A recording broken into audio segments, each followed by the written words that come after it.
City Democratic mayoral candidate and Muslim Zohran Mamdani has gone over 24 hours since last condemning Hamas, therefore implicating him as a terrorist against Jews. In other news, studies show ethno-states are in and human rights are out. In the interest of providing a fair and balanced debate on this subject, Republican Congressman Fred Dingleberry will be joining us tonight facing off against a homeless man's dog we stole from outside the studio. This has been Modern Journalism. Turn that shit off. You know I hate the tools over at the Legacy Media. So, you join DSA or what? This country needs it, honestly. The Democrats can't keep polishing the same turd every election. We need socialist solutions to all the fucked up shit going right now. Don't take me for a dumbass, though. I'm not talking third party. It sucks, but we gotta change the Dems into something less shit.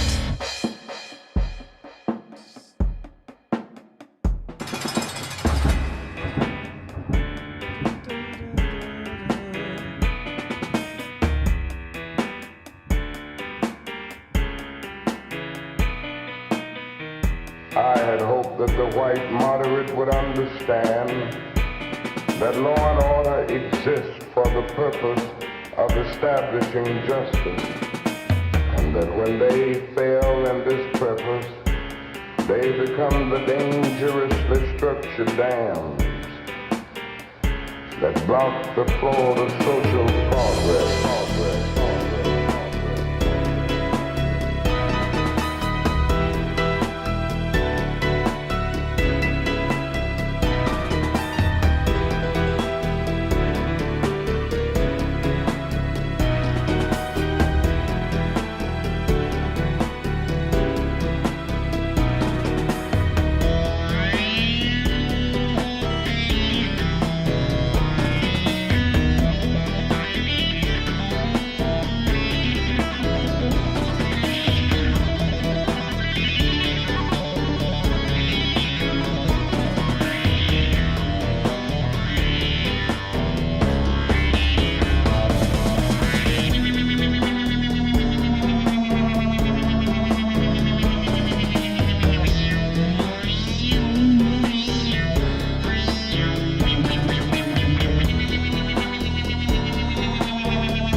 Welcome to America's best radio show, Patriot FM.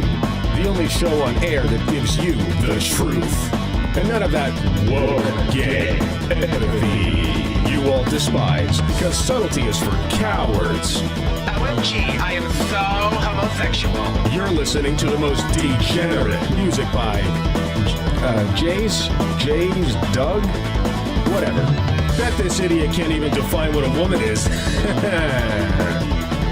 I should call her.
swishy streams. All that content is bursting the seams. Politics, being and plenty more. Your sense of fashion you'll adore. So grab your stuff and hop aboard. We're going straight to Jack's Discord. Viva Bojack, Viva Bojack, Viva Bojack, Viva Bojack, Viva Bojack, Viva Bojack, Viva Bojack, Viva Bojack. That's what I'm talking about. First time singing the songs for Viva Bojack. Shout out. I don't know what I'm doing really, but I got passion. That's what it's about. It's all about passion.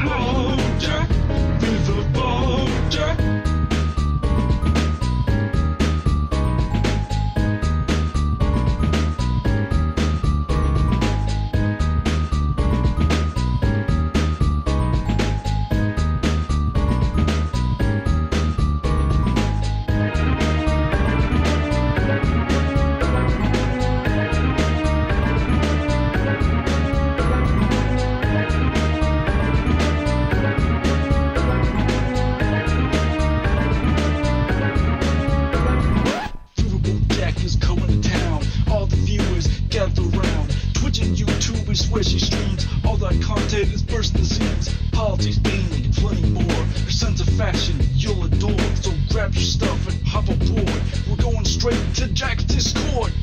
Viva Bojack, Viva Bojack, Viva Bojack, Viva Bojack, Viva Bojack, Viva Bojack, Viva Bojack, Viva Bojack, Viva Bojack, Viva Bojack, Viva Bojack. Hello.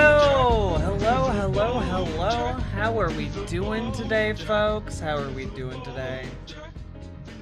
Hello, Gamerg. Hello, Jenny. Hello, Sheepish T-Rex. Hello, Elaine Malachite. Hello. How we doing, Coder Joe? Hello, Zaron Joy. Hello, Forlorn79. Hello, Cute Dark Arts. Hello, Kiva Indafur. Hello, Mermanda. I love that username. Hello, Algo Schism. Also a great username. Hello, Jenny. Hello, Vox Boxman. Hello, Erica. Hello, Paladin Lost. Hello, Wojo Squad. Hello, Queenie. Hello, you don't like my music. I don't care if you're a non-subscriber or a subscriber, but I can tell you definitively we didn't block you because you're able to post and chat, which would not be the case if you were blocked. Hello, Rob Adler. Hello, Elijah Jesus Are Women. Hello, Burning Sock. Hello, Blake Gunnels. Hello, Mabs Alicorn. Hello, Kermit Thorson. Hello, Wiccan Gamer. Hello, Inquisitor. I almost said Investor. Inquisitor VDM. Hello, Blake. I'm not gonna do a double hello. Not gonna do it. Paladin. Yeah, no kidding. Hello! I'm once again asking you to check your ballot about DSA. I'll do my best. Maybe I'll check it out. I've just been really fucking busy. Hello, Maghar. Hello, Alexis Webster. Hello, ACAB includes Tone Police. Hello, Patsy Lucas. Hello, Nostalgic Bard. Kue? Maybe? Fuck. I think I got it wrong again. Shit. Hello, Branch Ricky. Hello, Jackie. Hello, What Joe Says. Patsy Lucas, thank you for getting us off to the right foot with a gifted membership. Hell yeah. Let's go. Hello, a raccoon named Spanky. Hello, Kazooie. Hello, Blueberry Bumblebees. Hello, No Kimet. Hello. Hypervisor. Hello, Low Clarity. Hello, everybody. Hello, John Bainbridge. Hello, Nocturnal 8999. Hello. How we doing? Not gonna let any motherfucker edit me. Well, I can't speak for anyone else. Maybe a mod timed you out. But I'm sure they had a good reason to do so if they did. And I'm sorry if you have a problem with light moderation. Hello, Nova Neptune! Hello, Robber Adset. Damn it, I did a double. Fuck. It's fine. Hello, Uncle Gumbald. Hello, Good Faith Goblin, my favorite kind of goblin. Hello, Solazar. Hello, Jazz Dog, the jazziest dog we know. Hello, World in the. Took a while for me to get to the horizontal stream up, despite clicking on what looked like it. Is YouTube trying to combine the streams or something? I don't think YouTube's trying to combine the streams. I think honestly, they cannot roll out the updates soon enough that will ultimately combine it into one stream, and I can just send both the vertical optimized stream and the horizontal stream to the same place. That cannot happen soon enough. I hope it will come very, very soon. Hello, Jax Tekabe. Hello, Coder Joe! Both had wide thumbnails. Well, yeah, but that's just the base thumbnail that, like, anything that is preparing to go up has. Like, the only thing I can do, because I'm not going to make special thumbnails for vertical and horizontal, but what I can do is add vertical to the title. And that should help you guys figure out which is which. You pull this up. There we go.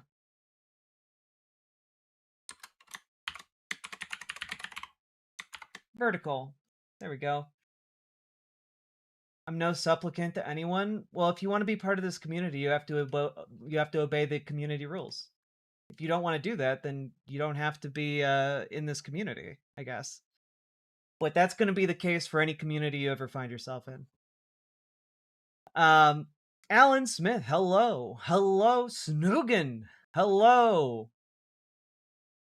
All right, bye. Like, I'm not gonna argue with someone about whether or not they are subject to mod intervention.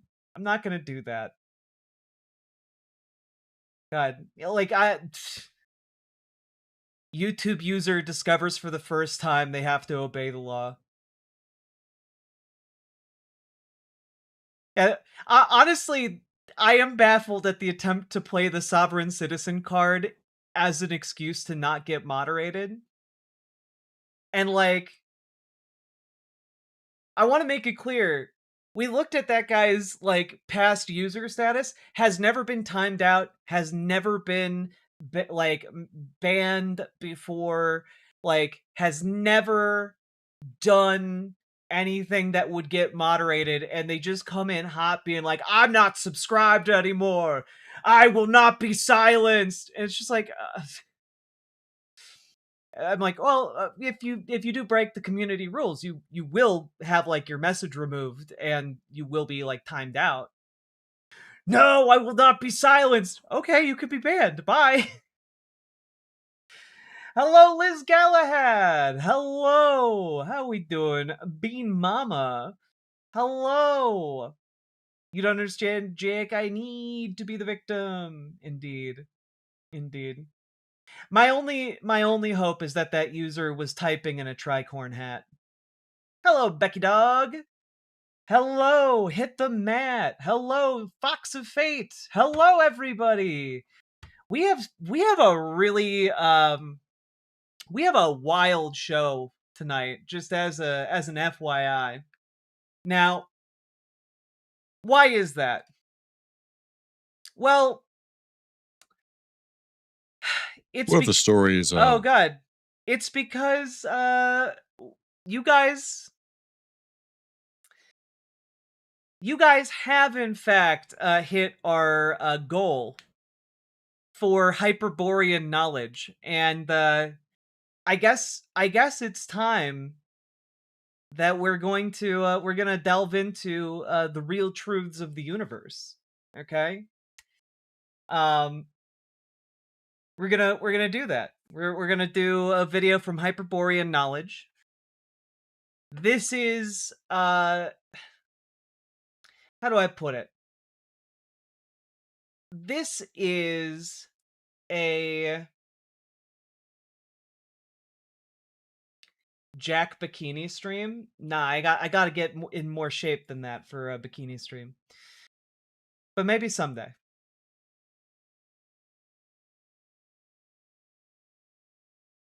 Can someone tell me what the title is referring to? Yeah, we'll talk about it later.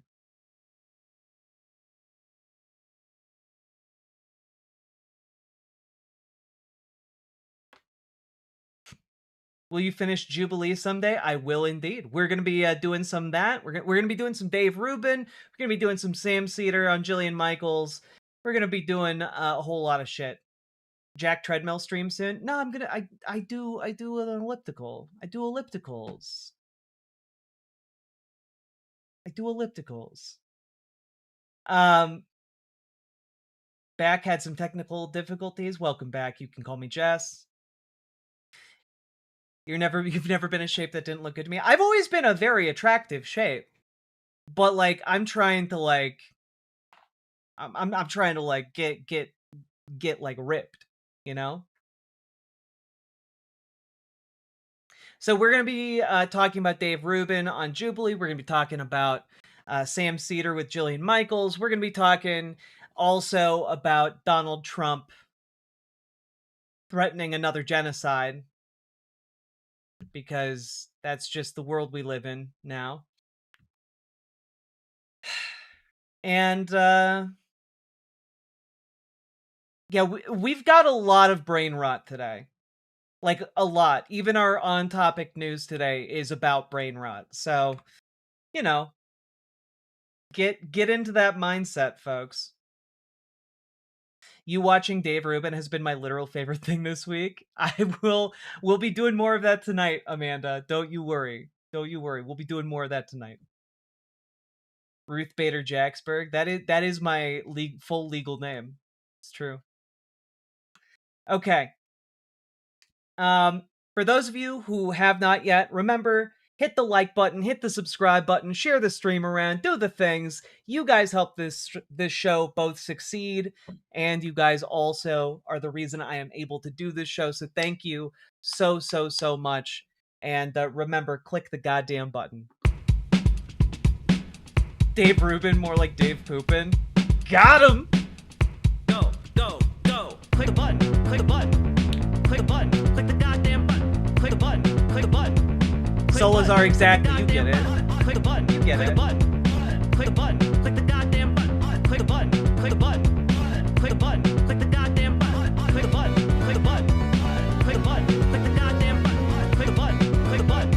Click the button. Click the goddamn button. Click the button. Click the button.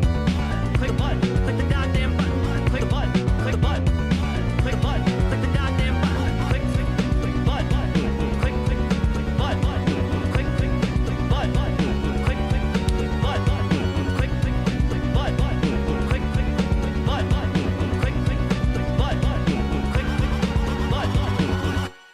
This song is so fucking hard. Like, honestly, isn't it Acts of Service? Also, incredible username. Jazz Dog only makes the best bangers. I guess I need this hand out of the glove, sadly. All right. So, folks, we had the idea floated not that long ago that we should cover additional brain rot channels that, well, might exist outside of the mainstream. And one person, after we covered the Spirit Science video last time, suggested that we check out a channel titled Hyperborean Knowledge. And, you know, I went and took a look, and sure enough, there is some incredible brain rot present. And I think we're just gonna we're gonna dip our toes in here on a video titled Giants and Cryptids Are Real. Join me as we dive into the deep end of crazy. What if the stories of orcs, trolls, giants, goblins, and dwarves were actually real? That these were given to us by our ancestors because they actually dealt with these entities. And we see a lot of motifs in the same vein show up over and over again. One of these motifs is being overwhelmed by outside forces, hordes of humanoid but not human entities. Another motif is the cannibalistic giant. That's right, folks. Goblins, giants, real. They walk among us. And another Among is us. the stealing of a maiden by one of these entities. Now, if we go to the Norse myths, we have the Asgardians fighting off the Jotun. And the Jotun are often depicted as more primitive, with cruder weaponry than the advanced Aesir gods. We see this again in Hesiod's Theogony when the Olympians fight the Titans. The Titans are usually depicted as being more primitive, not wielding advanced weaponry. We see it. That's right. What if mythology was literally real? A mythological literalist. Let's go. With Jack and the Beanstalk. The giant wields a club, and when This is what I'm always saying to you guys. I am always saying Jack and the Beanstalk is real. Okay? My family has passed down a handful of magic beans for generations. And I'm telling you guys, just let me plant them. Just let me plant the beans. I'll show you all my beanstalk, and we'll all go climb up and beat that giant to death. Like, I think if enough, it's kind of like, would you rather fight one giant duck or 100, duck-sized ducks? And we're in this scenario, we're the 100 duck-sized ducks, and we can kill that giant. I promise. We have the technology, we have the means. His golden goose will be ours. Odysseus encounters a Cyclops, what is he wielding? A club. When the Tuatha De Danann fight the Fomorians are often depicted as being primitive in hordes wielding clubs. Even in the contemporary setting, something like Attack on Titan calls back to this genetic memory, especially. Yeah, guys, whomst among us didn't watch Attack on Titan and think, ah, yeah, that's my genetic memory tingling. Back when things were as they should be, with all of us eating ourselves around on little on little grappling hooks and fighting giants. Attack on Titan is a documentary. It's true. In season 1, this feeling of being overwhelmed by outside hordes who are trying to eat you. Where does this come from? Well, if we go back after the fall of Atlantis, but before the sons of Arius arised, we have the heroic age, Hesiod's heroic age that comes after the Bronze Age, but before the Iron Age. And this age was a time when these entities, these hybrids, these humanoids, but not quite human beings, were all around us, trying to kill us. And Cro-Magnon Man, if this guy ever gets his hands on Assassin's Creed Odyssey, it's all over for us. It's all over. He's gonna blow the doors right off this conspiracy theory. had to fight them off constantly. And there seems to be two variations of this. The giant, who had less numbers than we did, often living in caves, but they were cannibalistic, like Grendel.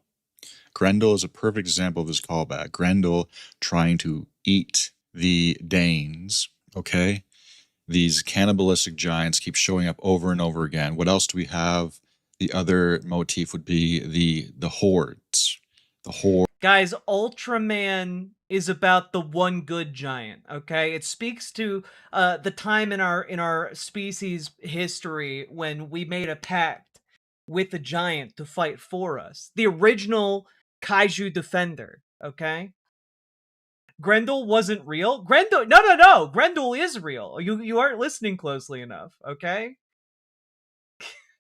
Lord of the Rings perfectly illustrates this feeling of the horde with the orcs. Conan the Barbarian was a documentary, folks.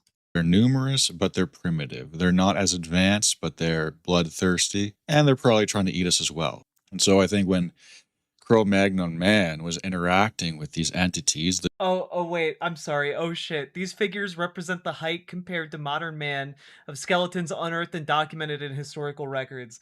I guarantee you guys, there is not some 36-foot fucking skeleton somewhere proving the existence of giants. The-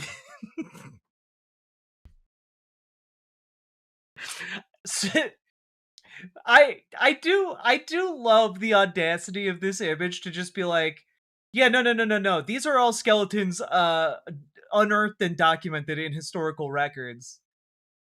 These are all real. We got these somewhere. We got a 25-footer in the back. the giant humanoids who are being hidden from us from history, but Carthaginians uncovered to this size, an equake Due in to Earth's polluted atmosphere, Ultraman can only maintain his giant form for 2 minutes. that exactly. Then he shrinks down to the size of a normal man. It's part of the pact. Carthaginians uncovered to this size an earthquake in Cimmerian Bosphorus. One more. Okay. we know they exist. And now they've had to go more full disclosure. What the fuck?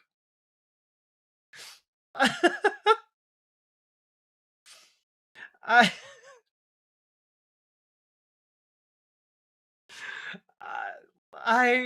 I don't know how to react to this image. I'm built. I'm not built for this. You know, the absolute bafflement I feel right now must be my genetic memory awakening to the existence of giants. With the other types of humanoids that existed that weren't quite human, like Neanderthal, but Neanderthal is just one variation. There's way more, and there's more that they're hiding, more that are orc-like, more that are troll-like that they're not allowed to disclose because that would destroy the entire narrative of history.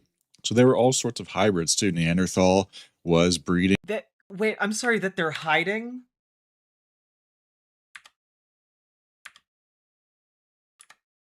But we know they exist. And now they've had to go more full. Okay, so they've been hidden from us, but we know they exist. So there is a conspiracy to hide the existence of giants. Disclosure with the other types of humanoids that existed that weren't quite human, like Neanderthal, but Neanderthal is just one variation. There's way more, and there's more that they're hiding, more. Okay, so let's slow it down for a second.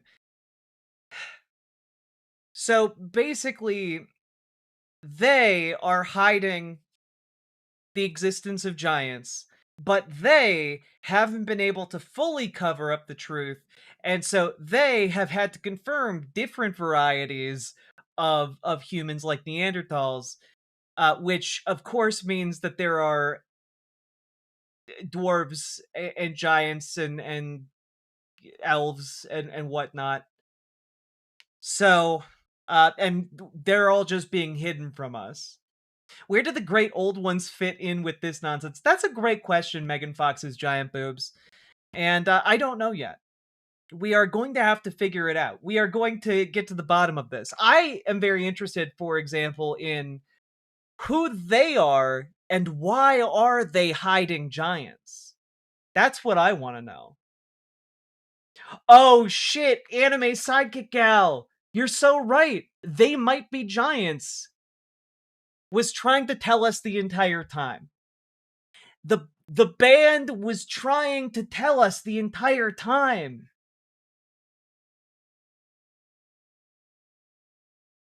Jack, you know who they are. That's true. I do know statistically who the they in every conspiracy theory is. I would like to be surprised, though. I would like it if it didn't just boil down to, triple parentheses, the Jews are manipulating the world to hide the existence of giants. But, you are correct. That is probably where this is going. because that's every conspiracy endpoint. Anti-Semitism. Oops, all anti-Semitism. So just wanted to drop in and say, based on today's ballot drops, I give it even odds 50% chance that we have a DD runoff in What if California. I told you Hell myths yeah. about big stupid things stronger than us were metaphors about dealing with big stupid things such as gestures broadly? Well, no, Meghar, there's no possible way that human beings ever could have imagined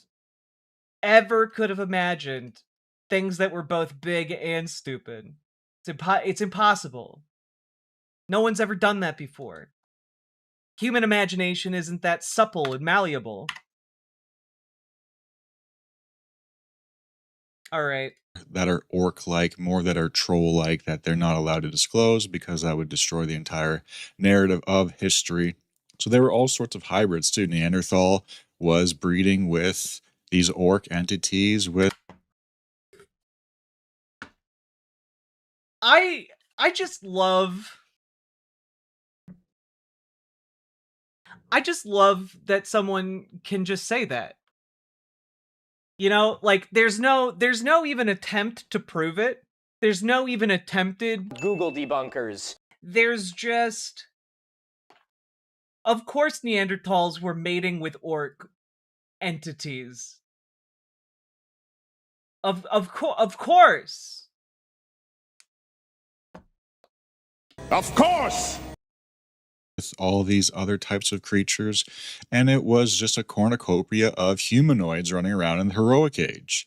And that's what a lot of these motifs and a lot of these myths come from, is the heroic age and the heroic venture There we of go. our Cro-Magnon ancestors fighting off these entities and ultimately prevailing. There's an awful lot of imagery from Conan the Barbarian. Is this somebody who just read Conan books and, like, as a joke, someone told him it was history? Is that basically what happened here? Leading up to the Iron Age or the Age of Man, which is what we live in now. Again, we have these memories because this is what we experience, this feeling of being overwhelmed. What we have what memories exactly? The ability to imagine, hey, if a giant dude was trying to eat me, that'd be pretty scary, and I'd try and kill him right back. That's not a memory. That's just basic self-defense. By the outside, by the Yeah, Conan Christ. There you go. uncanny valley. The uncanny valley is a perfect example of what I'm talking about here, because it is this feeling of something that is humanoid but not quite human. And why is it such a creepy feeling? Because we know in our DNA that whatever that is coming after us I to knew this channel was just one multi-part documentary. All true and accurate. What is this? Tales of Orcs and Humans. Epic fantasy storytelling. Where orcs are not mindless beasts, but warriors bound by honor, sacrifice, and destiny. Each episode is an original dark fantasy tale exploring the bond between orc and human through cinematic narration and immersive soundscapes. We redefine orc lore. Orc warriors carry scars of loyalty, forge alliances that shake kingdoms, and face choices no blade can solve. Every story is a sword and sorcery adventure driven by emotion and the beauty of fantasy worlds built on blood and heart. Every script is original fiction crafted from scratch. Each video goes through creative writing, cinematic editing, and sound design guided by human creativity. No shortcuts, just emotionally charged epic fantasy content. Hell yeah. You know what? This seems like a a good channel where they're trying to salvage the good name of orcs. There does seem to be a lot of potentially AI generated images of orc women, though. And, you know, so I'm starting to get a different vibe as I look more at this channel. Anyway. eat us. The trolls in Norway, often living in caves, often living under bridges, often waiting for people who Often waiting under bridges. venture too far off the beating path so they can eat them. This motif pops up over and over again, and it seems to be the retelling of an ancient struggle. With Attack on Titan, something about that show really resonated with me, and I don't typically watch anime, but that show really illustrated that feeling of being enclosed, being overwhelmed, and fighting a struggle that seems like you can't win, but ultimately. Which, of course, can only be explained by giants that existed millions of years ago. There's no other way you could get that same feeling of being cornered and needing to fight out of desperation. There's nowhere else you could possibly find that other than in the existence of giants. Prevailing struggle ethos pops up over and over again in our myths and our legends all over Eurasia because that was what happened. There were entities out there who were trying to wipe us out, and Man, any kind of citation would be incredible. Any kind of citation. Any You know at damn all. well this guy believes Eren Yeager did nothing wrong, and was just a heroic good boy. I haven't watched the end of Attack on Titan because I got distracted 8 years ago and stopped waiting for the finale, so I hope it was good, and sorry if it wasn't. eventually we came out and prevailed. But now they really want to try to downplay the struggle of humanoids that happened. They want to say that it was nicer, it was friendlier. Yeah, that's right. They want you to think history was nice and friendly. That they were all eventually just holding hands and everybody just interbred, and then that's how modern humans. Oh, okay. Okay, wait. He's citing studies from the University of Trust Me, bro. Yeah. Uh, okay, this is also definitely an anti-race mixing thing, right?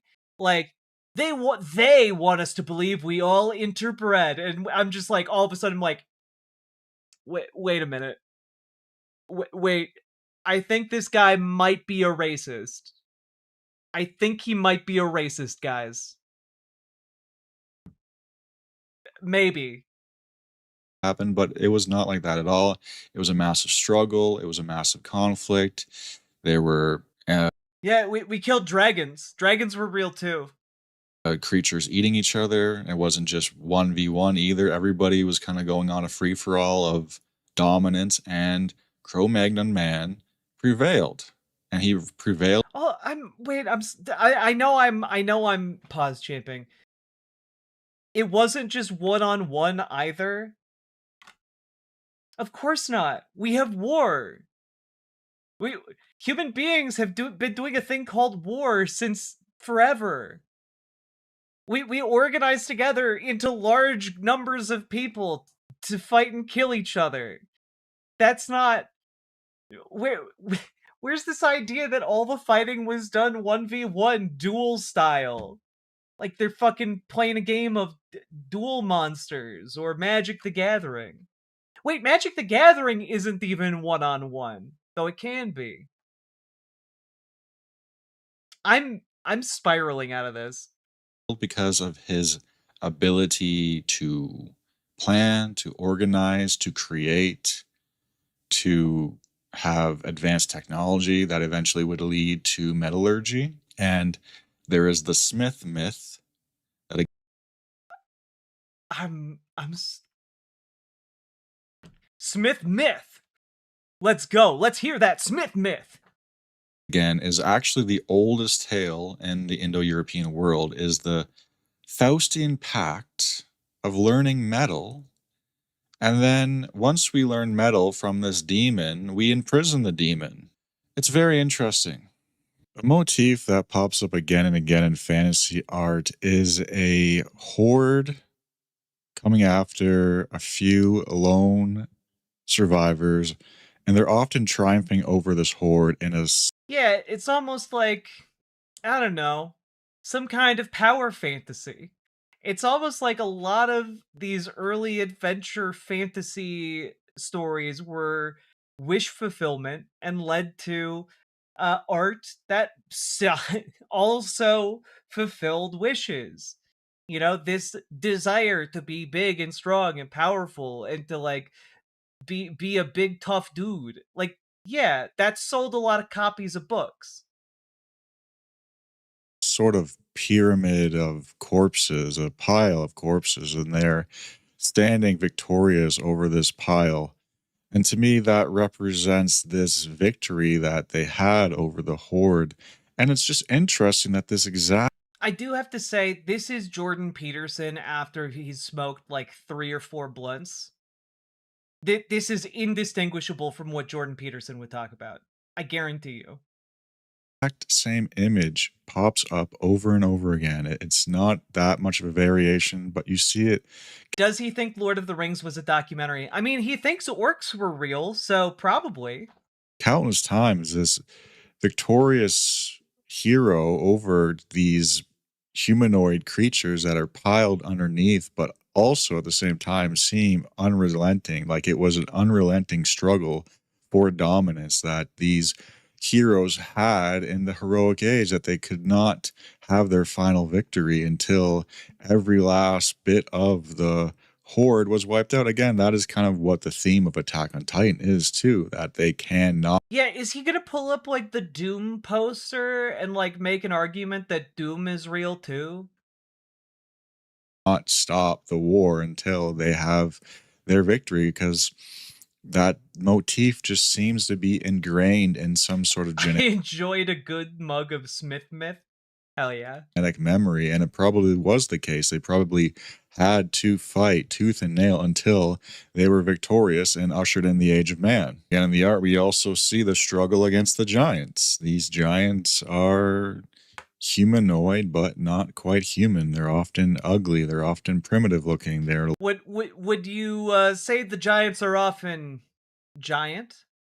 less well armed, sometimes completely unarmed, and yet they are trying to overwhelm us. They're trying to eat us. They're trying to take away our maidens. And you might say, well,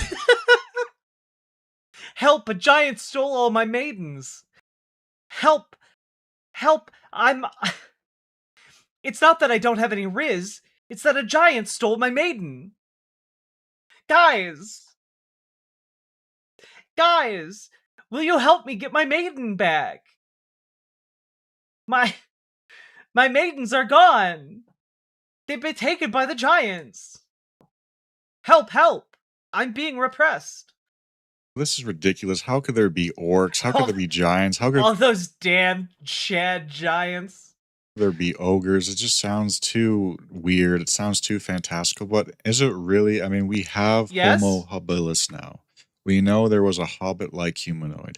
Why is it so far-fetched that there's a orc-like humanoid or something that we're Because you aren't basing it off of evidence. Your evidence is I can imagine it, and that's not evidence. Being able to just imagine something doesn't The mean name it's of that real. maiden? Woke. It's pronounced woke. The original woman. But like, I don't know. I can imagine like a spaceship. That doesn't mean Earth was covered in spaceships a million years ago. I can imagine 70 suns in the sky. That doesn't mean there are 70 suns in our solar system. And that secretly we come from a world where there were 70 suns. I can imagine that the Earth is hollow. That doesn't make it so. I can imagine that everyone is a robot. That doesn't make people robots. It just means I have an imagination. I can imagine a God-shaped hole.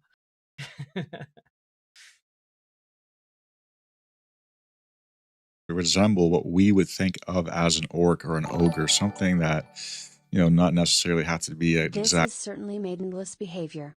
That's true. That is correct. one-to-one as Tolkien's representation, but something that was hostile to us, that was not quite Where the fuck are my pizza trees? human, but walked on two legs. I think that that is a massive aspect of our history that has been lost, that has been hidden, because it kind of goes against the prevailing narrative of, well, you know, everybody just kind of teams up together and gets along in the end. That's not the dominant narrative. What are you talking about? Survival isn't necessarily always copacetic. I think if that actually came out of how brutal the struggle was, people would view the world differently. They would view the world that, you know, there was a struggle in the past and there's a continuous struggle in the world. And if we want people to be more easygoing, like-minded, I'm sorry, we're not even halfway through this. How? Like, are you going to start pulling out some citations? I would love that. I'm primed. I'm ready. I've got my Google debunking stick ready. Google debunkers. happy-go-lucky, we're Yeah, give me some citations to justify the Yakubian devils that roamed the earth. going to frame history in a different way. We're going to frame history as a more community-oriented advancement rather than a cosmic struggle. And of course, academics and pseudo-academics are not going to like what I have to say about this because they view. I'm sorry. And of course, academics and pseudo-academics are not. This guy is so fringe, he's also against pseudo-academics? Oh dear. Oh no, the hidden history of the human race. Oh god, guys. This guy is so far off the map, he might genuinely think that dreams are relevant citations. Is he not a pseudo-academic? He's so far off the map that even associating the word academic with anything, that's too academic for him. Going to like what I have to say about this because they view history as established, they view archaeology as established, they view science as established, but it is continuously in flux. We are learning more things all the time, and the narratives of history are constantly changing. For some reason, human history keeps getting older. Cultures are becoming more and more advanced as we discover how people lived in previous eras. And of course, more and more different types of hominids are being discovered all the time. So I think it's only a matter of time before we discover these orcs, these goblins, these trolls, these giants, I've these got hobbits. good news and bad news for you concerning Yakubian devils. um Oh god, so I'm looking at a summary of this book right now, Forbidden Archaeology: The Hidden History of the Human Race, published in 1993, uh by Michael A. Cremo and Richard L. Thompson. And Cremo identifies as a Vedic archaeologist because he believes his findings support the story of humanity described in the Vedas.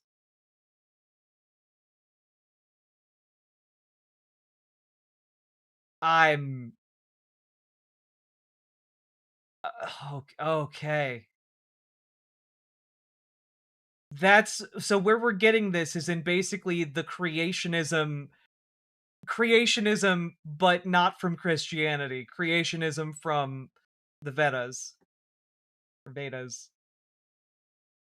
Okay. Well, we've already found the hobbits, but the dwarves are next. We found the hobbits, then we're gonna find the dwarves, then we're gonna uncover Isengard. And it's going to come out that all these creatures were real, and we're just experiencing the memories of these creatures through our own myth. Yeah, Harry and the Hendersons was a documentary, guys. Even the motif of the damsel in distress, damsels being whisked away by some Yeah, women have never been whisked away by military forces before. It has to have been dragons and giants. type of creature, some type of hybrid, some type of dragon, has been recently discovered having a basis in our own blood journey as Cro-Magnons. Look at what's going on with our so-called Neanderthal ancestors. Where does that come from? Where is it being driven from? Well, it's the maternal line, it turns out. All human Neanderthal ancestry has been given to us through the maternal line because it wasn't Cro-Magnon going out there whisking away Neanderthal women, turns out. Turns out it was the Neanderthal males stealing the Cro-Magnon woman, or perhaps Oh boy, we are in deep with some like we're very very much leaning into the like we're going into some like 1800s era racism. Like we're measuring skull shapes, and we're also trying to say here that like not only are look at the skull shapes, but also clearly the only way we could ever explain women and men between Neanderthals and Homo sapiens interbreeding. The only way we could explain it is if Neanderthals were giants.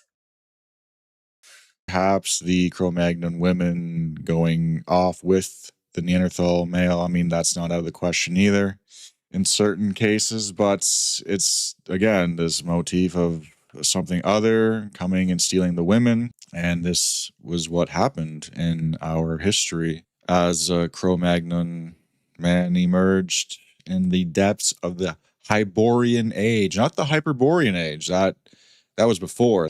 And that's probably what's going on with these modern day cryptid encounters with creatures like Bigfoot, creatures like the Yeti. Aw, hell yeah, dog. Hell yeah. We all have that genetic memory from back when Yetis and Sasquatches and Big Feet were raiding our women. Of course, it all makes sense.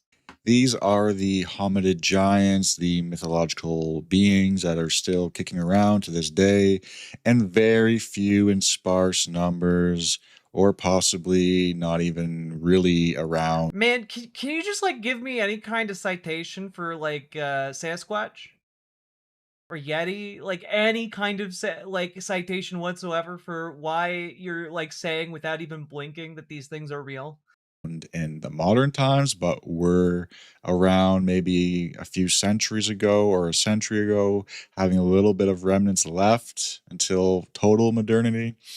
But I fully believe that these sightings were real or have been real in the past. Based on what? And they, to me, just symbolize what our ancestors were talking about in terms of mythological beings, because it's just clear that there was more than meets the eye, and people love to cite all these ancient Greek philosophers and historians on their high-minded points about reality or their high-minded points about culture, but they tend to pick and choose. They pick and choose. Even biblical-minded people pick and choose. Well, Is this spirit science? No, this is Hyborian knowledge.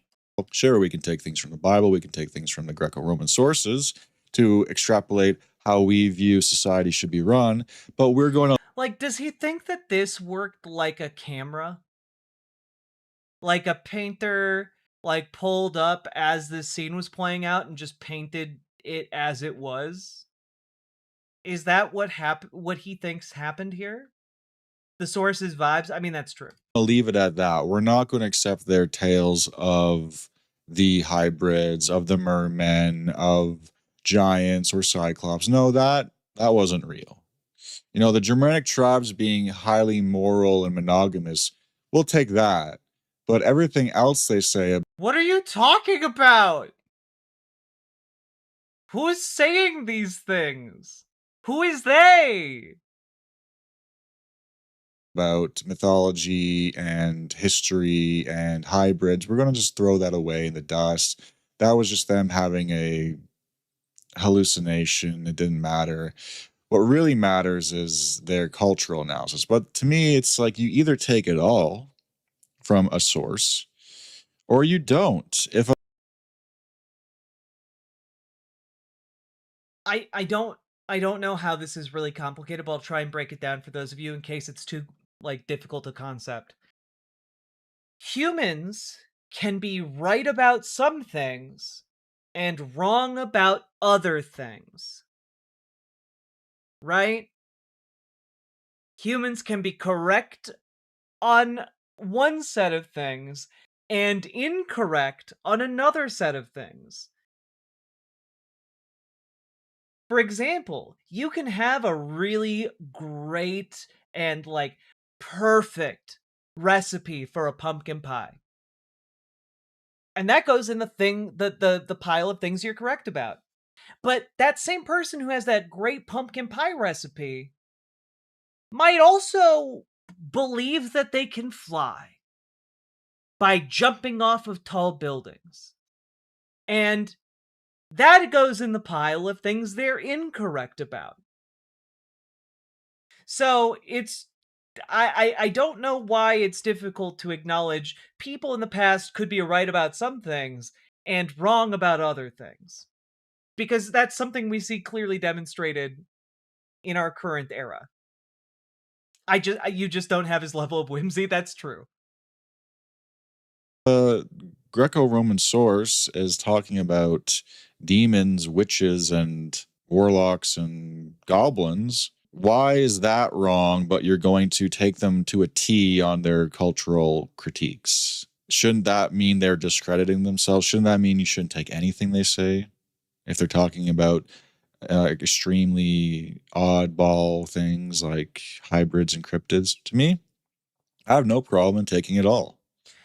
The problem is when you're looking at firsthand accounts and sources, right? That can their information can usually be checked against the archaeological record in different ways, right? And when we're talking about what comports with the archaeological record and what does not, we have a lot of evidence for things like different historical battles that are recorded, right? By different historians. We do not have uh, evidence of giants in the historical record. We do not have evidence of orcs or elves in the historical record. We don't have that. So that's part of the issue here. There is a lack of evidence on the existence of orcs, etc., etc., etc., and there is a lot of evidence for other things that are corroborated in the historical record regarded like from different historical sources. When they talk about some things, they are correct, and when they're talking about other things, they are incorrect, as far as we know. Now, as soon as that changes, I will be one of the first to tell you guys. Okay? I will be one of the first to tell you guys if there is archaeological evidence discovered of dragons, because that would be really, really cool. But that hasn't happened yet. So until there is more evidence to establish the existence of dragons, I'm not going to go around and be like, they are trying to hide the existence of dragons from you because they control the historical record. Google debunkers. Why not? It seems to be a trend that they're finding more and more of these creatures, finding more and more of these storal, mythical Whereas Waldo, thank you for the $5 Canadian. I vote to add, I have no problem taking it all to the soundboard. That might be a really good one. Are the dragons bad? Indeed. beings that, it's always framed that these things are, it's stupid to believe in these things. It's naive to believe in these things. And a lot of the Bigfoot crowd and a lot of the Yeti crowd, they seem to be, I know a lot of them don't have the best representation of somebody who would believe in these types of creatures. But God, are those veins? Is that Sasquatch just incredibly vascular? What the hell? it's not necessarily the case that that means it's totally wrong and should be just completely dismissed. Very brilliant people who believe in these things throughout history, and why not take their word for it? For example, Herodotus. Everybody loves. Why not take their word for it? Because people be wrong sometimes. Log. Hyborian Uga say giant make magnan. He name FOMO and orc. But FOMO from sea and orc from tribe. Also magnan make Hyborian Uga without rubber from tree. Me think magnan make giant mistake.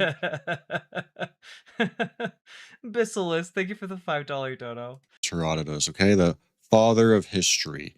Everybody loves to quote him, to cite him when it comes to cultures in the past. But he spoke of monstrous beings in Libya.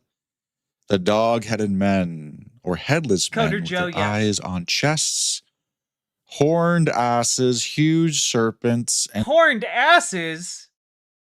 So one could say they had some horny asses? one-eyed creatures that fought griffins for gold. Of course, griffins being real as well. Of course. Just offhandedly, of course, griffins being real as well. This really feels like it has to be a bit to me, but I'm really disturbed by the fact that it's not. Spoke of the phoenix, flying serpents in Arabia. I believe him. Okay, I'm going to take his word for it. I don't think he is embellishing anything. He was very, very good and very, very accurate in his depictions of cultures around the world. Okay, you should read his book. It's astonishing how accurate he was in his assessment. Hey, just out of curiosity, how do you know that Herodotus was so accurate?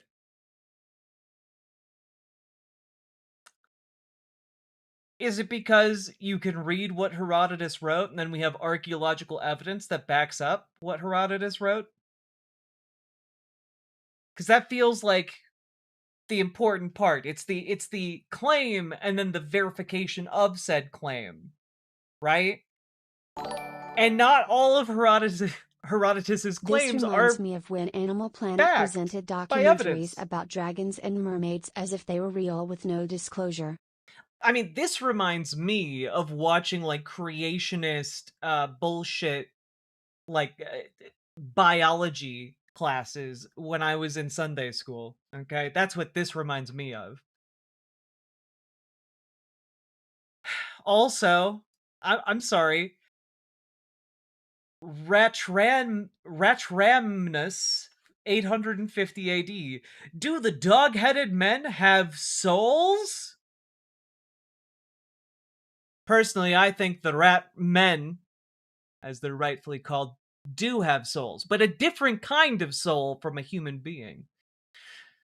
And as we all know, when the rat men die, their souls go down, down, down into the heart of the planet, and it is from thence that the immense heat of our planet rises. I'm sorry, I don't know what came over me. The spirit of Curtis Lewa. Oh God, wait, he's still alive. I don't know what that was.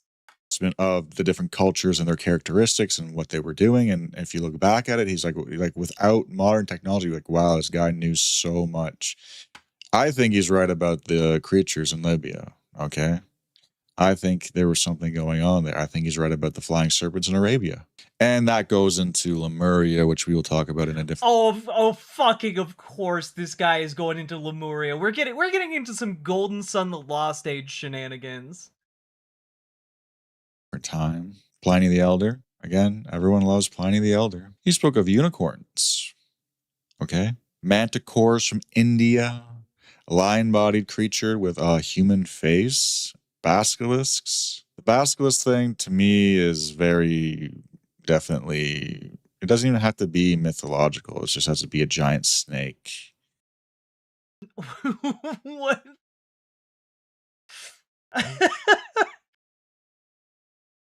Yeah, dog. For sure. And there's lots of motifs about Indo-Europeans fighting the giant serpent, the giant snake. Okay, and the Pegasus. Again, it's just, to me, these guys are like, Yeah, it's just to me, of course they were real. Based on nothing at all. Nothing at all. Nothing at all. like the pillars of history, and they're talking about. Yeah, also it's very hypervisor, exactly. The Indo-European name drop. I think this guy might be borrowing from some Nazi esotericism here. Unicorns and Pegasuses and Basilisks. Like, why would that not be taken into account?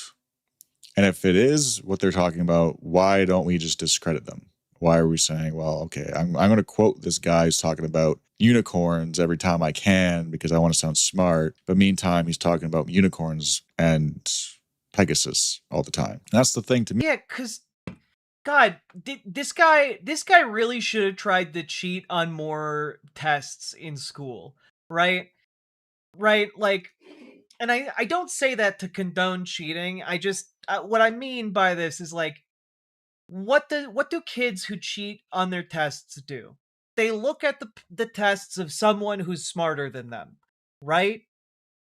So, if you look and copy the answers of the smartest kid in your class, sometimes they don't get 100% on the tests. Sometimes they're wrong about things because people can be wrong sometimes. God wants to tell him that the Indo of Indo-European refers to India. God. Not just Nazi esotericism, we're also getting H.P. Blavatsky's Hyperborea. Oh yeah, no, that too, yes. You know, we're basically... Look, okay, we need to have a serious conversation right now, okay? Because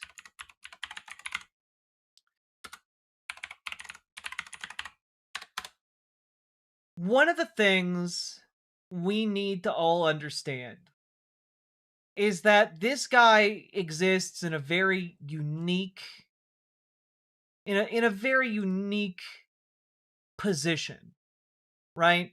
Which is that their jobs are going to be taken away from them by AI, right? This guy cannot survive without AI. Or sorry, cannot survive with AI existing, right? It's just not possible. And I'm going to explain that to you real quick with this.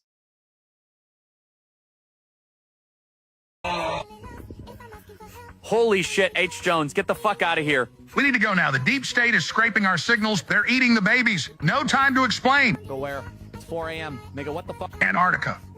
Ah! Nobody else, so we can be free. Nobody else, so we can be free.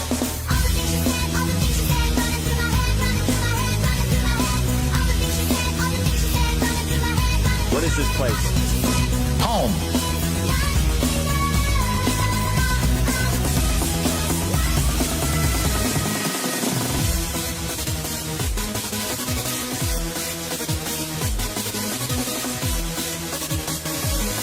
I'll see you in Valhalla.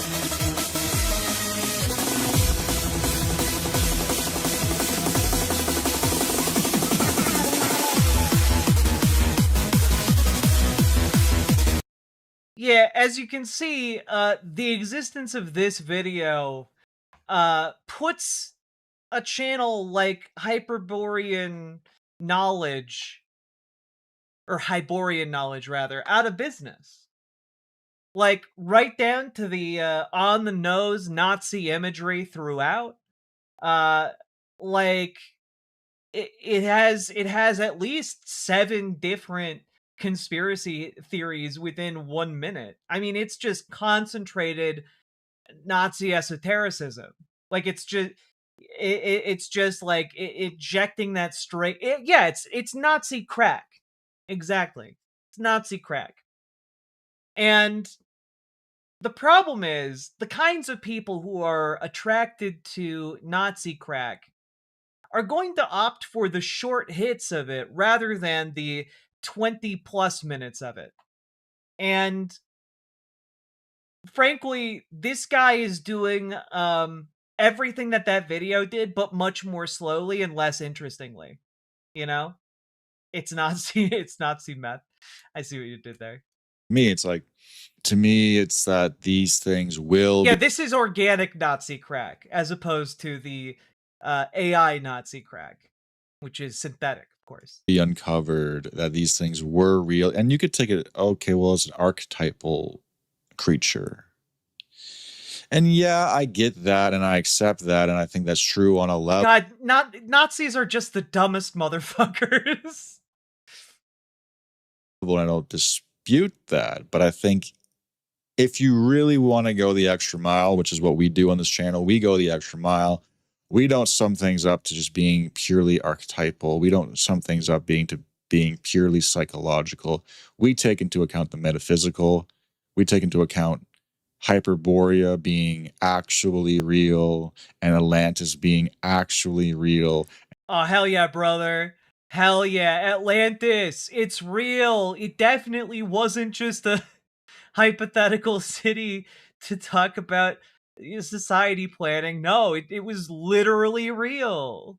And the gods being actually real. Because I'm not afraid, and a lot of you have come to that conclusion too, and have followed me to that conclusion as to why are we so afraid to espouse these beliefs and to want to go that extra mile where so many other people who are more trying to frame themselves as academics or pseudo academics, why are they so afraid to take the leap? Because they're essentially afraid to look foolish amongst, I don't know, other academics, or they want to break into that. Yes, that's the case, isn't it? We're all the academics of the world, they actually know the truth about giants and orcs and elves, but they're all withholding the truth because they think it might make them look silly. We got them. Ladies and gentlemen, we got them. Field, or they want to be taken seriously in the modern world by modern people who have like guys, when we talk about Nazis being anti-empiricist, right? When we talk about the Umberto Eco's, 14 points of fascism, I think a lot of people get confused about what it means to reject empiricism, like rejecting like actual like facts and logic and rejecting like reality itself, right? This is what they replace reality with. Because what it does is create a permission structure that sets in a position of primacy a heroic myth of self-sacrifice that, essentially allows ideologically the death mentality of Nazism, where everyone is secretly the inheritor of heroism and everyone should sacrifice for the greater good of the country, up to and including your own life. Never, of course, the lives of the rich and the powerful, but the lives of the common folk. They're all up for grabs. Into the meat grinder with you, boys. And it also disarms the intellectual tools that would otherwise be able to show, like, no, guys, of course this is full-on horse shit. Like, of course it is. There's no evidence for this whatsoever.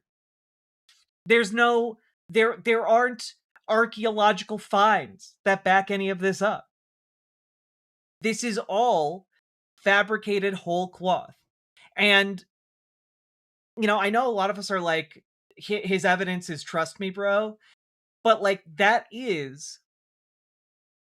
it's kind of a loyalty test, right? Like, it's a loyalty test. Are you more loyal to the cause, or are you more loyal to your eyes and ears? And if you can get people more loyal to the cause than to their eyes and ears, then you can get them to do anything, right? And once you've taken away the tools that would allow someone to critically think their way out of this complete nonsense argument of worldview, like once you've taken those tools away, it's really hard to break out of, right? And sorry, I'm getting a little choked up. It's like a dust or something in here. But there's also the element here where people are like, once they're in, they're in. They don't want to look like a fool when they're leaving. So it creates a sense of buy-in, of course, but it also which acts as like kind of a glue for the social political movement. Um, but it also paints people who believe it as perpetual victims. You know, you aren't incorrect. You are actually the victim of an entire global conspiracy to protect the real history that you know and all academics secretly know, but they're not telling you what it is because they don't want to be embarrassed and they don't want to experience any kind of retribution from them, right? Like that's how this works. It's all just conspiro theory. Wow, I can't talk. Conspiro slop theory. Because there's no like even cohesiveness within the conspiracy theory. It's just, yeah, sure, elves are real, and Grendel's real, and dwarves are real, and hobbits are real, and orcs are real, and gnomes are real, the fae folk are real, giants are real, cyclops are real, griffins are real, chimeras are real, Pegasus are real, unicorns real, it's all real, anything you can imagine, it's real, all right? That's it. That like there's no actual intellectual process behind it whatsoever. That's kind of where we're at. It's dangerous. Like we do make fun of it, but I make fun of it in an attempt, hopefully well-guided attempt, to inoculate you guys from this shit. Because if you are just passively watching this and absorbing it, it is deadly for your health. No actual sense of true Yeah, the basilisk not real though, just a big snake. history. And why does it matter to be taken seriously by modern people to begin with? Because modern people are fallen. Modern people, for the most part, in general, I should say, are not as advanced as we used to be. And that's the traditionalist perspective, at least. So to me, it's very clear that we were surrounded by Yeah, a giant came and stole all the heat out of my coffee. That's why it's cold. these types of entities from these types of creatures, and that there was this struggle, there was this war, and of course it wasn't that just Cro-Magnon was just Team Cro-Magnon. Of course, there was going to be factions even within factions of all these competing hominids and beings and creatures. But over time, they were hunted down. They were destroyed. They were taken away from this world. And that's also... They were hunted down, destroyed, and taken away from this world. Did the aliens take them? I immediately regret saying that because I feel like the second I press the play button, that is going to be what he intended to imply here. So a motif, the monster hunter, hunting down these creatures, The Witcher, Van Helsing. Yeah, exactly. There's no evidence of them existing because the aliens took them away. You broke the code, Stout, man. These types of heroes who were employed in the past, and their job was to go out and find these beings. And Van Helsing, real. Vampires, real. Underworld, real. the remnants of these beings. Beowulf, for example, is a perfect example of this. He was hunting down the last of these trolls in Scandinavia, and that's why he got so much prestige. That's where he got his prestige buff from, was hunting. Beowulf's not real. My guy. Hunting down all these creatures in Scandinavia and killing them. Okay. It's right there in the history. But again, it's too taboo to view it like that, or people just view you as being naive. But I think it's naive to not believe in things other than human beings as being intelligent, powerful. I think Abraham Lincoln vampire hunter, real. Exactly. Exactly. a lot of it is the hubris of humanism in general. Humanism stemming from the Enlightenment. How am I supposed to interpret this image?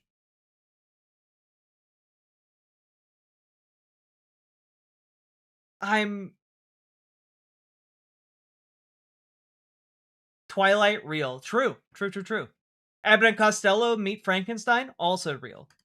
Proposing that human beings are the most advanced creatures on Earth, that we're Darwinian, that we are the highest pinnacle that there has ever been, and things are becoming more and more complex over time, which to me Yeah, they're at a God conference, of course. Gotta play Assassin's Creed Origins to see the truth of reality. is false, because you can look at the past and things were more complex or just as complex, or human beings were superior in a lot of ways, especially even Cro-Magnon. If you look at his cranial capacity, Oh my god, we're fucking doing skull shapes. We're doing this skull shapes shit. Oh god. We're doing skull shapes and like race realism. Let's go. on average, higher than the average human today. So are we devolving or are we evolving? Well, the traditionalist perspective is that we are devolving. What? We're devolving? Over time. And sure, there's remnants, there's pockets, there's people who are getting better looking or getting taller. What do you? That's not how evolution works, man. Horace, I'm going to have to refer you to Robert's rules for this meeting. Set has the floor, and if you have an issue with what they're saying, you can't just summon a firehawk. Make a point of order. God, But maybe if they are even physically By the way, if you are joining DSA, learning Robert's Rules of Order would help you a lot, probably. becoming more aesthetic, it doesn't necessarily mean spiritually they're becoming more powerful, more advanced. I'm interested to know if any of you guys have had any Don't tell Gutsick Gibbon this exists. Oh, Gutsick would like die. experiences with some sort of cryptid or hybrid or mythological being. I know I've had a few, one for certain that I Tell us, what cryptid experience do you have? Also, does this mean Junji Ito's holes that were made for each one of us? Is that real too? Does that speak to our genetic memory of going in perfectly human-sized holes? You know, because if so, I think it might imply the existence of something. You have a God-shaped hole. believe I saw. Now, okay, my mind and my eyes could be playing tricks on me, but I know what I saw. I saw what I saw. And what I saw was a giant frog holding a sparkler. It walked around and said, "Yeehaw!" and then stole my cowboy boots and ran off into the wilderness. I'm not saying it happened for sure, but it seemed very real. And I definitely saw some sort of hybrid or some sort of goblin like being crossing the street on a country road one time. And to me, it was just real. It seemed real because the way it moved, the way it shambled, it was bipedal clearly. I had to slow down, and it didn't seem bothered. It was so, I don't know. Like I think it was some sort of like ditch troll or ditch goblin. Like Oh yeah, you know, your run of the mill ditch troll.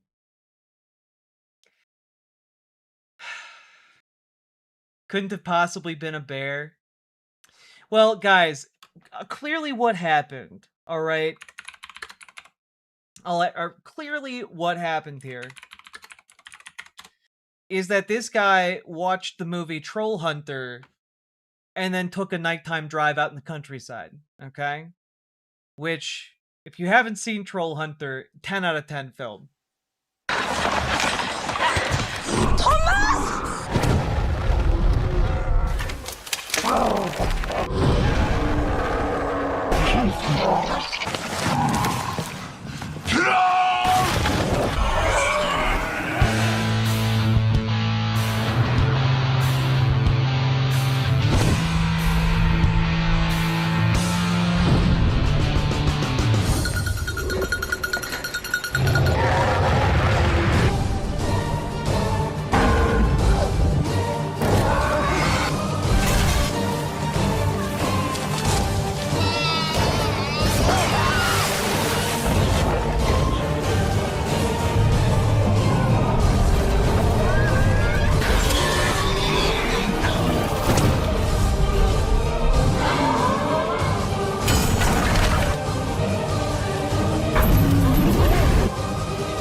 No, like, this guy just saw this and thought, "Oh, that's real."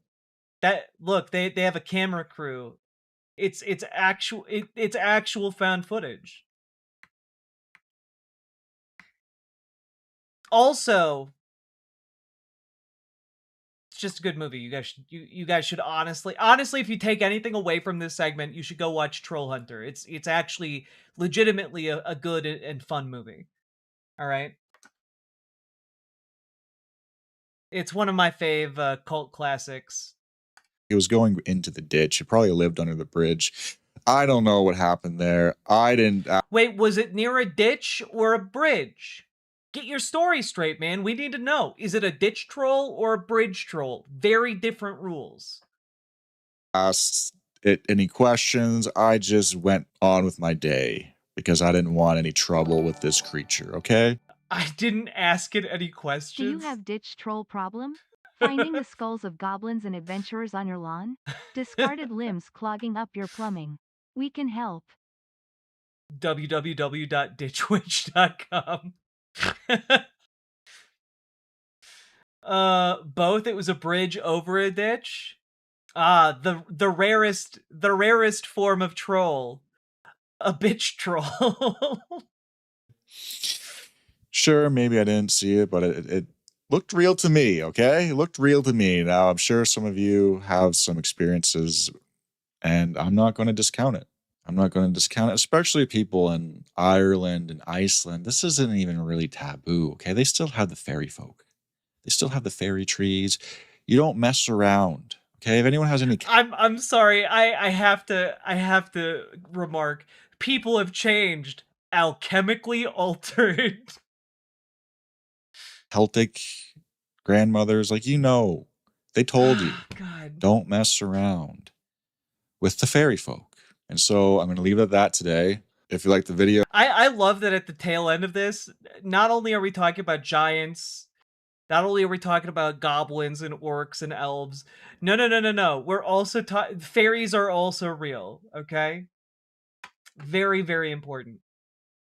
Are you playing D&D? Unfortunately not. We're dealing with some weapons grade brain rot, okay? Also,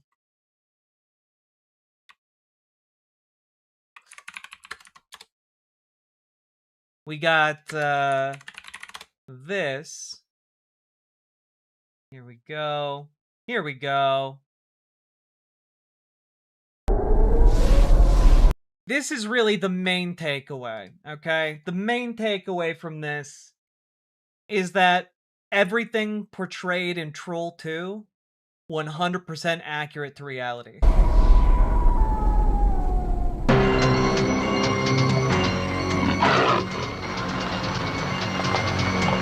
You're late. I'm sorry we had a small mishap. Here are the keys. Here are ours. Have a nice stay in Millbog. And you in our city. Still telling the same story, Josh? Yeah, Josh. You little bastard. Powers of evil are very strong here. I must leave. You got magic grandpa. You got goblins, not trolls. Goblins don't exist. Goblins don't exist. And remember,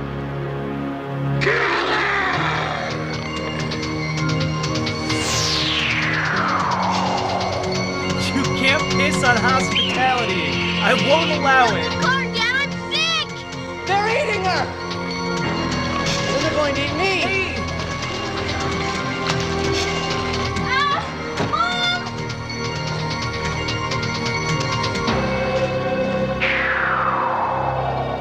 Oh my god! I'm so dizzy.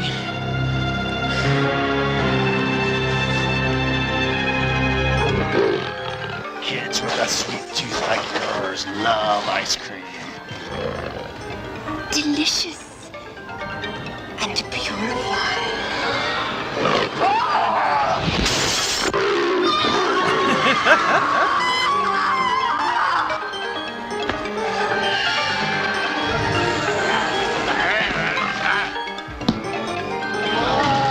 I order you for the sacred power of the magic stone. No! I'm done being magic!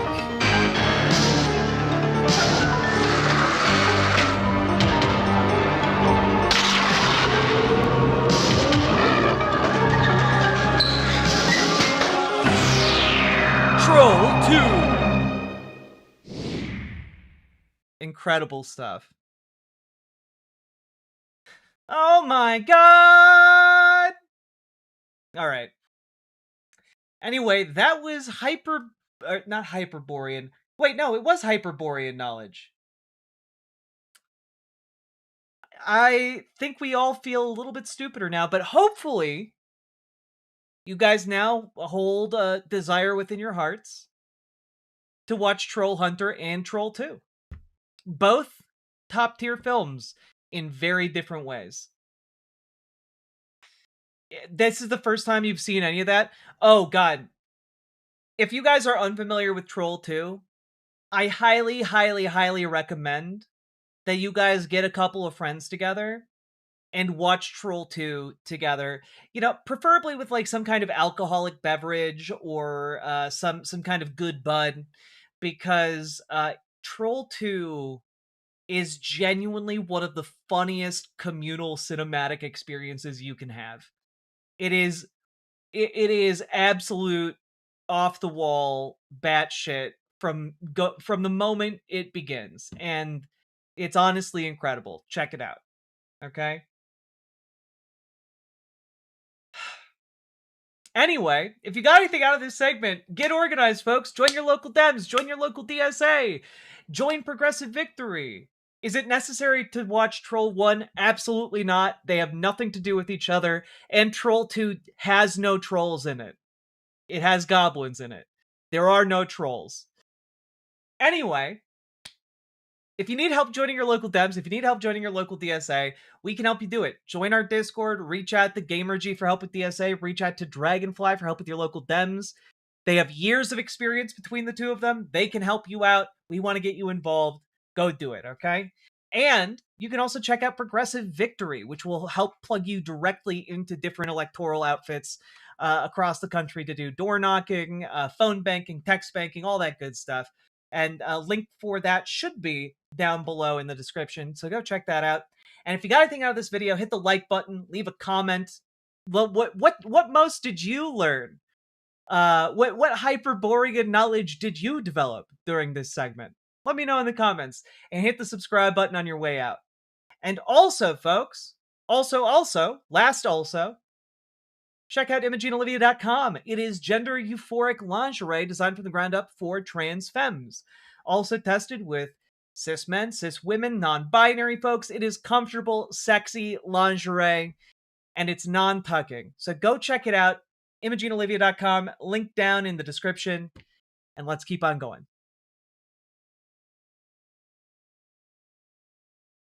There we go. We did it. We did it. Now, I saw a question in vertical chat a couple minutes ago. Let me pull that up real quick. There it is. From Clark510. Why do most trans people support Palestinians despite them being homophobic and transphobic people? I wouldn't care about them if hated me for who I am.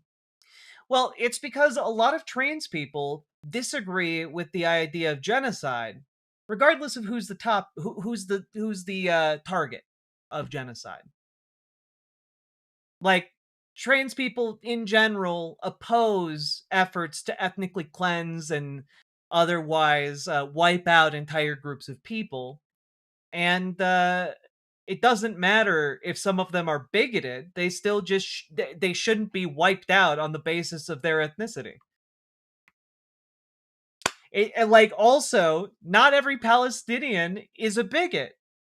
Also an important caveat there. Like, genocide is bad and wrong in all cases. So, I guess most trans people just have a functional moral compass. Like, I don't know, if the only reason you don't support genocide against a group is because, if the only reason you think genocide is wrong is because, well, those people were nice to us, and not just that the act of genocide itself is a crime against all humanity. Like, you've got some soul searching to do.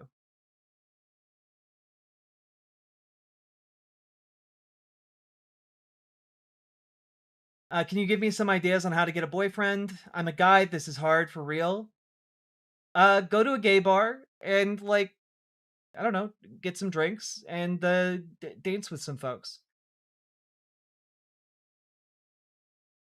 Or, like, I don't know, figure out, go do, like, an activity in, like, a gay, I don't know, hiking group or something. Like, go do something you enjoy with other queer people, and I'm sure you'll be able to hook up with somebody in no time.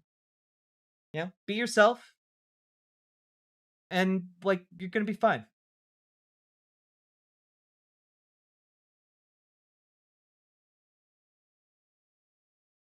Sylvie DB, I'm sorry the YouTube keeps eating the comments. It might also be that you're on top chat instead of live chat over on YouTube. You have to manually switch it over to live chat, otherwise you will not see every single comment that comes in, which is also a frustration for myself and the mods, just as an FYI.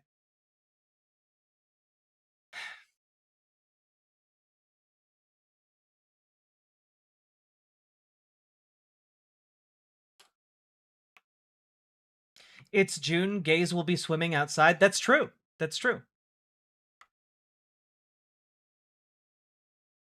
It's just completely eating every chat, even if I say hi. Well, I don't know how to help you with that. I'm sorry.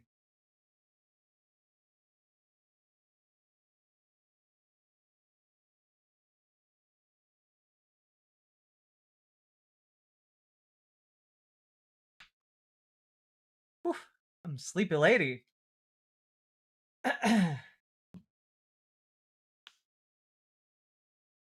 Also, Electra, thank you for the $3 tip. Appreciate you. And folks, we've been going for almost 2 hours now, believe it or not. Hit the like button, hit the subscribe button, share the stream around, and do consider supporting the stream with your subs, donos, memberships, super chats, etc. You guys make this show possible, and we are well on our way to our next goal. Go. Click a button. Click a button. Click a button. Click the goddamn button. Click a button. Click a button. Click a button. Click the goddamn button. Click a button. Click a button. Click a button. Click the goddamn button. Click a button. Click a button. Click a button. Click the goddamn button. Click a button. Click a button. Click a button. Click the goddamn button. Click a button. Click a button. Click a button. Click the goddamn button. Click a button. Click a button. Click a button. Click the goddamn button. Click a button. Click a button. Click a button. Click the goddamn button.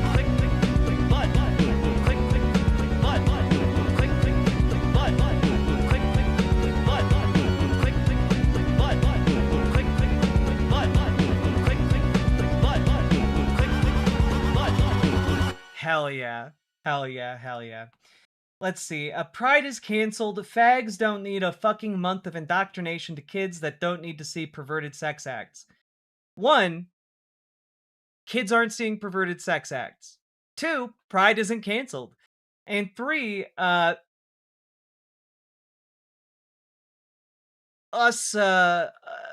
fags don't get a month. I don't really know what's difficult for you very intelligent people to wrap your heads around, but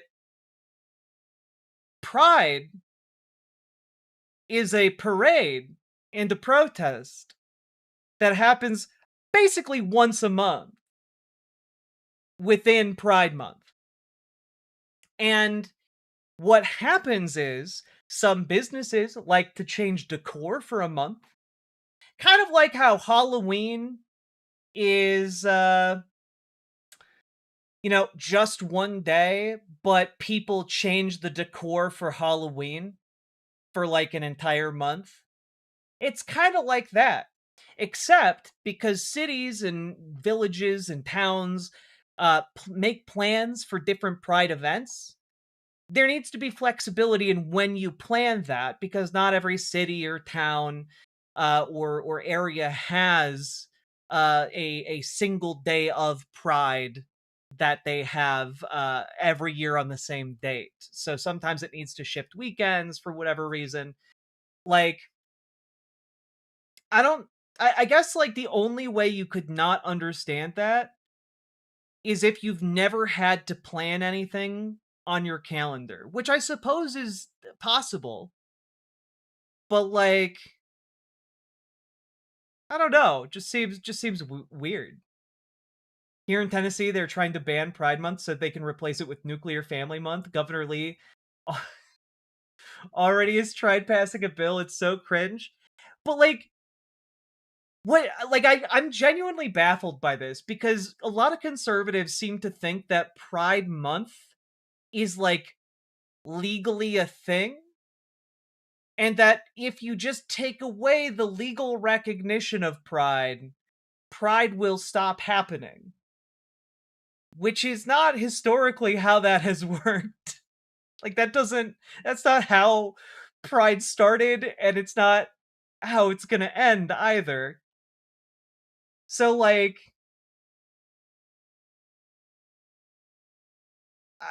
I don't know.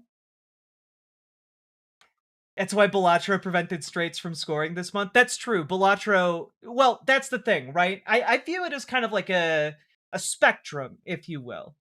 Pride, if you're really cool, is celebrated for a full month. But if you're just, a local municipality and you're trying to just do like a day, that's also acceptable. But people who are cooler can do it for a longer period of time. That's my take on it.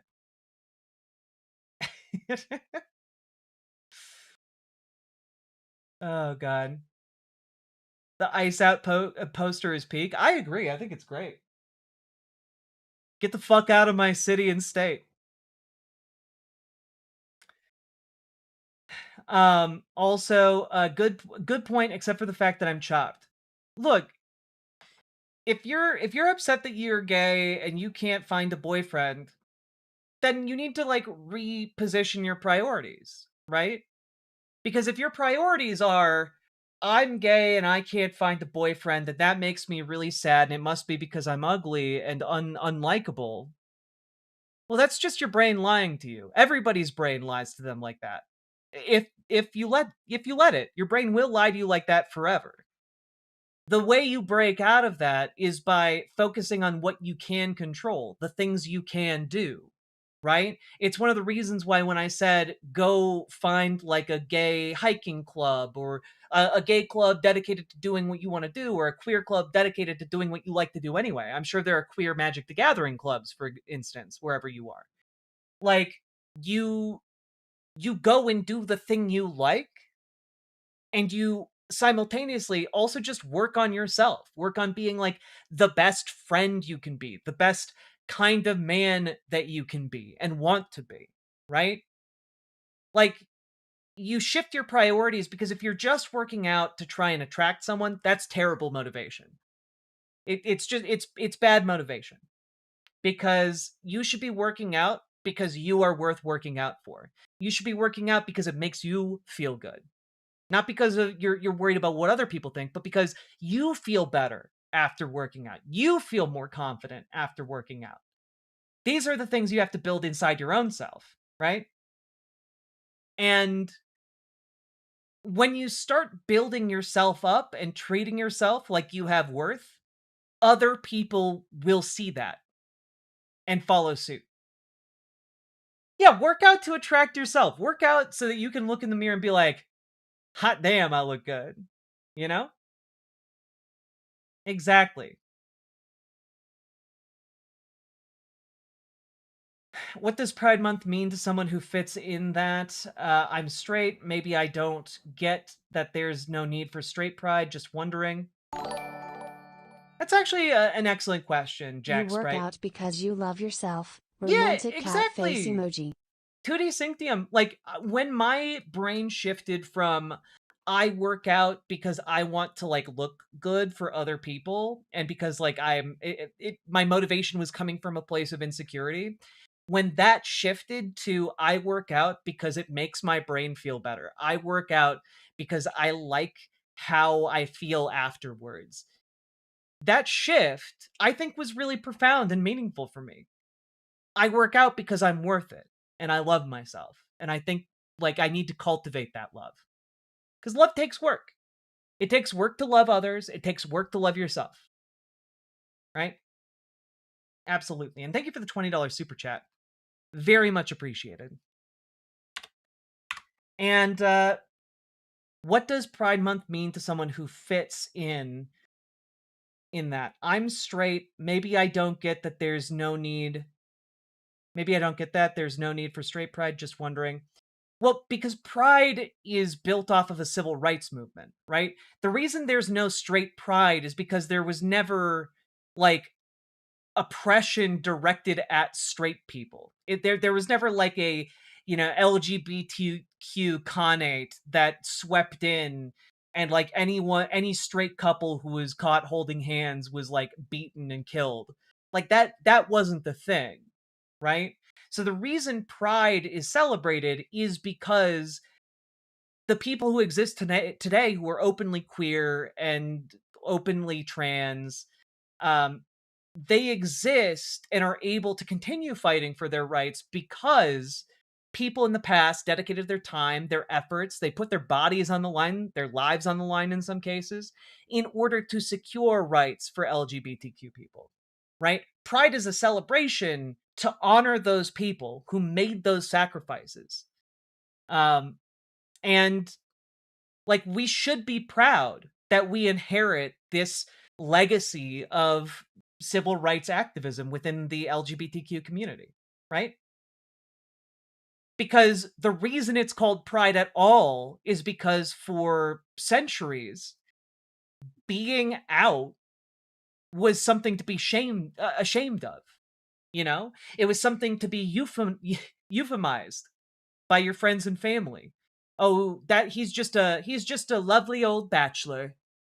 Oh, she just lives with her very close friend. Like, it was not something to be openly acknowledged in public. It was not something that could be tolerated in some families. And in fact, many people were disowned. They lost everything as a result of being found out for being queer. People in America were beaten and arrested by cops for sitting on certain park benches that were known to be where queer people would sit in order to try and meet one another. Uh, Bathhouses were raided by cops. Bars were raided by cops. If you were caught wearing too many elements of the wrong clothing, you could be arrested and put in prison. If you were caught being gay, you could be arrested and put in prison.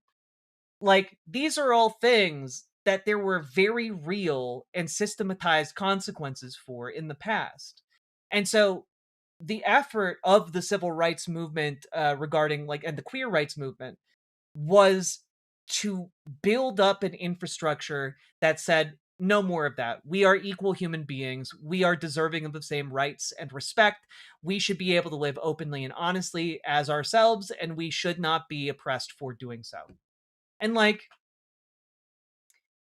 that's kind of the thing. It's not just gay people being like exuberantly gay because like we just have to be fabulous and we have to like indoctrinate the youth. Like, it has nothing to do with any of that. It has everything to do with looking back at where we came from and celebrating the sacrifices that led us to this moment, while committing to do even better as we move forward.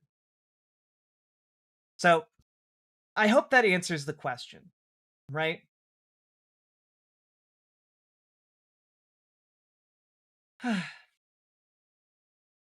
Great response. Makes sense to me. It almost feels like I almost feel like a clown for asking. I'm glad you did, though. Right? Like, it's important because some people never hear why there is a Pride Month.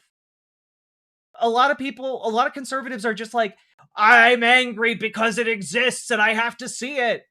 Like, I just saw a story the other day about uh like a municipal worker in like Idaho or something suing the state government because there was a pride flag at his work and he had to see it.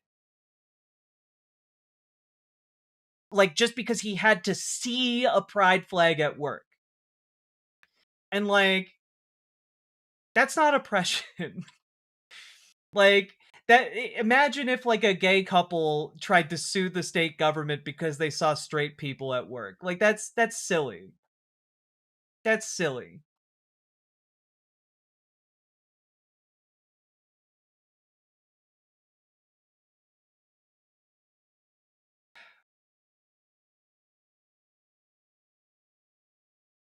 Doing even better sodomy? You know what? God, inshallah. Inshallah, brother. May we all experience better sodomy.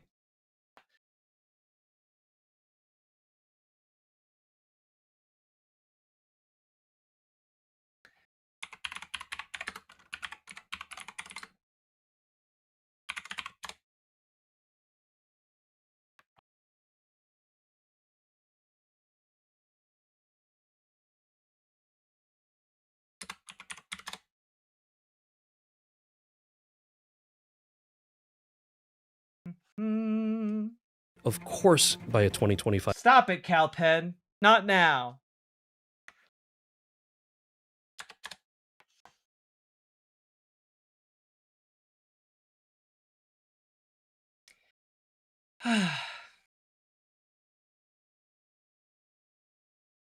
It is also worth knowing, just as an FYI, sodomy does include oral sex. Just as an FYI. This should be clipped and made into a short. You know what? We'll put a little marker here. Maybe we can make it into a short. Maybe we can do that. Anytime you guys see something that would make a good short, let me know. I'll try and mark it so we can get it. Are the trolls out in force tonight? I mean, Vertical Chat always has trolls, but you know, we're doing our best. We're not afraid to throw up the shields if it gets too overwhelming.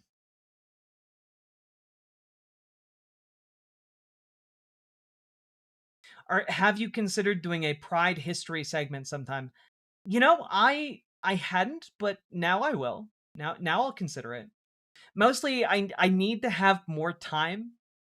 I need to have more time to like sit down and prep stuff, right? Because right now I'm doing everything I can to try and keep up with both the things I commit to you guys in moments of weakness, right? And also keep up with the news. And that's been hard right now. I think I don't want to be down on that idea because I really like it. But if I have to be completely honest with you, it's probably something that will happen in a post-Trump 2 world. Because right now, there is so much news and so much, like, fucking shit going on that, like, I have like no time to do the other things that I need to get done. Um, how about teaching us gay medieval history? Maybe. I would love to do that too. There are nuns. Nuns were up to a lot of fucking gay shit. All right. They said inshallah. Yeah, means God willing.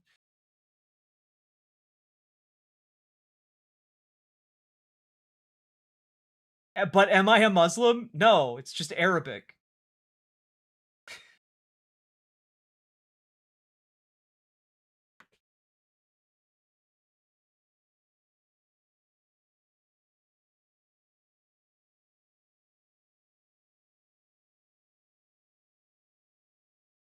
I think a big problem is in areas like mine where there isn't much representation of pride or queer culture. Being queer becomes more about dodging being a stereotype to all the normies. That can be very true. Having been in a lot of rural Minnesota throughout my life growing up, absolutely, that's a big thing. Inshallah is so fun to say. It is. It is.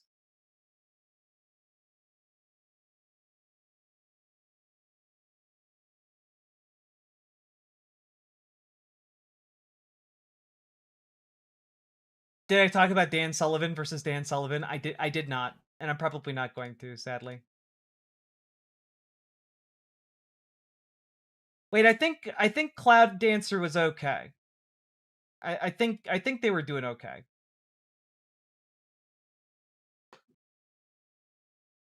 Let's see here. I'm gonna be honest. This stream is too suspiciously wholesome. What's the catch? I don't know. I feel like it's.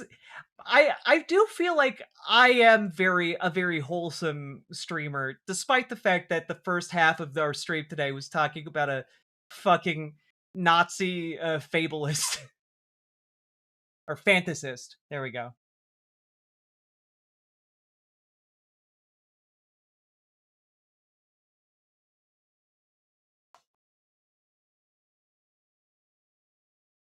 All right. You know what? Totally fair. The horrors do not stop. It's true. I would like for the horrors, it'd be really great if we had someone like Zoran Mamdani in charge of America, and instead of like constantly having to talk about the fact that Donald Trump is threatening genocide, and instead we could just like be talking about like, hey, this new taxation policy.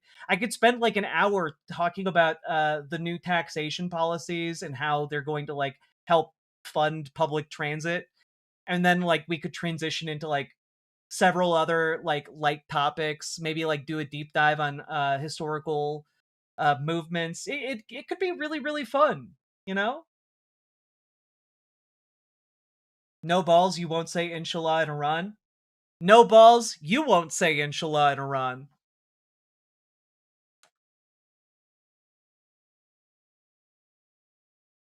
Send me a video of you saying inshallah in Iran, and then I'll send you a video of me saying inshallah in Iran. We'll have a inshallah off. Inshallah.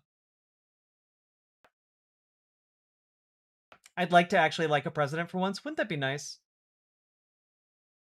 To underline your constant calls to organize, doing stuff with with JVP and volunteering for Milat Kiros has given me a lot of energy and hope. Hell yeah.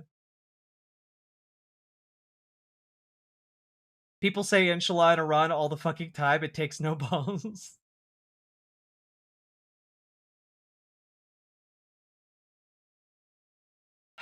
All right.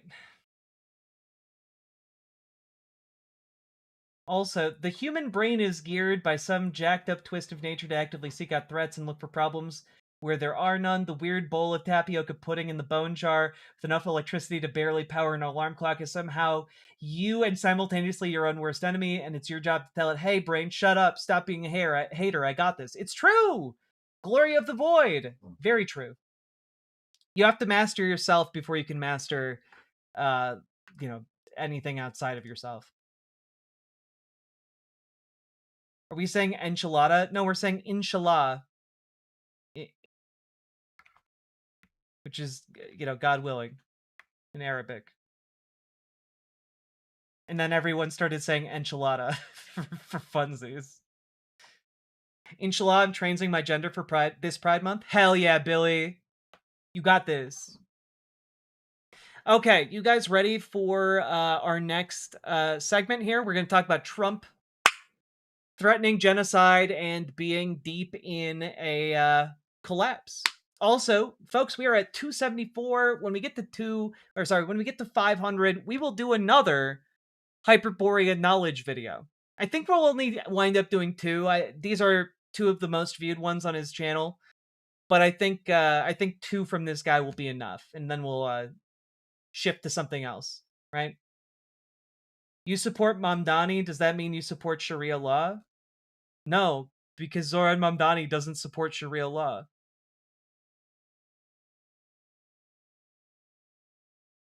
All right.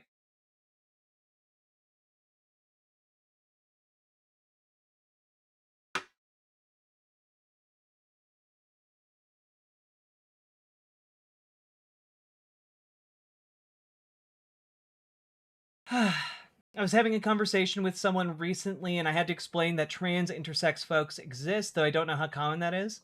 Well, I mean, intersex is as common as having red hair. So, like, it's not that uncommon.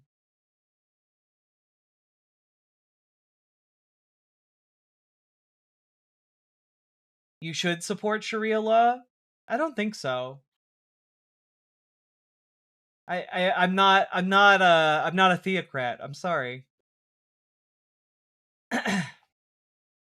I want my more Hyperborea knowledge, but my bank account is getting angry at my poor spending habits. That's a-okay, Nocturnal 8999. Oh, wait. Real quick, I did want to do another like short segment real quick. I'm reminded that this exists specifically because the chatter in Vertical Chat reminded me about Zoran Mamdani, and it's relevant. Here we are. Now, let's it'll be a quick one. It'll be a quick one, okay? So, folks, I need to talk to you guys because, well, I have never seen Ben Shapiro flailing so pathetically in my life, and only for him to instantly get mogged, right? By not just like one guy, but like 4 people, and it's genuinely incredible. It's one of the best things I've ever seen, and one of the best things I've ever seen in politics. And like I know I've talked about how Daily Wire's bottom of the barrel. I know I've talked about how they are flailing, screaming, vomiting. They're not doing okay, right? Their numbers are terrible. But like, it's one thing to know that abstractly, but take a look at this. Okay, meanwhile, speaking of threats significantly closer to home, at least at this moment, New York, Zoran Mamdani, Brad Lander, the pick by Zoran Mamdani for DSA in Congress, a person named Chevalier and Valdez, all of these people are far lefties, aired an ad in an NBA Finals game last night, game 1 of the NBA Finals. This is where we are right now. And this is why New York must lose. I know I have a lot of fans and friends who are Knicks fans. But for the good of the United States, New York must lose. Because otherwise, you're going to have these people celebrating. Now, it is deeply funny to me that for 2 reasons here, what Ben Shapiro is about to do. Number 1, because the idea of Ben Shapiro being a sports guy just does not at all ring true to me based on everything about him. And maybe he is a sports guy, but like he does not make that his one of his things, right? But number 2, just come on guys, we all have to team up and beat these guys because otherwise they're going to destroy the country.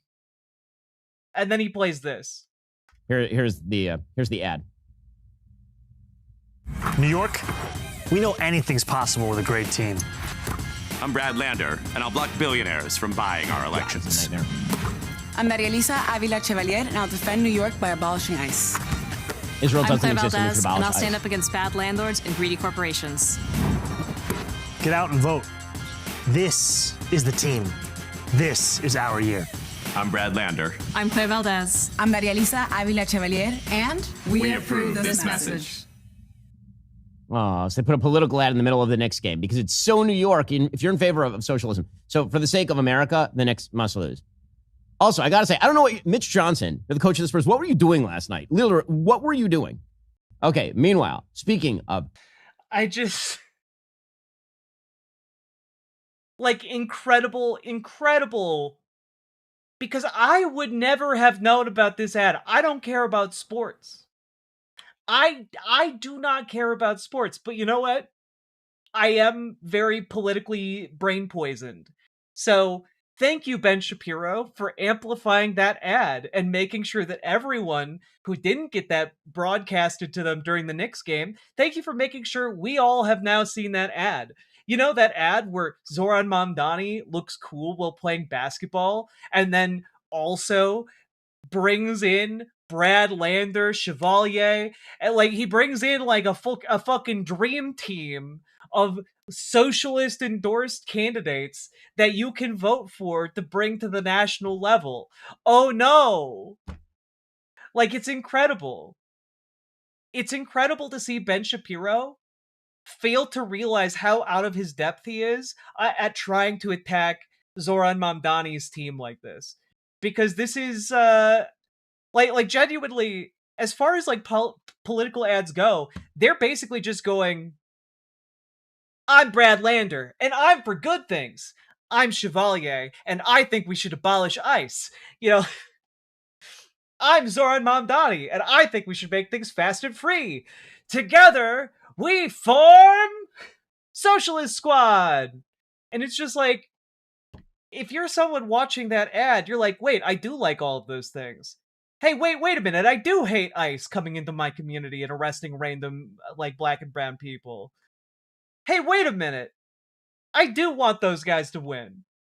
Like, Ben Shapiro actually unintentionally here cut an even better ad for all four of them. Like, honestly, play this in New York. Play this in New York. All right? Play this conservative shitheel that's known on the national stage calling for the Knicks to lose because they support these candidates. It's genuinely politically poisonous, and it's incredible to me that a veteran, like, talking head like Ben Shapiro wouldn't realize that optically he just mogged himself. And that's all I really have to say about it. I thought this was very, very funny when I saw it. Anyway, if you got anything out of this, folks, hit that like button, hit that subscribe button, leave a comment. Let me know, how mogged do you think Ben Shapiro actually is? Let me know in the comments. And also, organize with your local Dems, folks. Organize with your local DSA. Organize with Progressive Victory. Happy Pride Month, and thank you for being here. Celestial Heart, thank you for the $10 dono. Happy Pride Month to you as well. I very much appreciate your support. People like you make this show possible.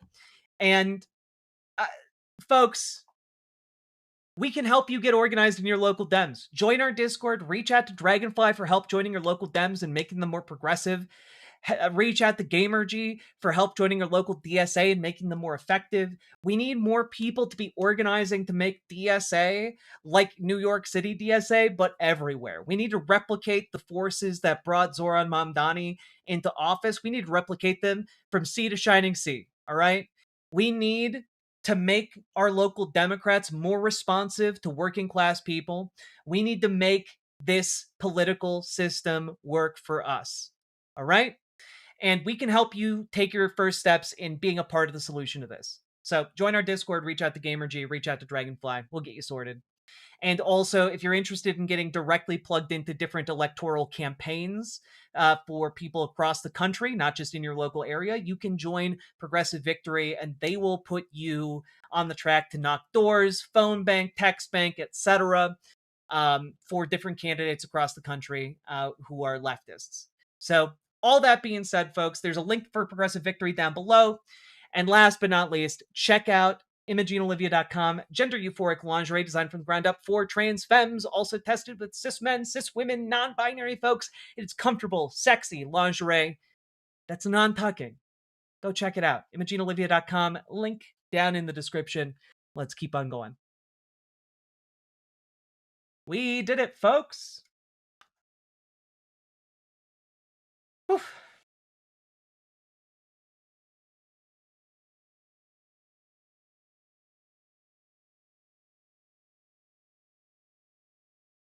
This has been a great stream. Just randomly hopped on. It's been great. Thank you so much for answering my questions. Sorry to everyone else in chat that had to read for having to read my idiotic messages. You don't have to apologize for that. You're amongst fellow idiots here. We're all idiots. Which just is another word for saying we are all learning. We are all growing, and we are all constantly striving and seeking to know more and do better.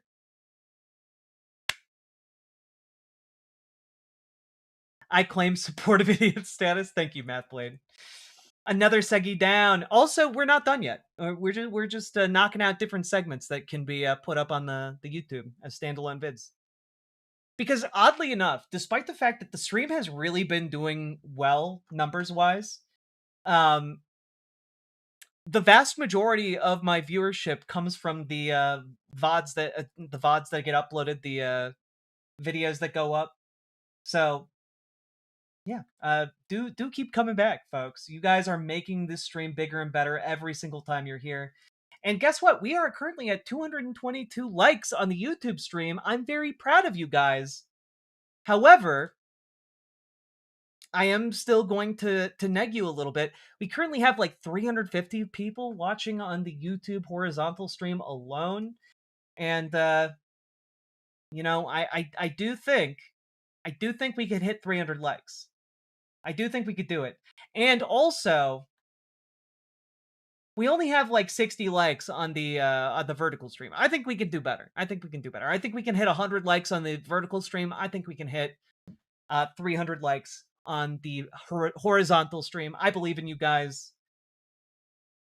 I think you can do it. Welcome. It's a Blood on the Clock Tower reference. I need to learn more about Blood on the Clock Tower. It seems cool.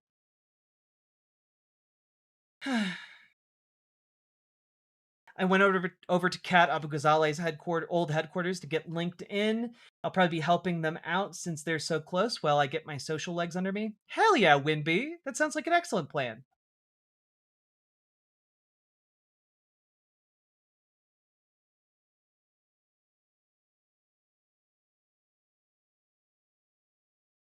Did you guys ever realize that when Jesus was pooping, he had to wipe with his hand? I bet you would slip a finger in, but not Jesus. A sinless wipe is a sinless life.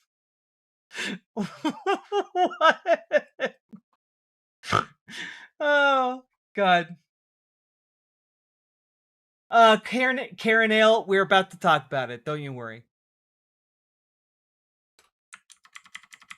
Gonna refresh some tabs and we'll hop on into it.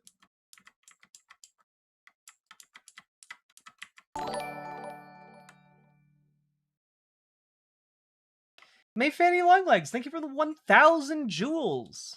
Very much appreciated.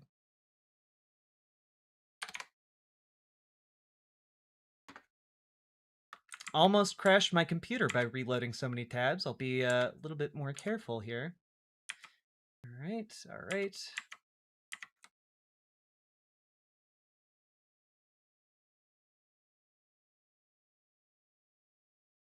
Yeah, cool.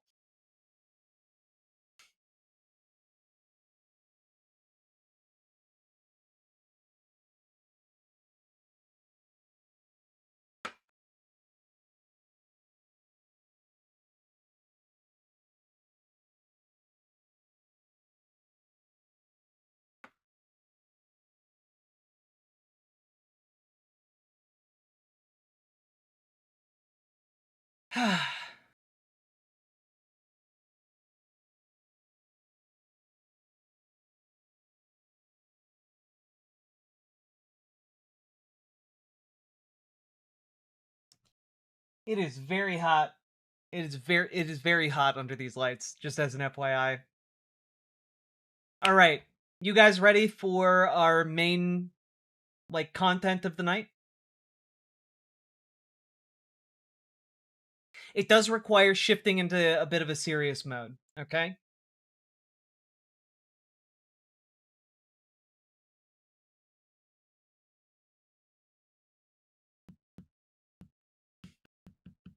Ah, Kiss Majol, thank you. I wore an outfit today while my partner and I were running errands, and she told me that I looked like a fucking superhero. I felt really cool. It was not this outfit, just to be clear.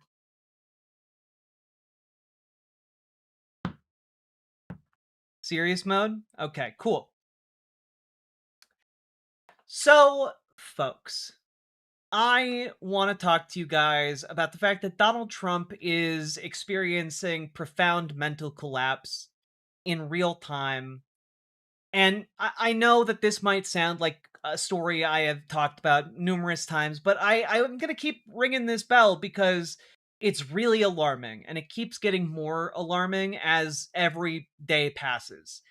And it's gotten to the point where he is now unintentionally threatening genocide. Just idly getting asked a question that is completely unrelated and then just inserting genocide into his answer. And it's really weird and really dangerous. And I want to talk about it because it has profound implications for basically everything that is emanating out of the White House right now. And I want to start with this post from the White House Twitter account, which just says, "Trust in Trump. Just sit back and relax. It will all work out well in the end. It always does." And I gotta tell you guys, when we're in the situation where the White House just feels compelled to put out the message, "Relax, don't worry about it. It'll all work out in the end." This really sounds bad. This sounds like some truly bad shit is happening.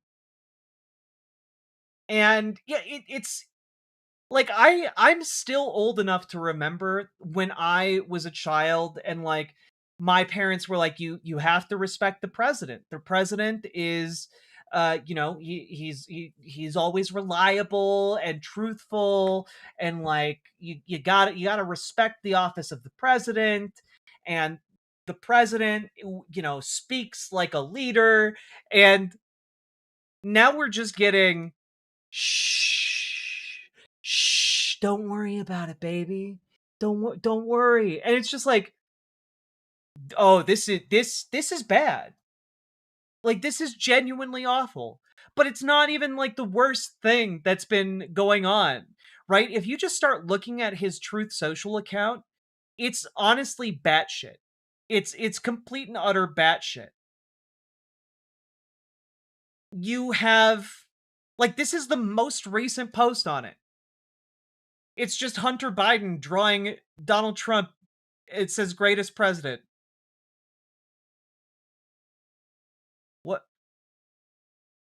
What the fuck?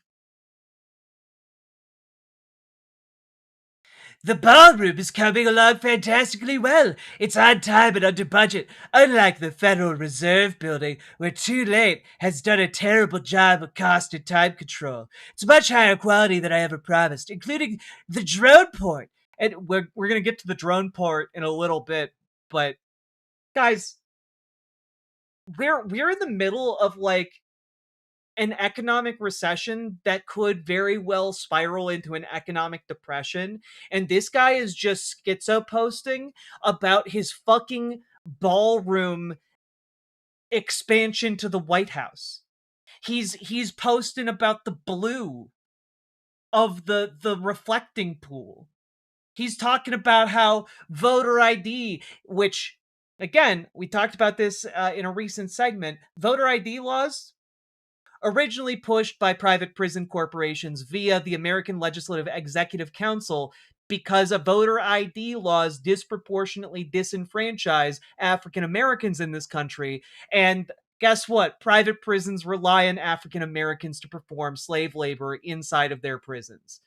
Like, I want you all to understand that starting back in the Reagan era, the American Legislative Executive Council, one of the most powerful lobbying tools in America, was pushing for voter ID laws. The reason Donald Trump pushes for voter ID laws is the exact same reason GEO Group and the American Legislative Executive Council has been pushing for voter ID laws for the past 50 years. It's just to disenfranchise people. It is not because there is profound concerns out there about voter fraud. It is another method to consolidate political power, right? I didn't realize that that about voter ID laws. Yeah, the American Bar Association actually has pushed, not pushed. American Bar Association actually has an article on their website about this. I talked about it the other day. I'm pulling up the source real quick. Here you guys go. Uh-oh. There we go. We had a little bit of a hiccup. Sorry about that. But they have an article from back in 2014, Alec Exposed. And it's all about the history of Alec's different actions, right? But let's take a look here. Talks about a bunch of different things. 3 strike laws, mandatory minimums, truth in sentencing, more jail for shoplifting were all pushed by Alec. Its zeal to private prisons has fundamentally altered our criminal justice system, making it very profitable to arrest and lock up more Americans and immigrants and to do so for longer. It should come as no surprise that the Corrections Corporation of America and GEO Group bankrolled Alec for years. Bills that make it harder for Americans to vote through voter ID restrictions were also spawned by Alec after it made the measure a priority following Barack Obama's historic election in 2008 with high turnout among college students and the elderly and in cities with significant populations of African Americans. That's the history of voter ID laws in America, by the way. So, just as an FYI. But Donald Trump's, when I say Donald Trump is schizo posting on the timeline about the ballroom and the reflecting pool, this is also what I mean. He posted 9 hours ago a 6-second video.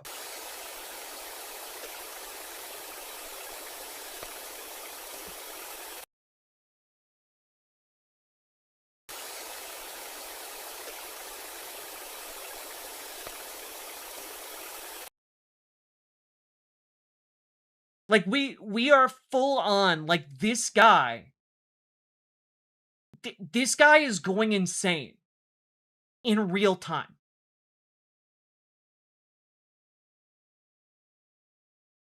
There's really no other way of breaking down what's happening, right? There's no other way. And, he's straight up telling us what's happening, by the way. Here's another post from a couple days ago. The results from my physical examination taken at Walter Reed Military Medical Center and just released were extremely good. Unlike other U.S. presidents, none of whom have ever taken an approved high-difficulty cognitive test, I scored a perfect 30 out of 30, considered extreme intelligence. Are the Democrats really surprised? In fact, this is my 4th such test, all perfect, or 120 correct answers out of 120 questions asked. It is very rare that anyone gets a perfect score, especially when achieved 4 times in a row. All people running for president and vice president should be forced to take high-difficulty cognitive tests. Congress and the Democrats should demand it. President Donald J. Trump. Now, this is interesting. For a couple reasons. Number one, I want you all to understand, he mentions twice in this post on May 30th that he has taken 4 tests that he has scored perfect results on, right? 4 tests. And he also seems to be posting memes that claim he has aced 3 of them.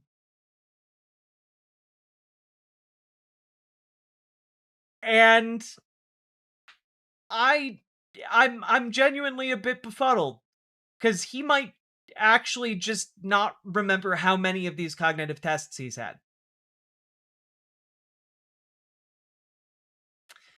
Right? Like, my God.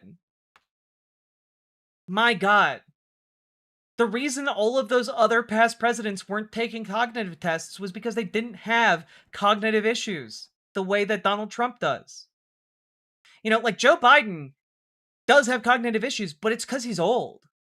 And I think that whatever you might say about Donald Trump, I don't think his issue is that he's old. Like, he's been visiting Walter Reed repeatedly. He's gone for his like 3rd or 4th physical in the past year. Yearly physical in the past year. And every time he leaves describing acing cognitive tests. And it seems to me that the tests he's describing, and this is also like co-signed by medical doctors who give these tests, these are dementia tests. He's being given dementia tests because there's something wrong with his brain. Which is, by the way, validated by the fact that he keeps just posting AI slop. He keeps posting AI slop of the ballroom or the pools. And this is actually pretty aligns neatly with other world leaders who have been psychotic. You know, it's the Nero fiddling while Rome burned situation. Right? Like, here's from June 1st. He writes this at 8:27 p.m. 51st state, and he links to this Bloomberg article. And if you go to the Bloomberg article, Canada dips into technical recession for the first time since 2020. He's still talking about Canada becoming a state. He's still threatening the sovereignty of other countries.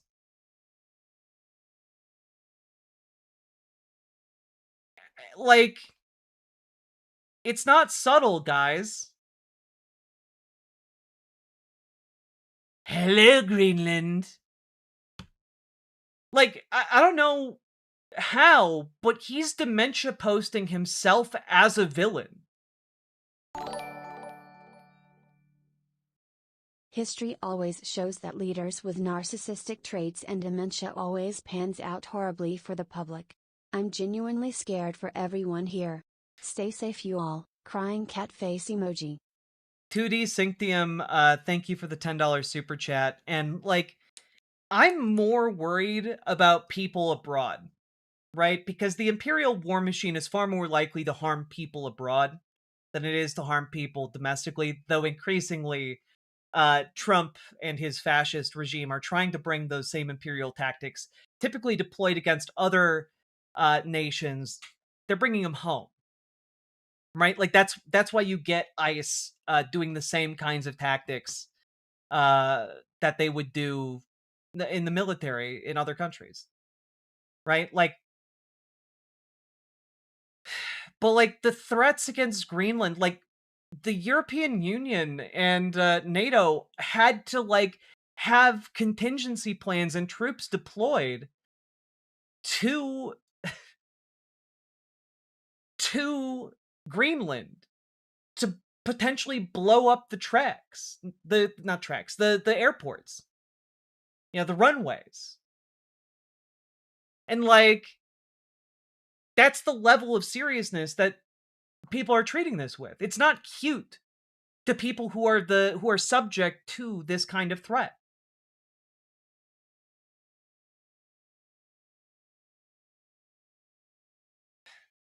Like, most American, like, I want to be clear here. Most Americans aren't seeing this. Most Americans are not going and looking at Donald Trump's Truth Social account on a daily basis. Most Americans are not aware that he is just off the cuff threatening another country. Right? They aren't aware of it. But the people in Greenland sure as shit are. The people in Europe sure as shit are. This is meaningful to millions of people. And we are doing unspeakable amounts of damage to our efforts to conduct diplomacy in the years after Donald Trump. We are making ourselves into effectively a North Korea that is not going to be able to have equitable relationships with other countries as we move forwards. You know? This kind of damage is going to be felt, by the way. Like, I know Republicans are like, diplomacy's weak and gay or whatever.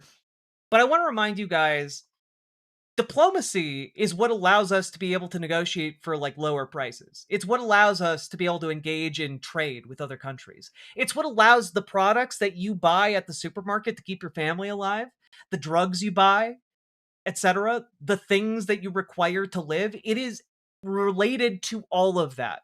By degrading diplomatic power, by degrading US standing in the world, you are actively conspiring against your own ability to live. Like, it is very obvious if you stop and think about it for like 5 seconds. This isn't like some funny haha thing. Like, this is how you wind up like getting stuck in a Great Depression era situation, and we are rapidly beelining towards that.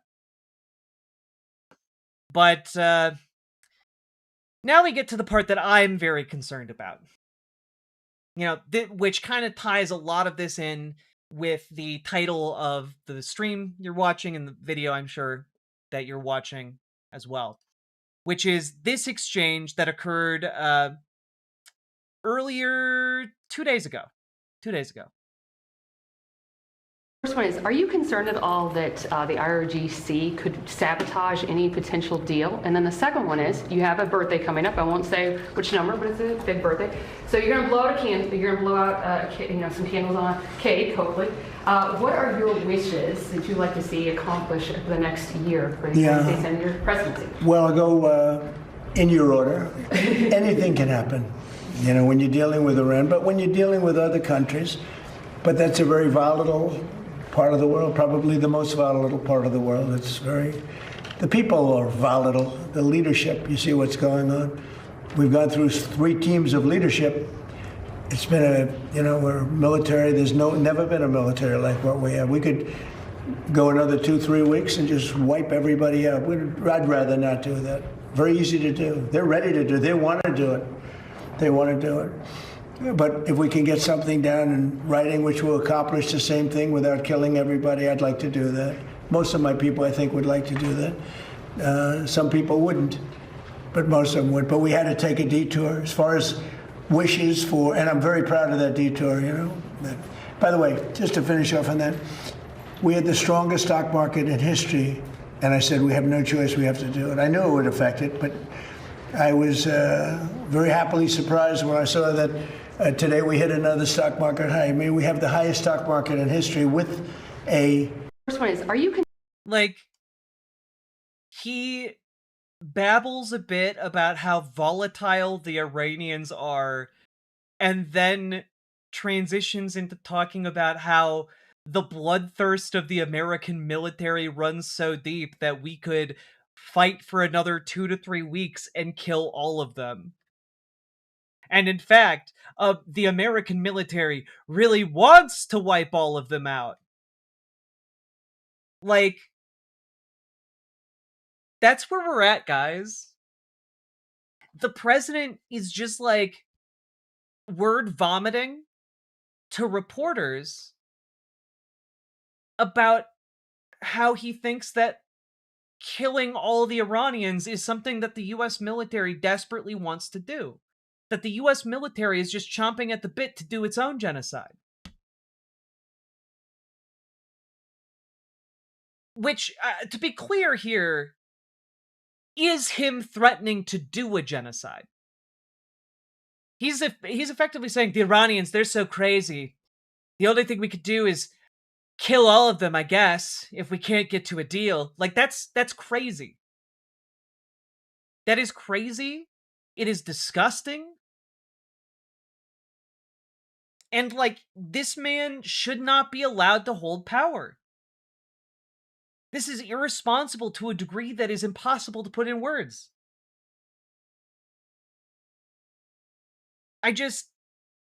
He's a deeply, deeply sick man. Honestly, what's happening right now is worse than anything that Biden did. You know? What is worse right now, like he's Bidening to an exponential degree. To put it into conservative terms, this man is worse than Joe Biden at any singular point during his presidency. He's Bidening so fucking hard that he's out Biden.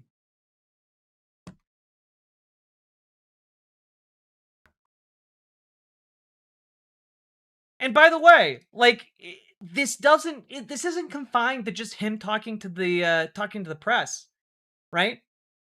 In that one interview, like, it's consistent. This is from earlier today. Trump details risky, rejected plan for U.S. troops to collect nuclear dust in Iran. At the Oval Office on Thursday, President Donald Trump, for the first time, detailed a risky plan that he opted not to greenlight that would have sent U.S. troops into Iran to collect enriched uranium, or nuclear dust, as he calls it. The president said he decided to not go forward with the plan given the dangers.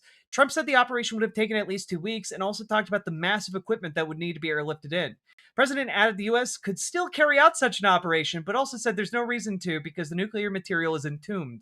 We could get it right now. I don't think they could stop us if we wanted, but there's no reason to. It's entombed. Like, this dude is the one making decisions about that affect the lives of, like, tens of thousands, tens of millions of people.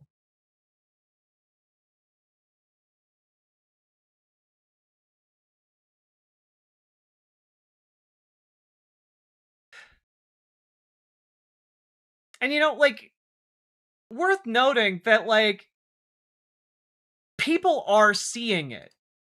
People are recognizing that Donald Trump is deeply, deeply unstable. They are responding to the fact that gas prices are worsening. Are, like, people's wallets are getting lighter and lighter. He's now hit like a 35% approval rating, even in mainstream polls, not just in, like, off the cuff or fringe polling, but this is mainstream polling from The Economist. He's hit officially 35% approval. Like, this is, we're talking basically bottom of the barrel in terms of how low you can get in Republican support. It's truly insane. There's not really any comparable moment in either Biden or Trump's terms. You can actually look at this point in Biden and Trump. In Trump's first term, Trump was 10 points underwater. You know, yeah. In Biden's first term, he was 9 points underwater. Right now, he's 25 points underwater. He's doing over twice as bad as he was last time. Is that like Hoover numbers? Yeah, we're getting close to like Herbert Hoover during the Great Depression numbers. Like,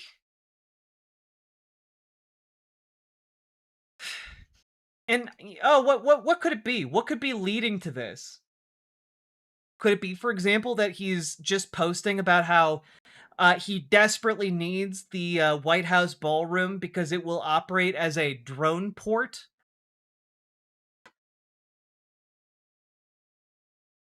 He's just posting AI slop. It's crazy. The drone port at the White House ballroom will be perhaps the most sophisticated anywhere in the world. It will safeguard our nation's capital, Washington, D.C., long into the future. Judge Richard Leon should stop playing games with American security. If anything happens, he will be held responsible for the death and destruction caused to our country. He's already created enough problems by allowing top secret information to be released and exposed based on a ridiculous lawsuit started by a highly litigious woman, serial plaintiff, whose strolling, in her opinion, will be disturbed by the new, desperately needed structure.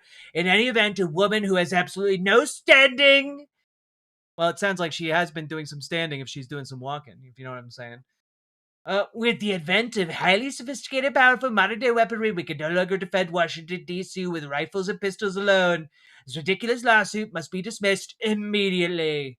But also,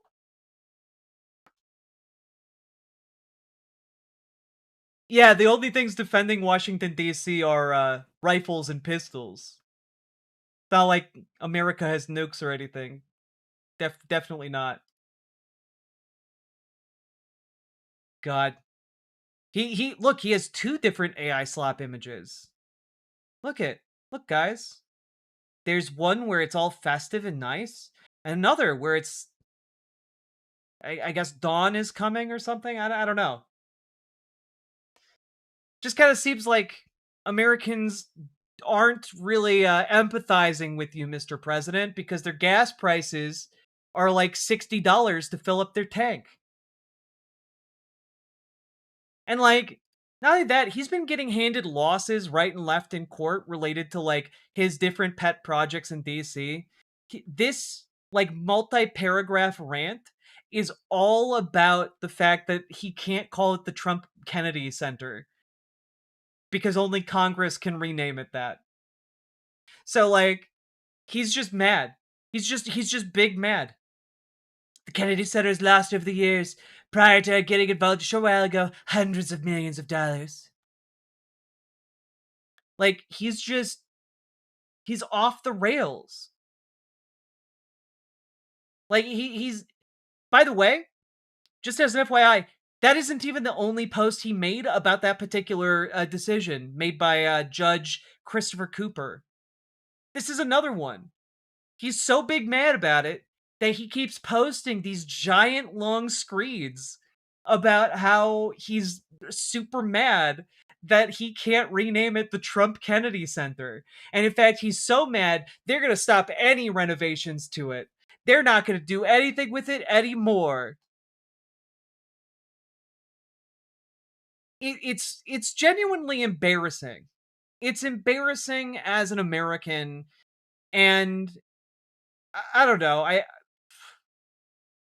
Also, it kind of seems like people are pretty happy about this legal decision.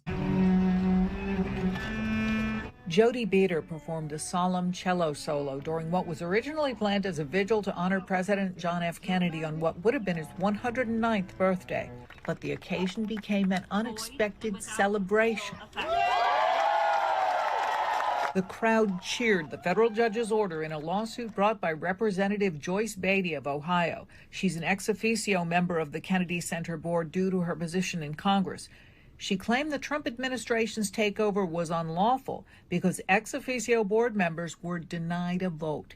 In his order, Judge Christopher Cooper said Congress named the John F. Kennedy Center for the Performing Arts for President John F. Kennedy by federal statute, and the center may not be officially named for anyone else except by an act of Congress. He went on to say, defendants are permanently enjoined from displaying, installing, or maintaining any physical or digital signage that designates, suggests, or implies that the institution is named for any person other than President John F. Kennedy. He gave the center 14 days to remove President Trump's name from the building and its website. I am taking this as great news. I'm very excited, very happy, and I know that we still have a long road ahead of us. A lot of damage has been done, and a lot of repair needs to take place. Judge Cooper also granted a preliminary injunction to halt the center's impending 2-year closure for repairs. He referenced previous plans for repair that did not call for a complete closure. Tara Hoot, who has performed at the Kennedy Center, was an early critic of Mr. Trump's takeover. The president had promised to ban drag performers. Now the tough work begins to rebuild trust with artists. Man, how can you be upset about someone who's wearing such a silly, fabulous, fun outfit? Like, oh no, look, that drag queen is wearing a lot of makeup. Oh no, I'm slain. Communities to bring the Kennedy Center back to life. After a Kennedy Center spokesperson released a statement mentioning an appeal, many were surprised by a social media post from the president. He slammed Judge Cooper's ruling, but went on to say, "We are going to be working with Congress to transfer this failing institution back to them so they can make a determination as to what to do with it." He added, "I have no interest in continuing what could only be a hopeless journey into Never Never Land." The judge's ruling throws the Performing Arts Center's near future into uncertainty. Jackie Benson, News 4. Like, I don't know. It is nice, despite the fact that everything is insane, that sometimes we do get a few tiny W's. But like, things are not going well for Donald Trump right now. Like, the insanity is trickling down, right? The insanity is trickling down. And here's what I mean. Here's another Truth Social post. This is from 5 days ago. The New York Times wrote a story today entitled, "Trump Administration Sees Striking Exodus of Legal Talent," as though that's a bad thing, when actually it's very good. The people that are leaving are radical left deep state lunatics who are destroying our country and weaponizing government. Many of them didn't leave but were fired. The failing New York Times writes this but makes it sound like it's a terrible thing when actually it's just the opposite. We want people who will make America great again, not people that are trying to destroy our country, that were put in by Obama and Biden, and in many cases they shouldn't have been representing the USA in the first place. Let them go on to bigger, better, and brighter things in the future. I fully support that, and I wish them all well, President Donald J. Trump.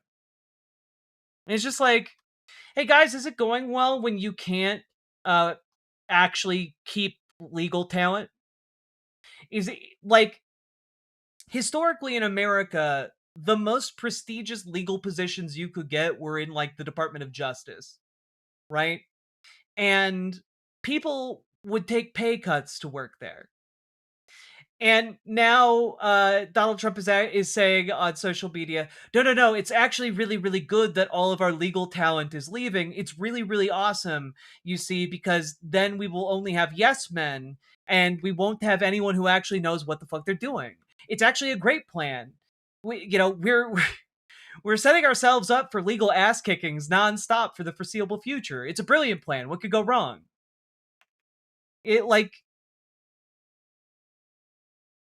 Honestly, even if you're a Republican, you should be looking at this and being like, oh, that's really fucking bad.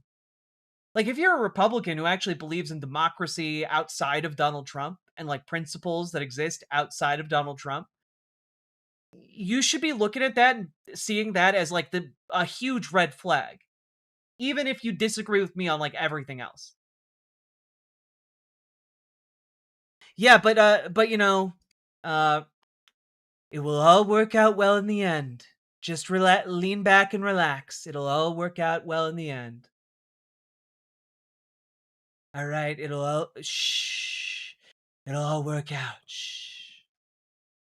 Also, he's now seeing Republicans in Congress align themselves against his $1.776 billion slush fund. And it does seem at the moment, according to what's happening on the ground, votes are being aligned against this slush fund, even though it's been enjoined by the courts. Like he cannot move forward with this slush fund according to the courts. But I think Democrats have been putting the gears into motion to bring this to a vote so that Republicans have to vote on it, which I think is good. Because Republicans are really, really fucking angry, especially Republicans in the Senate.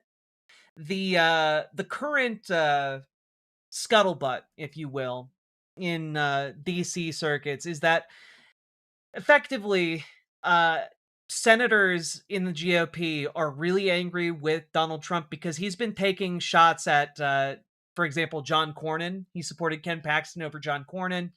And a lot of the GOPers think that this is a violation of some kind of unspoken arrangement that he's had with Republicans in Congress, and they're planning to exact some kind of price for those perceived betrayals, right? One of those prices is his slush fund. And another one is shaping up to also be the confirmation process for Todd Blanche, former personal attorney to Donald Trump and current acting head of the DOJ. But Todd Blanche has a timeline that he needs to get confirmed on, and it requires Republicans to vote for him. And a lot of the signaling from people like John Thune indicate that Todd Blanche is not going to have a good time.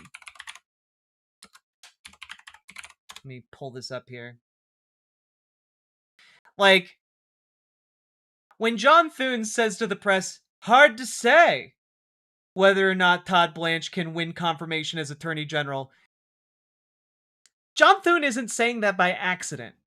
He's saying that deliberately because he is directly threatening that priority. Right?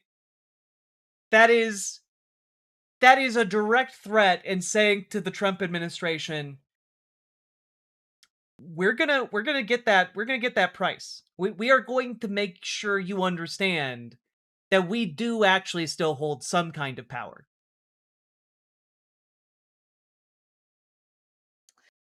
And all of this is going on. Worth noting here, excellent reporting from the Bulwark. Ebola veterans are aghast at Trump's plan for the outbreak. Now, the great question, what is Donald Trump's plan for the Ebola outbreak? And Donald Trump's plan is no American citizens who are infected with Ebola can come back to the United States. His plan is just either they get better over there or they die. That's it. Like, he is quite literally leaving American citizens to die. And Republicans won't even call him out on it. Like, they just don't seem to give a shit. They don't care. There's an Ebola outbreak. There is currently an Ebola outbreak. Yeah. Now, granted, it is not spreading to a great degree here in America, thankfully, but like, there's just such an inept response, and we've so degraded our capacity to function as a state that Donald Trump is just like, nah, keep them over there. We don't want them here. Keep our American citizens in your countries, please.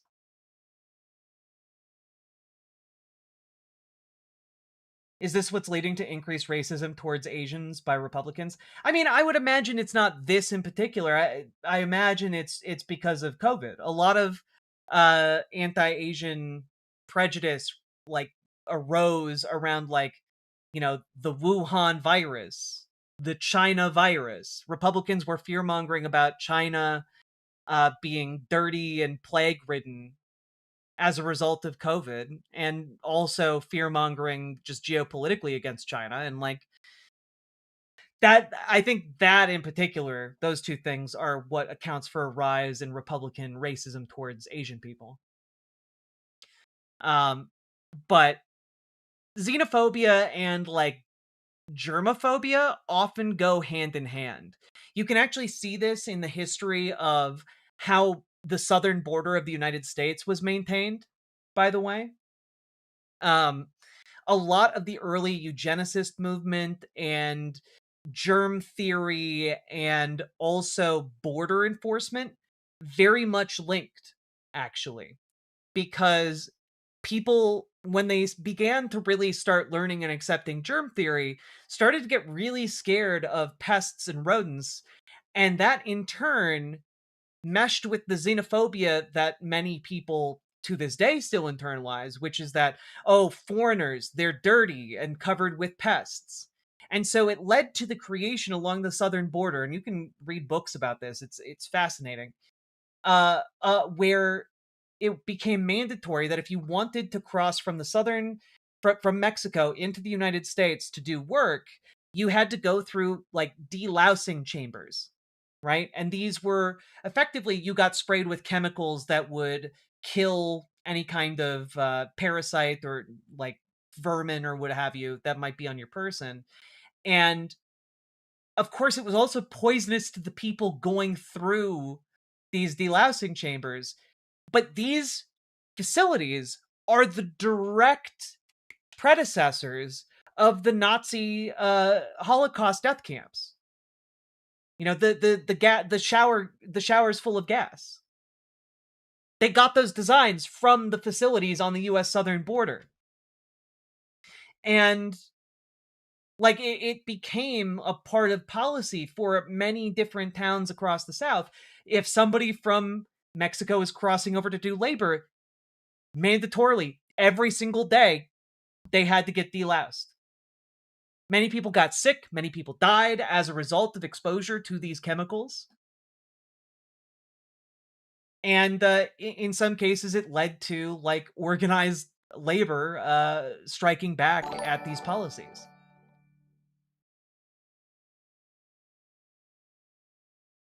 Also, Stop the Stupidity. Thank you for the 10 gifted memberships. Very much appreciated. Thank you so much for supporting the show and making it possible.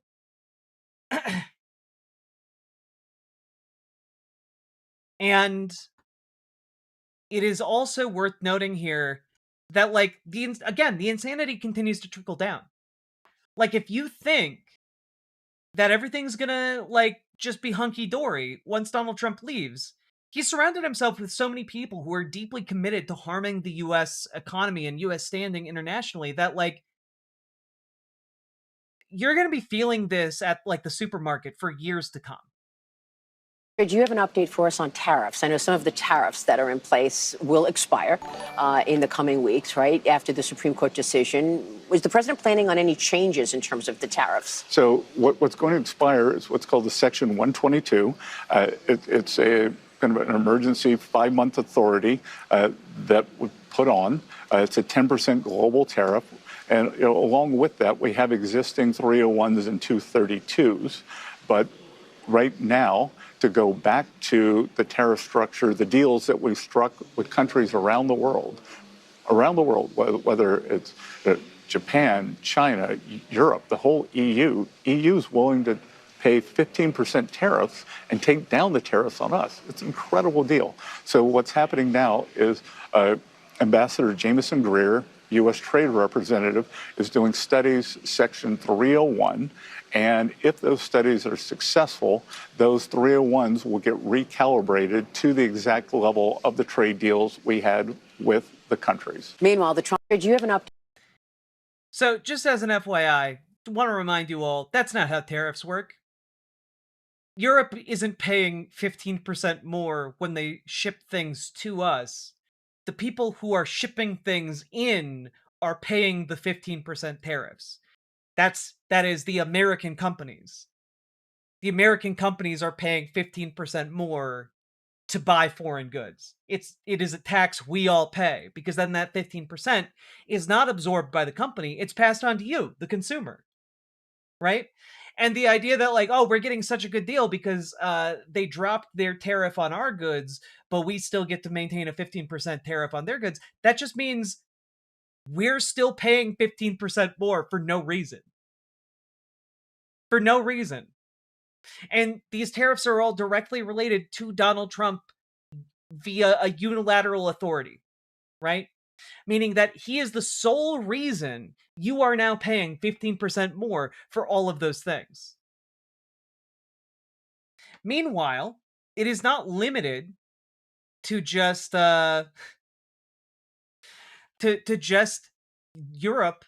You know, any goods coming in from Europe, you have to pay 15% more.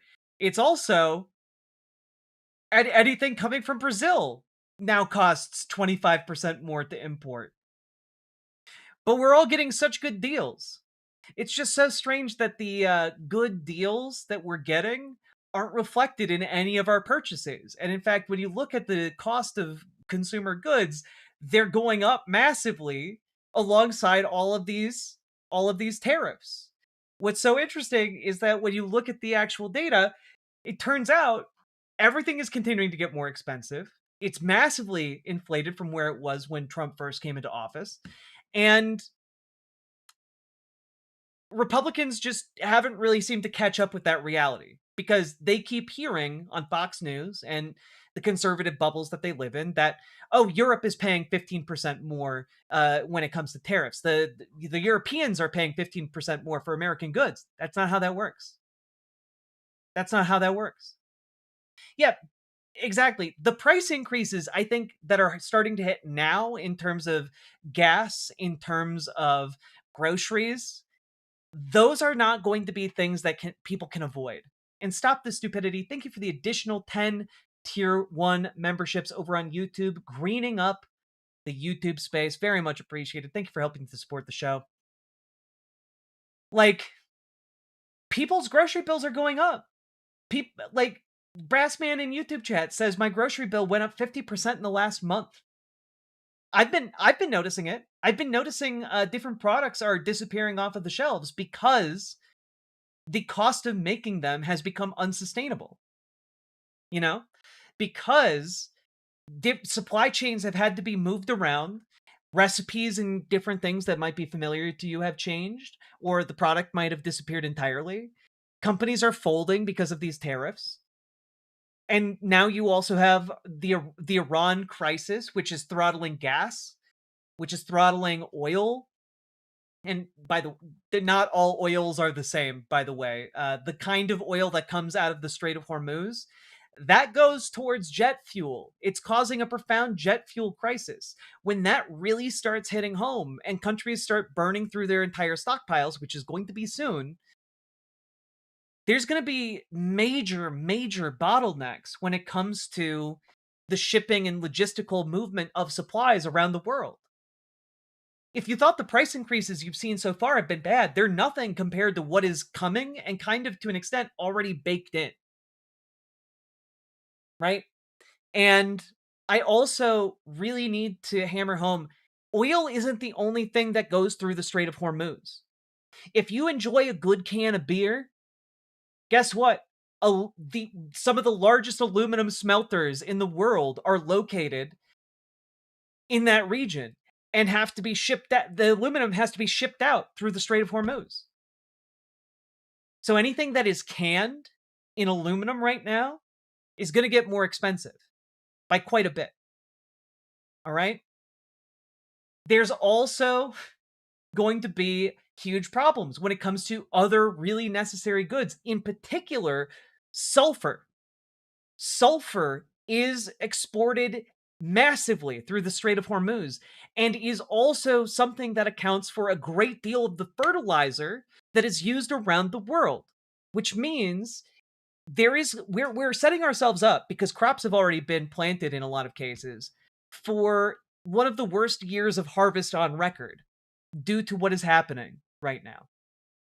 And yeah, weren't the predictions that the largest shocks were going to come this month and then September? Yeah.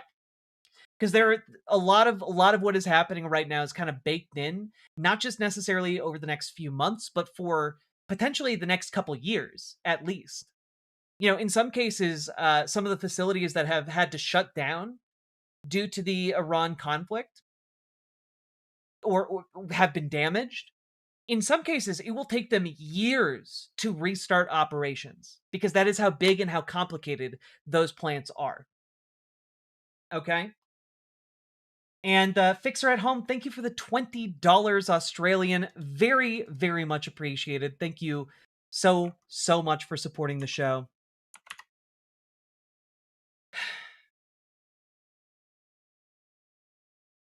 It is an unending set of crises. Okay? And it is made worse by the fact that the Trump administration right now is going out in public and trying desperately to tout unambiguously evil and horrible things as if they were just the best things on God's green earth.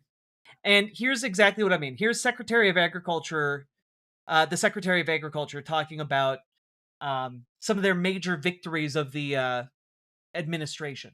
People working today than ever before. So as we have moved about 4 million people off of SNAP, we don't have the exact data, how much of that is fraud, how much of that is people just moving into the American dream and off of the welfare programs. But we think it's probably pretty significant that, yes, this is the goal. And when we hear so much pushback that, well, y'all, you know, why are you moving, why are you kicking people off?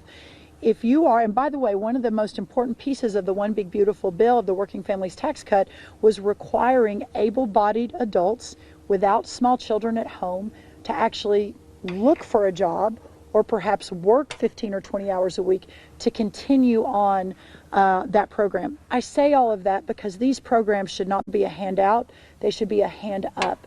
And people working today than ever before. Now, that is maybe one of the most horrifically fucked up things I've ever heard a bureaucrat say. Right? Bragging about kicking 4 million people off of SNAP. That's the food assistance program. That's what allows people who live in below the poverty line to be able to eat. Right? And it's not even to be able to eat well. Like, it is, like, in many cases, SNAP is not sufficient to feed an actual human being and keep them alive. Right? And not only that, SNAP already has work requirements. My argument is that it shouldn't have any work requirements at all. You know, there's no excuse for any man, woman, or child to go hungry in the richest country to ever exist. Right? But how it works right now is that it already has work requirements.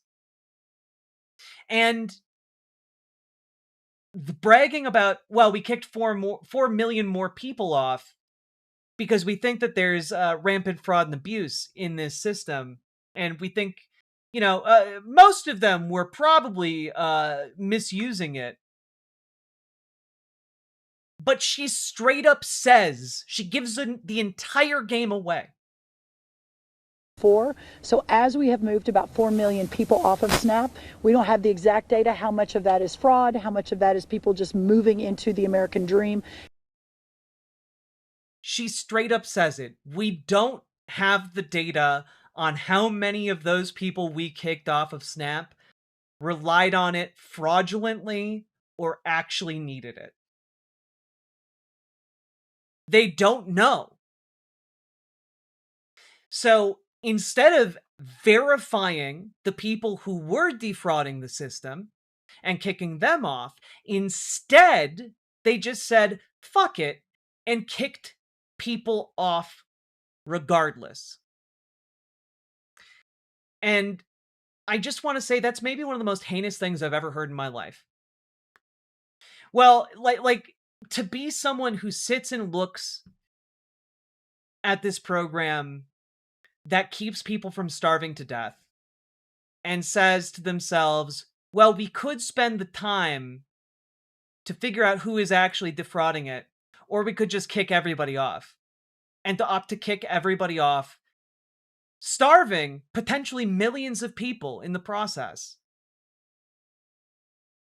Like, that's genuinely evil. That's genuinely evil. That's valid, some people being lazy. But do you think that the people who are lazy, it's important enough to punish them that you're willing to take the risk that you could be starving like millions of other people to death? Like, I don't think that's worth it. I don't think that's worth it at all.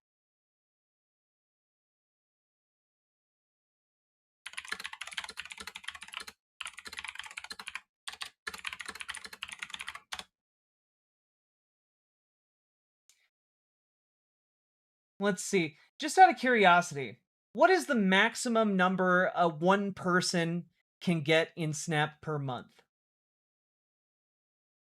So, the maximum benefit for a single person on SNAP is $298 per month on the federal program. And that varies from state to state, of course. The minimum is $24 per month. $296. Most people are earning way closer to the minimum amount of SNAP. And they have to rely on like maybe $100 per month, if they're lucky, for food. Some people have to rely on $24 a month for food.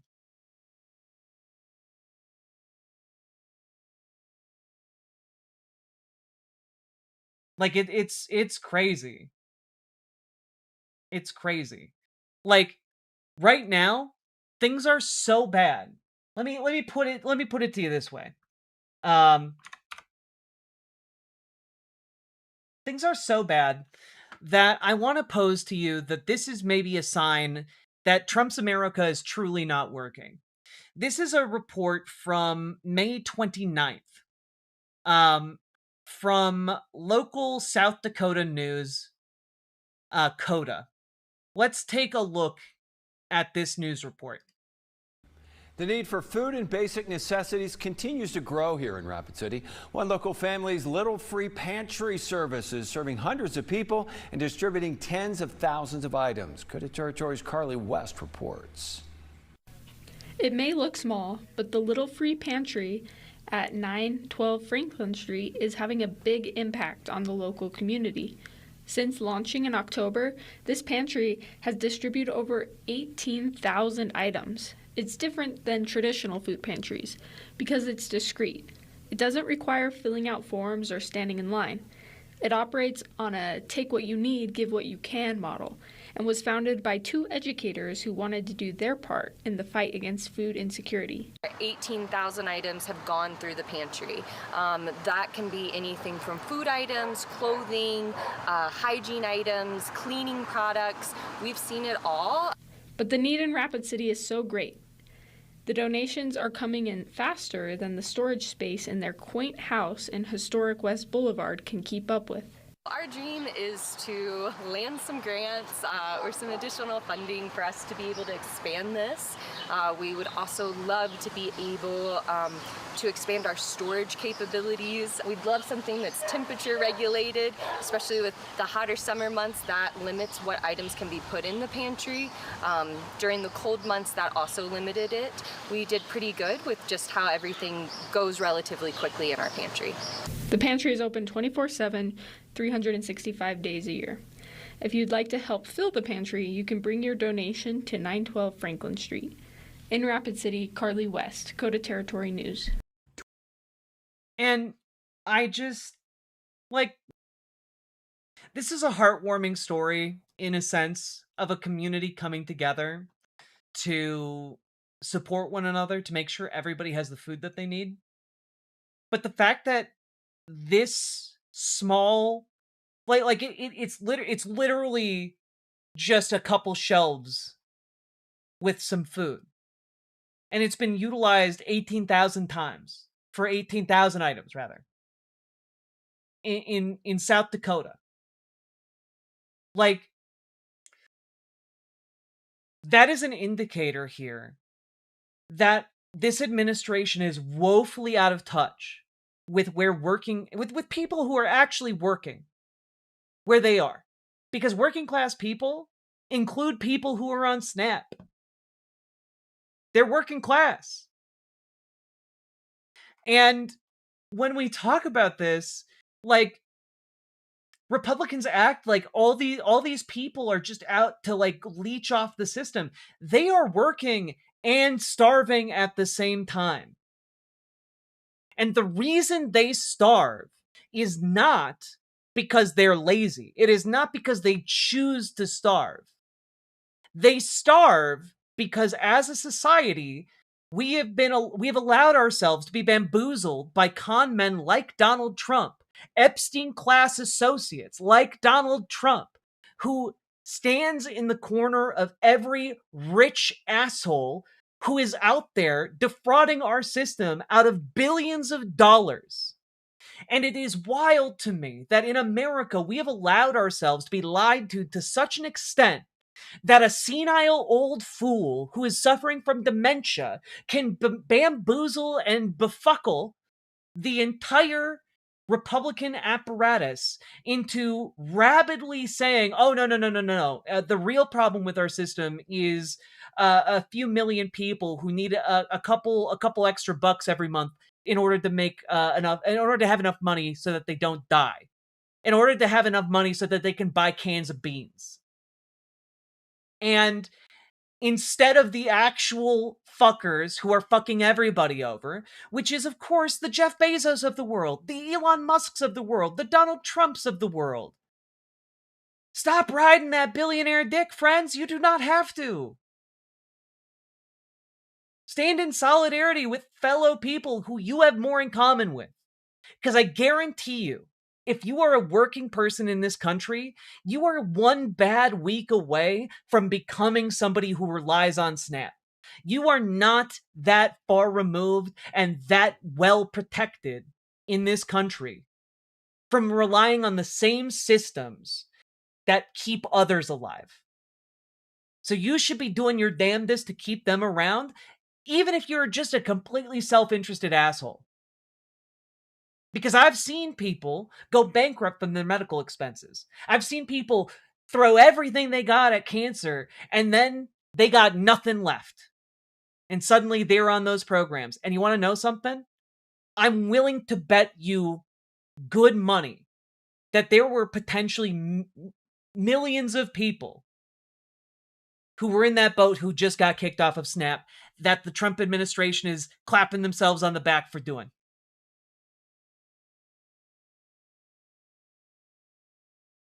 It makes me so mad. It makes me so mad.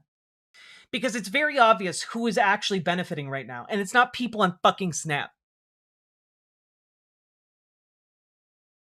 Here's the Wall Street Journal. Worker compensation, wages, and benefits grew 0.8% in the first quarter of 2026 from the fourth, while domestic corporate profits jumped 2.7%. In America, profits, not revenue, profits alone grew by 2.7%. But how much did wages go up for working people in this country? 0.8%.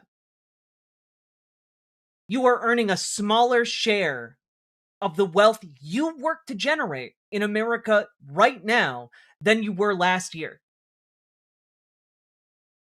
And who gets that bigger share of the profits, if not the working people? It goes directly to those billionaire fuckers who are competing amongst themselves to be the world's first trillionaire.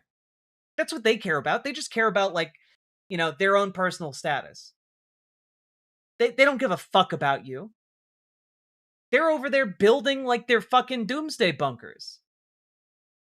How mad? Yeah, I am mad that the working people in this country are getting screwed over. I've been and lived in working class rural communities in this country, and I've seen them fucking killed off by these billionaire fucks who roll in with their Walmarts and put everyone else out of business. Right? Like, the people who are killing this country are billionaires. And I've seen it happen to town after town after town in rural America. They are the people killing the factories. They are the people killing the lifeblood of America. They are the people killing the farms. They are the people killing the housing prices. They are the people killing this country. How can a sane person not be mad at this? Exactly. Anything less than righteous anger is delusional. Like, if you are not angry at what is happening to this country, what a cushy fucking life you must lead. Like, you're probably one of those rich fuckers who lives in some kind of gated community. I do not believe you if you tell me you are, like, an actual working class person and you don't see how the rich have fucked over your community. I do not believe you.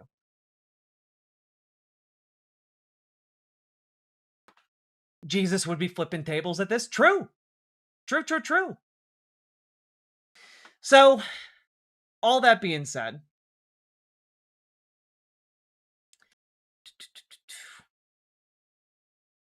As a result of that growth of 0.8% and versus 2.7%, labor's share of gross domestic income, conceptually similar to GDP, sank to 51%, the lowest since records began in 1947. Profits share climbed to 12.1%, the highest since 1950. We are literally right now at the tail end of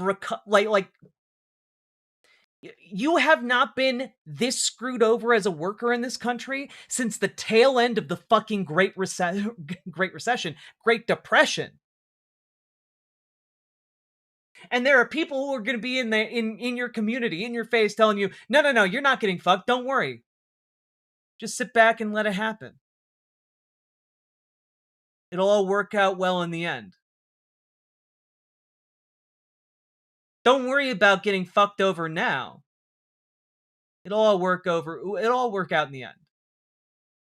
So, just sit back and relax.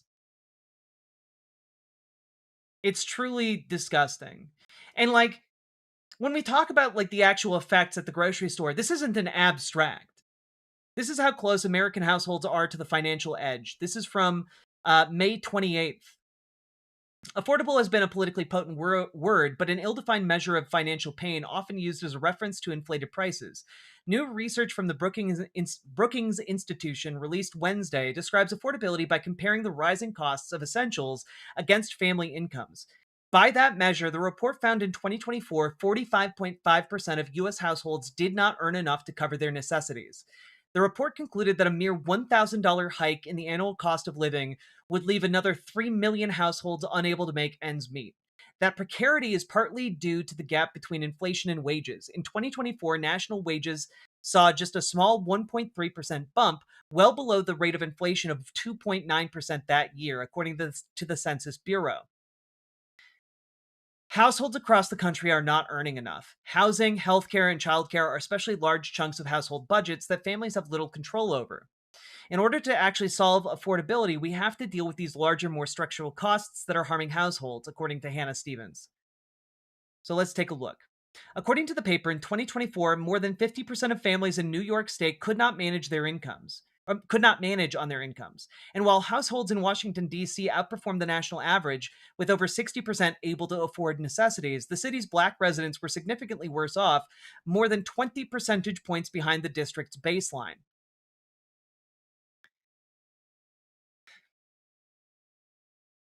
Wages are rising much faster for families already making more.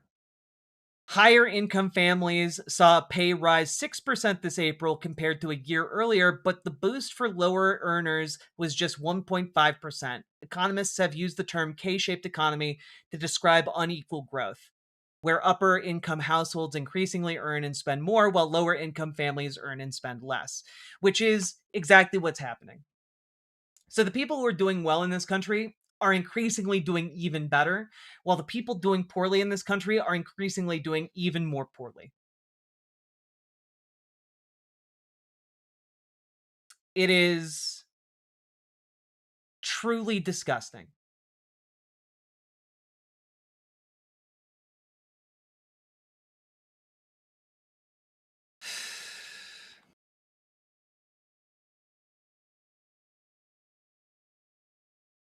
We are in a deeply troubled moment. And I do want to say that there are a couple politicians who are actually standing up and saying what needs to be said in this moment. I do very much appreciate that, right?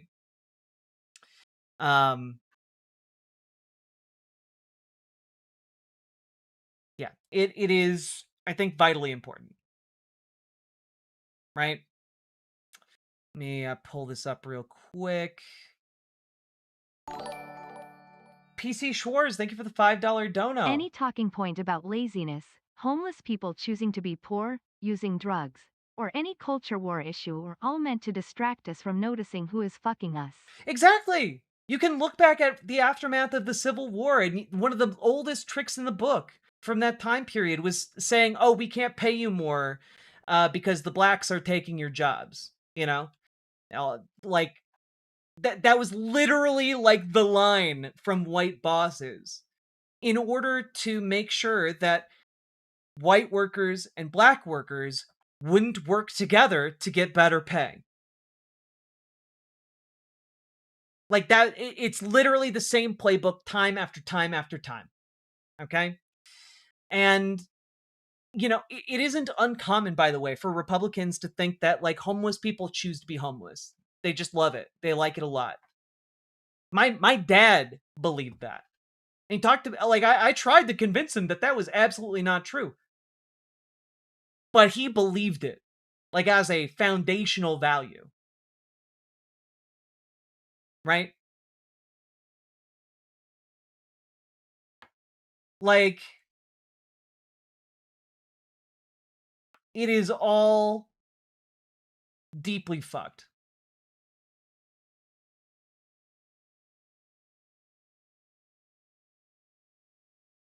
They've been using this line since the Civil War. Yeah.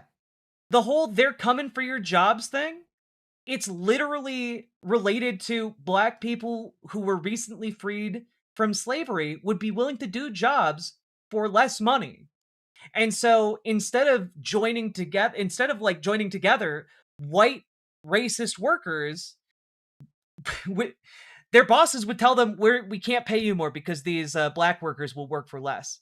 So you don't have a job anymore, I guess, unless you're willing to work for less too. And it fueled racial animosity.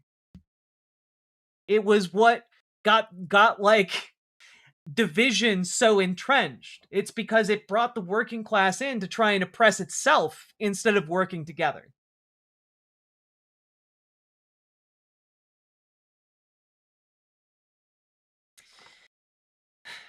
And I do have to say, I am appreciating that there are candidates out there who are trying to push back on Donald Trump's craziness. But, like, frankly, more people need to be outright stating what is blatantly obvious. Donald Trump has gone absolutely crazy. He is a madman. And he should be removed from office yesterday. Right? But in the meantime, we have folks like John Ossoff. And I've been pleasantly surprised by what I've seen from him. I'm not sold on him by any means, but he seems to be a dark horse candidate for a potential 2028 run, as he's setting himself up here to win his seat back again in re-election. Many people choose to be homeless. No, they don't. He's trying to put his face on the money. Did you see that? He's building a monument to himself. But see, Atlanta, he's doing these things now because no one will honor him when he's gone.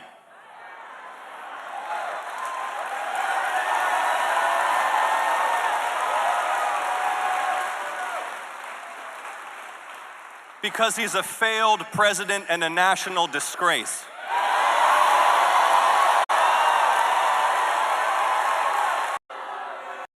Like, John Ossoff, I gotta be honest, has had some good moments on his trail. I think this is from the same speech. Just wanted to play this. Just as a way to, like, show you guys, we are not completely and utterly fucked. There are people who are trying, you know, in their own ways, to stand up and fight. To make America the world leader on human rights and return nations to the path of peaceful coexistence. And see, this is what small men like Donald Trump and J.D. Vance and Stephen Miller will never understand. That our national greatness flows not through our blood or our genes, but through our ideas.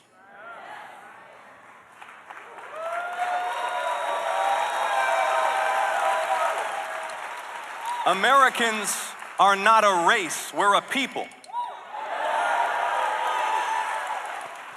United not by ethnicity, but by our shared convictions, and that is what makes us exceptional and a beacon to the world.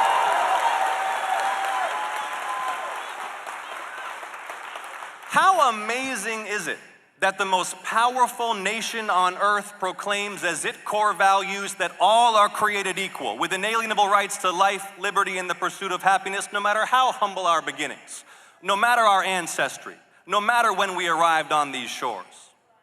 In Atlanta, a wave is building, the kind of wave that comes once a generation, when people have been pushed too far and they decide all at once, all together, that enough is enough.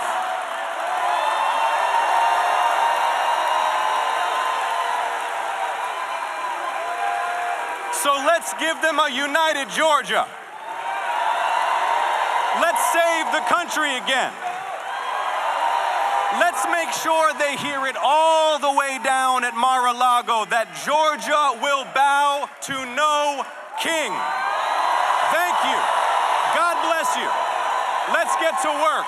Thank you so much.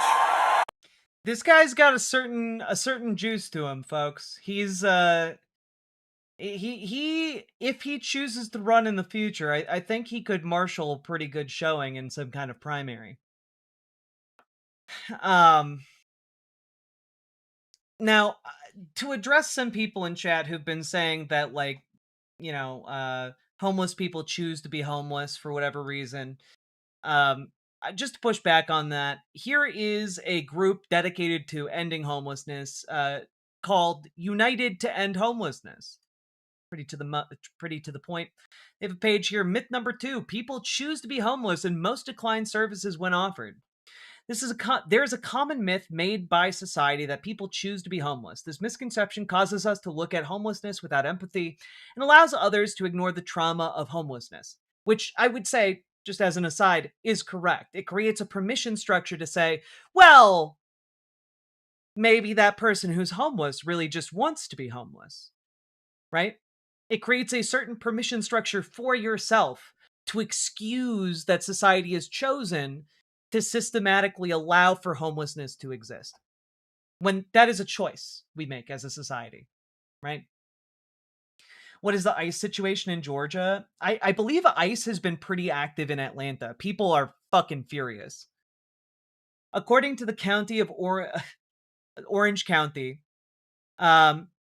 2019 point-in-time count, 6,860 individuals are experiencing homelessness in Orange County, and 2,899 individuals are sheltered. CityNet has had opportunities to connect with many of these individuals in the field through our street outreach and case management services. Our street outreach program strives to connect unsheltered homeless neighbors with emergency shelter, housing, or critical services, and providing urgent, non-facility-based care. These activities are intended to help homeless neighbors obtain appropriate supportive services, including permanent housing, medical health treatment, mental health treatment, counseling, and other services essential for achieving independent living, housing stability, case management, and connect with other federal, state, local, or private assistance available. In our experience, we learned that at minimum 82% of those we engage with at the street level are interested in getting connected to the support they need. However, it is common for many of our clients to desire not to leave their community that they have deep connections in, even when a shelter is available outside of their city. They also desire to bring what little possessions they do have, along with their pets, to a shelter, but not every shelter program has the capacity to support individuals with those needs. According to the homelessness in Orange County, the costs to our community, the 3 major factors precipitating homelessness are securing jobs or retaining jobs with sustainable wages, finding or retaining affordable housing, including evictions, and foreclosures and family issues, which include domestic violence, family dysfunction, relationship dissolution, and death of a family member. In most cases, the experience of homelessness is not a choice, but a series of life events and complicated moments in time that led to living on the streets. Being homeless is stressful, humiliating, exhausting, and oftentimes unsafe. Daily, men, women, and children who are victims of homelessness live vulnerably and are commonly found in dangerous circumstances. When we take the time to learn someone's story, we likely will hear that they are not choosing to be homeless, but rather there are barriers to them getting housed. It is our responsibility as a community to address these conversations of homelessness with an attitude of empathy, compassion, and servitude. I have the pleasure of working alongside an amazing team that daily alongside an amazing team that daily is deployed across a variety of cities. We Where's have Waldo? partnerships with 19 Where's Waldo? Thank you for the 5 gifted memberships. Very much appreciated. cities in Orange County alone, and they are building relationships with individuals experiencing street-level homelessness and striving to connect and support individuals that want access to the coordinated entry system.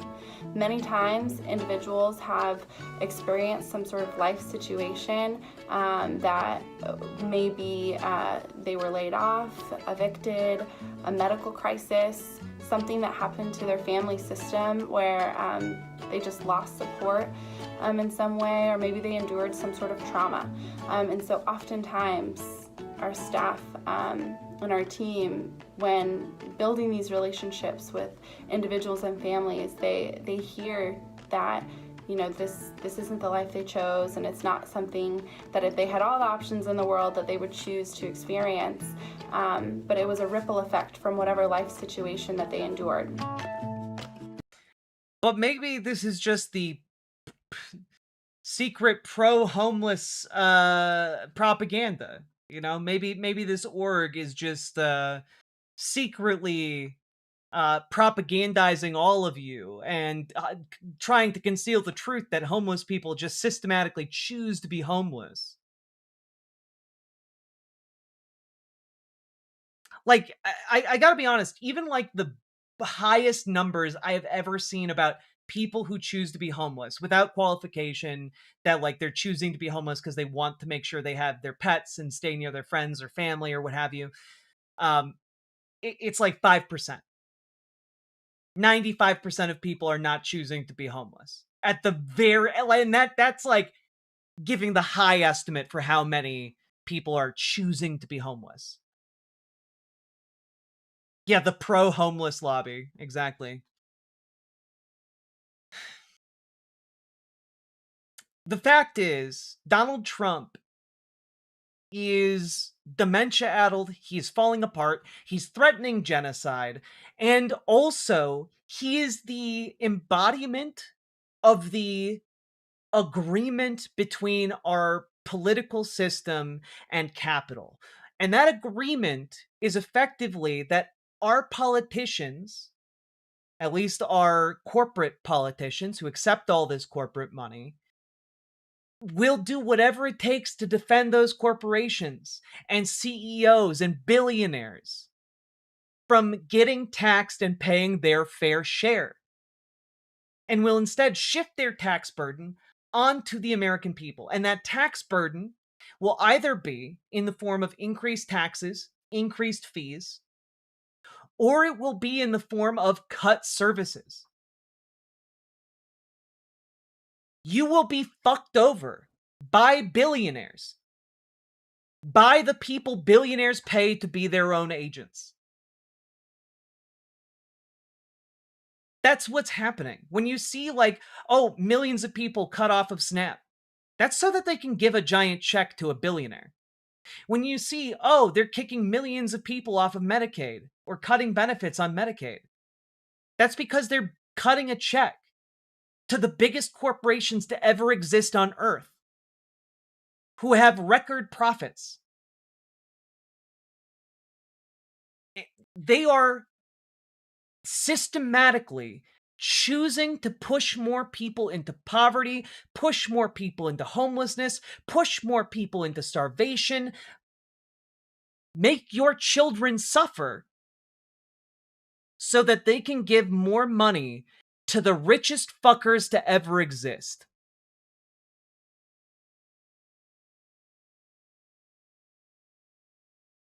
And I think that's wrong. I think it's wrong if you're a Republican. I think it's wrong if you're a Democrat. I think it is wrong the way that this country fucks over working people. And for all of our good, we need to start organizing against this shit. We need to start organizing against people who are selling us out to the richest people to ever exist. We need to organize So join your local Dems, join your local DSA, join Progressive Victory. You can be someone who helps organize your local community in order to put a stop to this kind of horse shit. Hey, just as an idea, instead of relying on a good-natured couple in South Dakota to put together a free pantry available to anyone, no qualifications whatsoever, what if your city did that? You can make that happen in your city. You can have that facilitated by your local government. You can feed people and make sure no one in your community is going hungry. You can help pass the kind of legislation that makes sure no one in your community has to be homeless. You can pass those priorities. There's no reason people in your community have to suffer so that billionaires can get rich. Right? Like, there is no reason for that.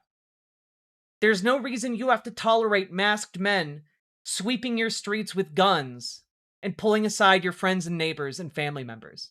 There's no reason you have to tolerate AI data centers poisoning your water, poisoning the air you breathe, poisoning the very sounds you hear. There is no reason you have to tolerate this shit, which is all massive fucking handouts to the richest people to ever exist. You do not have to enable this. You do not have to tolerate it. You have agency in your local area. Get involved in your local politics. And I can give you 3 different ways to do that. You can join your local Dems. You can go to their local meetings. You can make your local Democrats more progressive. But it requires you to show up. And you can also join your local DSA and help organize working people in your community and make your DSA as effective as New York City DSA. We can have a Mamdani in every American city if we get organized in DSA enough. And you can join Progressive Victory, because even if you are isolated in a part of the country where you feel like your involvement locally might have very little impact, you can channel your efforts into campaigns across the country by phone banking, door knocking, text banking. And you can do that shit digitally, by the way. Not the door knocking, obviously, but you can do this. There are 100 different ways you can get involved. And if you need help getting started with DSA or your local Dems, we have people in our community who can help you do that. So join our Discord, reach out to Gamergy for help with DSA, reach out to Dragonfly for help with your local Dems.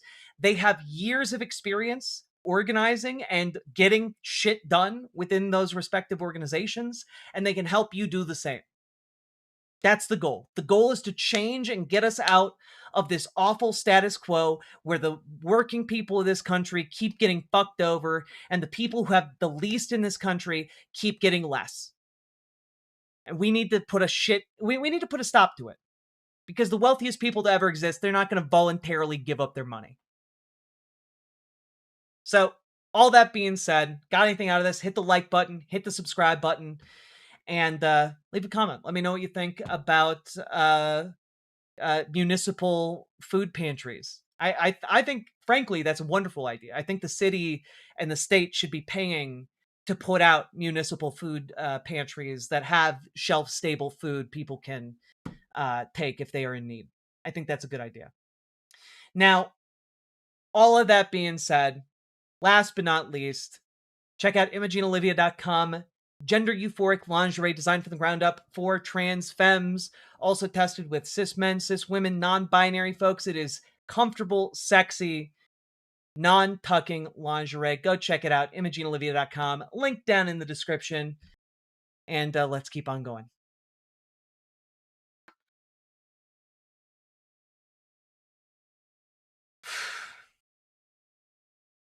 Goals to piss our money away through NGOs? Nah, the biggest beneficiary of government payouts is fucking corporations, dog. And then those corporations post record profits. They literally get their profits from the taxpayer.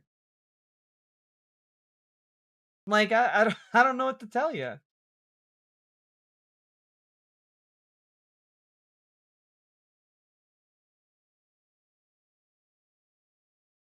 King Arthur Baking, for example. True, King Arthur Baking is fucking great.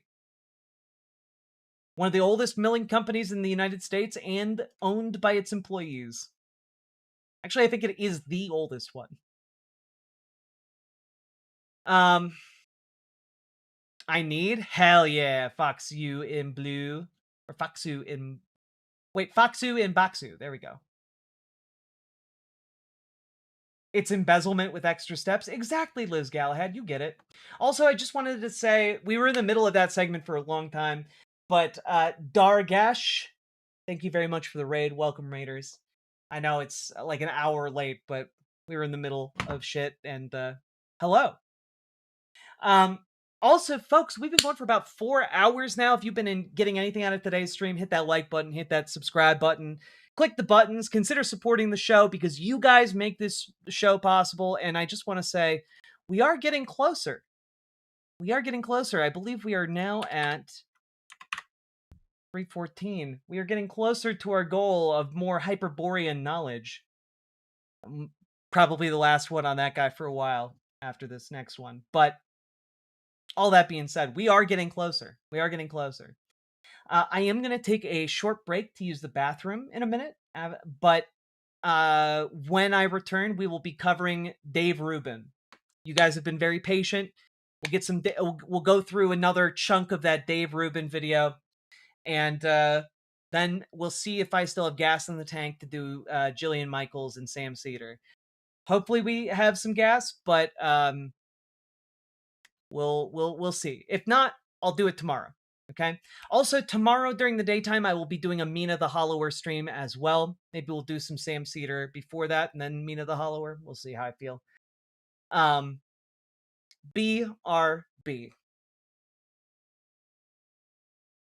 BRB.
Sorry about that, folks.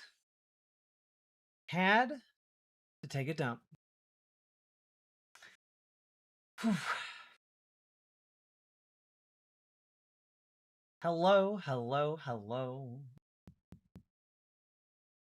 We love our hogs. We do. We do. We do love our hogs. A Sam Cedar dump? Yeah, I had to break Tim Pool's toilet. Are you guys ready for us to jump into some Dave Rubin? I'm excited. I hope you guys are too. You're full of shit, Jack? Actually, I'm not anymore.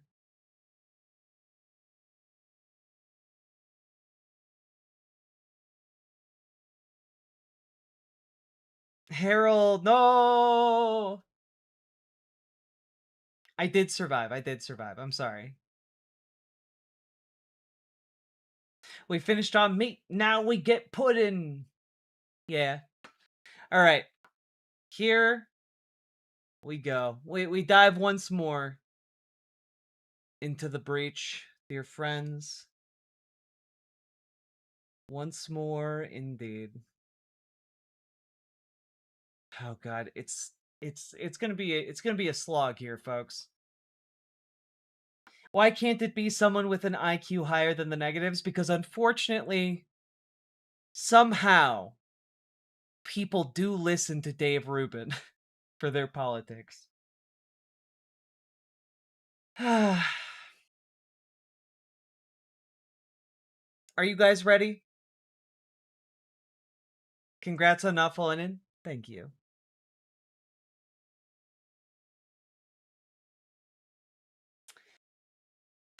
Here we go.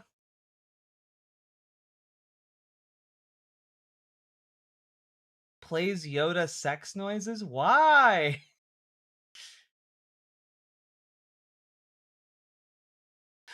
All right. Okay, here we go. So, folks, we return for yet another rendition of Dave Rubin makes potentially one of the worst mistakes of his career by going on Jubilee. Now, I want to preface this by saying I do not condone Jubilee. They are, I think, ultimately harmful to our political discourse. However, Dave Rubin getting owned by a room full of strangers is very funny. So I'm making my exception. I'm making an exception to my no Jubilee rule, and we're jumping into this. Okay, we are going to be starting with his second claim here. So let's jump into it, shall we? My next surrounded claim is if you still vote for Democrats in 2026, you're voting for broken cities, broken schools, and broken borders. If you would like to debate this claim, get to the chair in 3, 2, 1. Hey, how are you, Santana? So, can you explain a little bit about what you mean broken cities, broken schools, broken borders? Sure. Well, broken cities, you can boil it down to crime and drug use. And I can tell you, having been here in Los Angeles for the last 36 hours, I have seen more homeless people, more drug use, more urban decay than I've seen in the last 5 years combined living in Florida. Florida? Yeah. In terms of school. I've seen more homeless and moral degeneracy here in LA than I've seen than any time in my life. What state do you live in? I live in Florida. I guarantee you there's more of this shit going on in Florida. Schools, it's basically brainwashing kids and teaching them what to think instead of teaching them how to think. And then what was the third one in terms of, borders is the easiest one. I mean, under the Biden administration, we let in somewhere, we don't even know what the actual number is, but somewhere between 16 to 20 million illegals. If Donald Trump did quite literally nothing else in his Fact check. During Biden's presidency, Border Patrol logged roughly 7 to 8 million encounters at the southern border, with an estimated 1.1 to 1.5 million gotaways. Gotaways? I've heard of getaways. I've never heard of gotaways. Okay. Pew's 2021 to 2024 estimates show the total undocumented population rising from about 10.5 million to around 14 million, an increase of only a few million, far below the claims of 16 to 20 million new undocumented immigrants. It's almost like Donald Trump is a lying sack of shit. Presidency, just getting control of the border, I would say, would be good enough, because you don't have a country if you don't know who is in it. Okay, all three of your claims are wrong. Pick which one you want to be proved wrong on. I humbly request that you read the next fact check as a 1930s newscaster. Done. Let's do borders. Perfect. Okay. Donald Trump is absolutely the worst president on the border. First and foremost, you can talk about the Langford bill, which was a piece of legislation which would have strengthened our borders, but Donald Trump had that legislation shot down. Wait. So were the borders open under Obama? No. Or under Biden? Let's No. try that. The borders were not open. What piece of legislation we did not that he passed to open the borders? No, it's not about a piece of legislation. It's about quite So literally how do you open the borders without legislation? You just let people through, which is exactly. Oh no. Oh man, Dave, you said like two sentences together. You've already like destroyed your own argument. How do you let people in without legislation? You just let them in. That's not how that works, Dave. There was no one standing at the borders. Everybody just come right in. In many cases, yes, actually. In many cases, they were quite literally moving barbed wire fence. Where did you get this information? There are videos of it. Have you ever seen the video of Bobby? Did you fact check the videos? Have you ever seen the video of Bobby Kennedy when he was running as a Democrat, standing at the border? He was still a Democrat. Wait, and you're he talking could about the not same believe- one that sniffed coke off a toilet seat and admitted it recently. No. The same one that actually took a dead bear and dropped it in Central Park. The same one that actually chopped the head off a whale. You're citing RFK Jr.? Yes, I am citing RFK Jr. No, I don't hear that. Who's running HHS right now? Which he... Yeah, he like none of those, by the way, none of those claims are fake. It is a well-documented fact that RFK Jr. dropped a dead baby bear in Central Park in order to try and frame cyclists so that he could get like anti-cycling fervor going in New York City, right? It is also attested to by one of his children in like a memoir that when they were young, his children were young, he packed them all into a minivan, drove them to a beach where there was a washed up dead whale, and then hacked off its head, strapped it to the top of his car, and it had to be tied on through the windows, so the windows were down. And his kid writes about like how they had to have ponchos on because the viscera and fluid from the dead whale carcass was dripping in through the windows on them. And he did this just because he wanted to like examine the whale head like on his own in private. It's really, really weird and gross, right?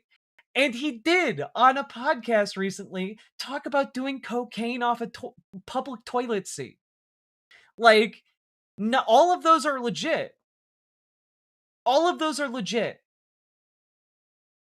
Shouldn't be, but that's fine. Yeah. Listen, when you talk about... how many people do you think came in under Biden? Let's see if we're even operating on the same plane. Like Dave immediately drops this RFK talking point. Number is about 10 million. Okay, all right, fair enough. So I'll grant you that. They say it could be anywhere. I've heard 16 to 20 million, but let's say it's 10. Do you think that's good or fair or just or how a country can operate? I think that when you create instability throughout the world and then you also tell people that your country's open, then you create an actual quote-unquote border crisis.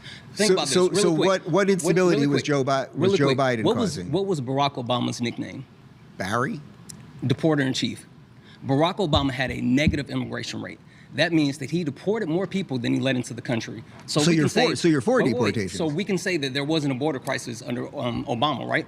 The border crisis was significantly worse under Biden. But under Obama, was there a crisis? Barack Obama did. Yes or no? Barack Obama. Yes or no? Barack Obama did deport, I think, more people than Donald Trump. Like, I hate this argument because, like, I think we have a terrible and inhumane border system in this country that needs to be changed and offer pathways to citizenship for people who are here. Like, the solution to undocumented people is not deportation, it is documenting them. It is rectifying the administrative error that has them undocumented. That's it.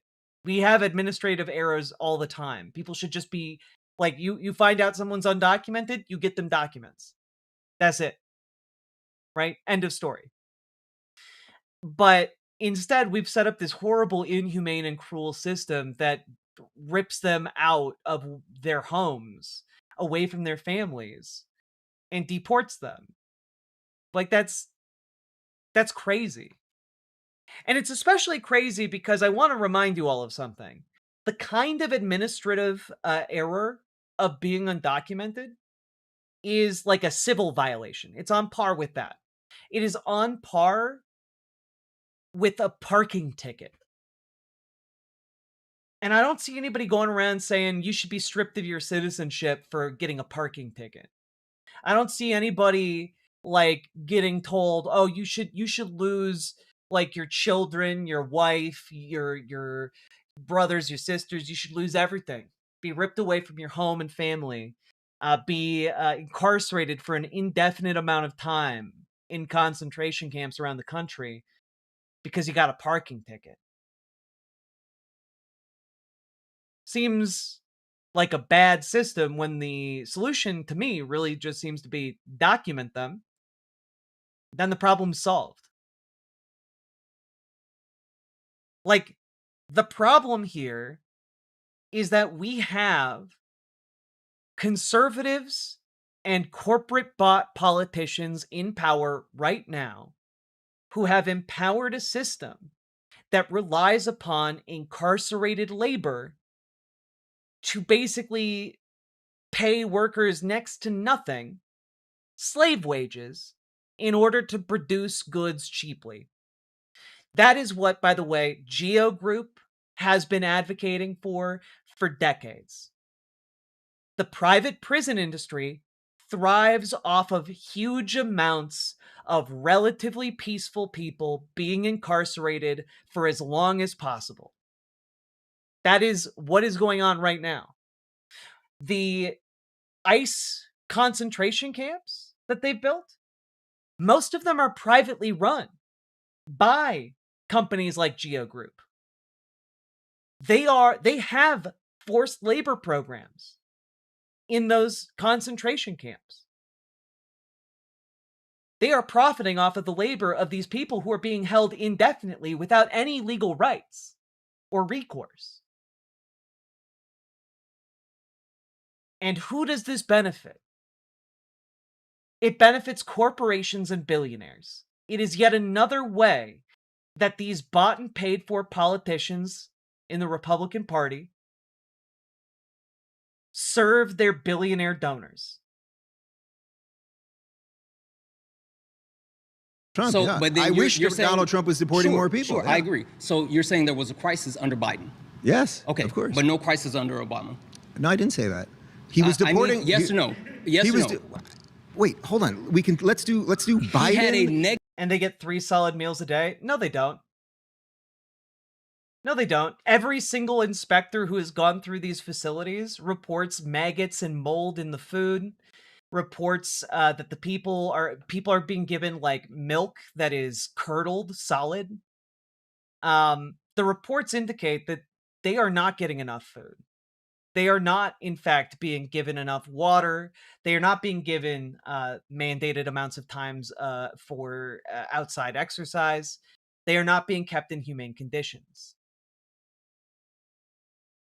No one who has toured these facilities has reported that inmates are being given enough food. Not a single one. By the way, you'll notice even the administration does not claim to be giving them enough food. The administration, when they get asked about this, say that they are meeting the calories required. They don't care if those calories are edible or not. They don't care if the food that has calories on the packaging, if it's moldy and will make someone sick if they eat it. They don't care if there are maggots in the meat. They don't care.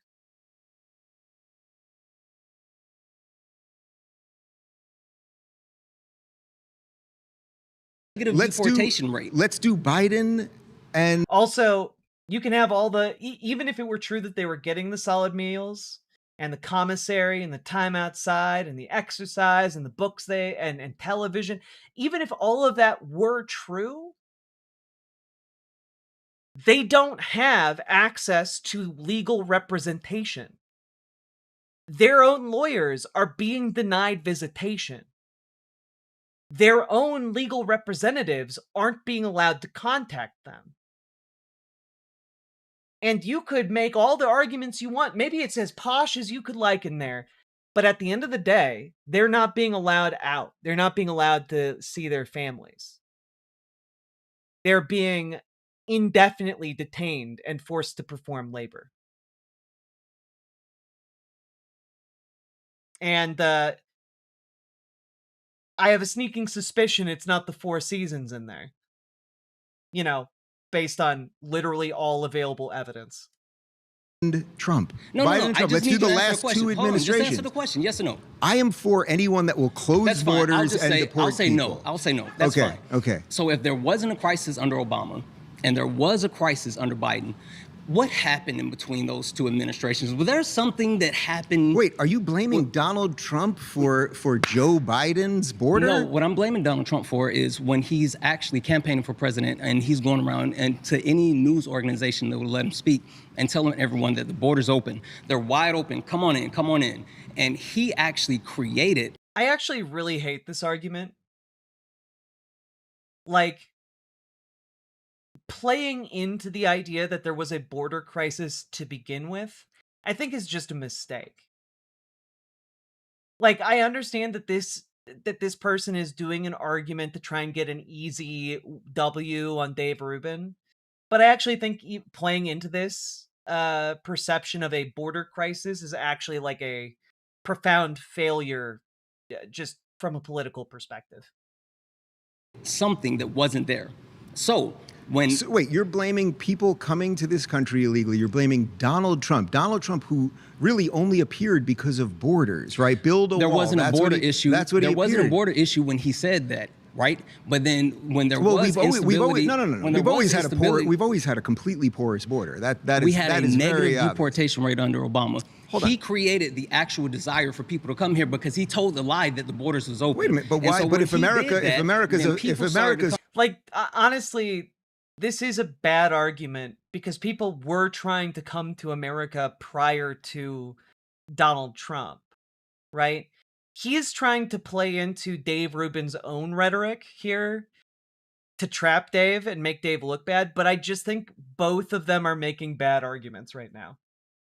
a racist, evil, capitalist country. Why would these people want to come here?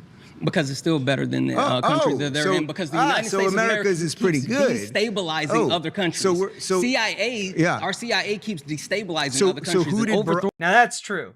That is a good point. Who did We're Barack, doing that right now. Wait, so who did Barack Obama destabilize that then Donald Trump allowed into the country? The point being is our country has a history of destabilization. That doesn't matter if it's left or right. So who did Barack? Well, I'm just playing your game here. So I'm just playing your game, man. Created the need for people to come here, and there was no crisis, then Donald Trump not only created it, but he didn't handle it. Like, honestly, this is a bad argument from this guy, but Dave is such a bad communicator and so bad at like making an argument that he allowed himself to be trapped by this relatively simple maneuver. God. I'm sorry, man. Nothing you're saying is making sense here. We got pause there. You've been voted out. What country did Barack Obama destabilize that caused people to come here under Donald Trump? I guess you'll never know. Okay, you've been voted out. Okay.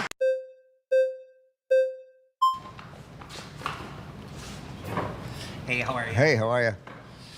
Hello. Yeah. What's your name? My name is Maybe. Nice to meet you, Dave. Good to meet you. So I myself am a Democrat. I'm actually running for state senate here in California. Hell yeah. Hope Maybe wins. Okay. I would argue that I am about as far left as you can get as a Democrat. Okay. And I'm critical of the Democratic Party because I actually don't think they're left enough. If we're going to talk about broken cities. I like Maybe. I like maybe so far. Don't let me down, maybe. Don't let me down. Here we are in Los Angeles. Los Angeles is not a broken city. I live here. I feel safe walking down the streets as an openly trans non-binary person, as somebody who does drag. This is not a broken city. It is unaffordable in many ways, but that is the case across the rest of the United States. And if we're going to talk about broken cities, we actually need to talk about broken states. 8 out of the 10 poorest states in the United States are Republican controlled. And the majority of states that are the wealthiest states are democratically controlled. And these are actually donor states to Republican states. And the irony is that Republicans are against welfare, except when it comes to funding their states. Okay. Well, first off, I would say I'm very glad that as a trans person you feel safe here. You should feel safe, and I treat anyone that treats me with respect, you're going to get respect out of me. So I appreciate that. And I'm It's glad you're here. remained I assume you've been constant to West Hollywood, right? I have. I used to live in West Hollywood, pretty close to the Abbey. Fact check. Most of the poorest states are Republican-led, while many of the wealthiest are Democratic-leaning. Census and state legislative data show that 9 out of the 10 poorest states vote Republican, and 18 of the 19 poorest have Republican-controlled legislatures. Fiscal analyses also find that higher-income blue states often pay more in federal taxes than they receive, while poorer red states often receive more than they contribute. Fact check. And I left about I moved to the Valley before that, but I lived there for about 6 years. And the 6 years that I lived there, from about 2013 to 2019, it was pretty clean and it was pretty safe. And there weren't drug addicts and homeless people all over the place. Thank you. I spent the last 2 days there in West Hollywood. That's the hotel I'm staying at is there. There are drug addicts and homeless people everywhere. Everywhere. You would acknowledge that is the case, yes? I would acknowledge that, but I would also acknowledge that there are plenty of housed people who are also drug addicts, and they never seem to be the problem. It's only when they're existing in poverty, abject poverty outside, that you have to witness it, that it becomes a problem. The issue is not that these people are dangerous. The mythology around people experiencing homelessness is that they are dangerous. The reality is that unhoused people are more likely to be victims of violent crime than perpetrators Well, all right, so She right, though. She right, though. What a queen. What a queen. Right? Because I always like the argument that, like, the argument against, like, homeless people and drug use isn't actually the real argument. Right? The argument that conservatives are making is that it's icky and gross to see people who are living in desperation. That's the actual argument. And the problem is that the Republican argument isn't how do we systematically change to get these people the help and support that they need. Instead, the Republican argument is how can we incarcerate these people? How can we punish them? And that's, I think, something that is deeply, deeply evil. Because it isn't, by the way, actually effective to, like, put these people in prison. It doesn't make them clean. There are actually a lot of drugs in prison. But instead, when we're talking about this, the problem is that we as a society can choose to have a society that helps people who are homeless and gives them housing. In fact, we have done studies on this time after time, pilot studies across the United States, across the world, and it shows that it is cheaper to provide housing to the unhoused than it is to allow them to remain unhoused. It actually saves your community money to house the homeless. It is not just the right thing to do, it is the fiscally responsible thing to do.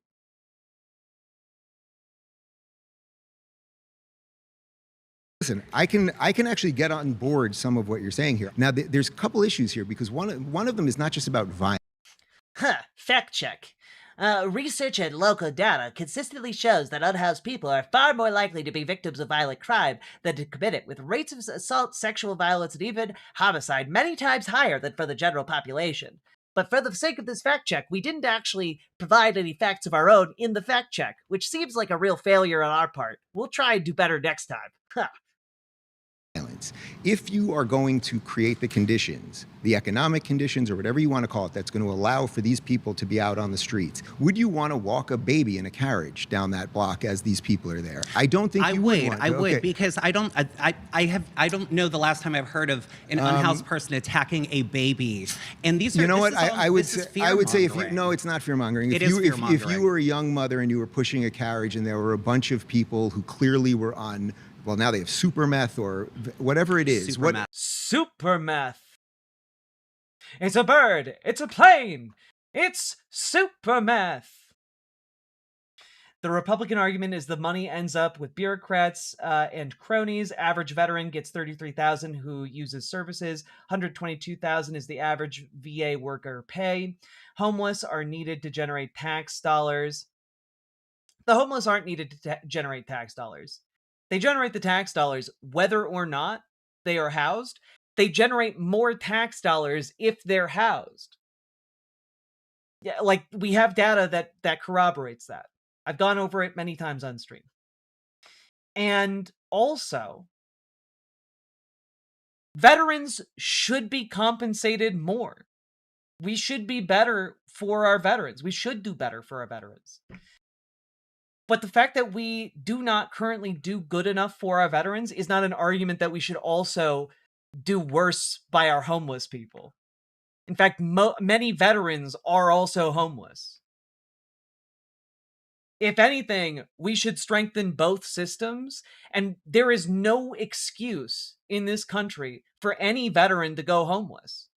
There's no excuse in the richest country to ever exist for people to be unhoused and for people to go hungry and for people to have no medical care.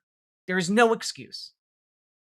The reason people are currently unhoused, the reason people are currently not getting healthcare, the reason people are currently starving is because that money, instead of going to working people, instead of going to the people who need it most, who are suffering under the most awful conditions imaginable, instead of that money getting there, it goes to fucking billionaires. It goes to fucking Elon Musk.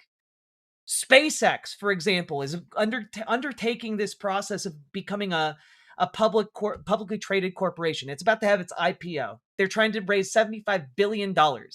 And all of SpaceX's money comes from taxpayers.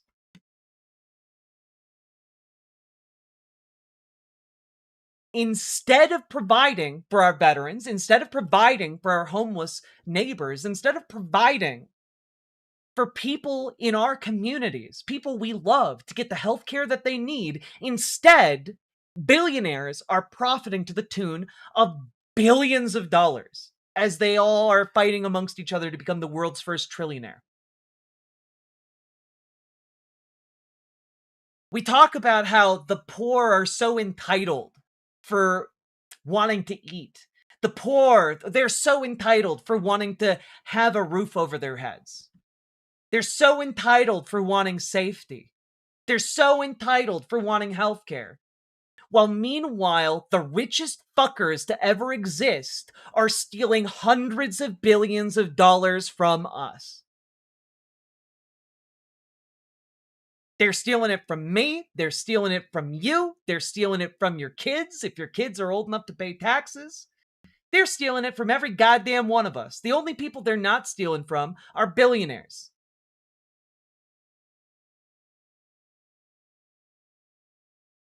SpaceX creates jobs. Those jobs could have been good paying union government jobs through NASA. Everything SpaceX has done, NASA did, and did for less money. God. But it is real. It is a real thing. It is a real thing.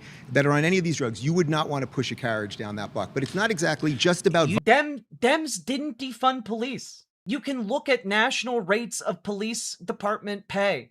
They have gone up every fucking year. The idea that, like, Democrats defunded police in any respect that matters is just conservative fantasy. police department budgets keep going up and up and up. Here, I'll show it.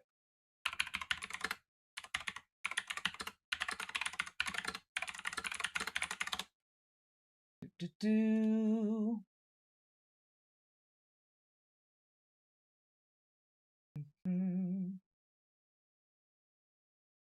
Let's see. I want data post. There we go. I think this will do it. I don't want that Bloomberg. No. We want a longer term study. We want better data.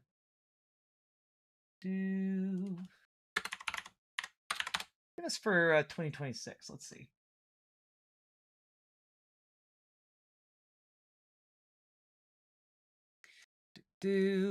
Despite defunding claims, police funding has increased in many U.S. cities.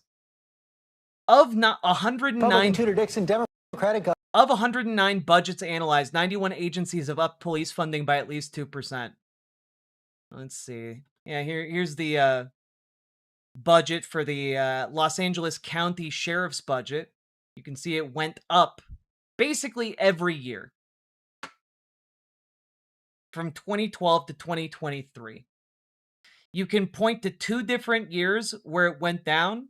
One was 2018 and one was 2021. And it went down in 2021 by $0.01 billion, which is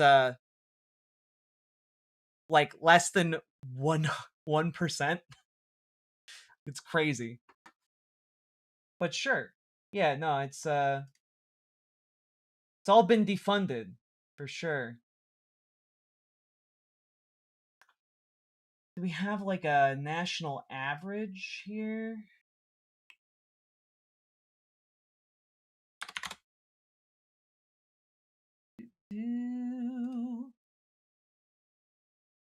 Well, this is not the year I'm looking for.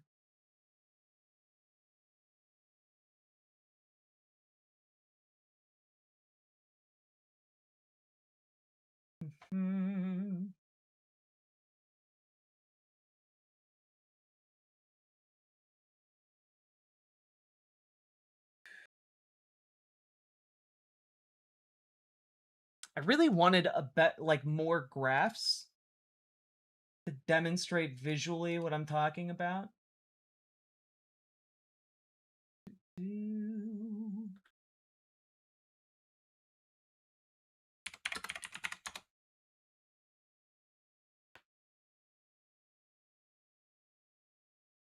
What this one do?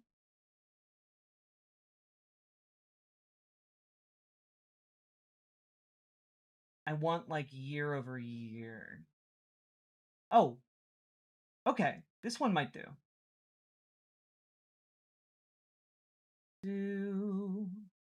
No, that's related to schools.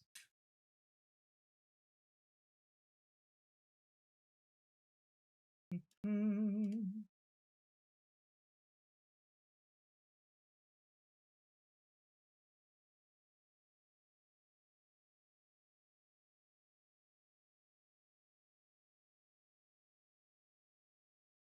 see.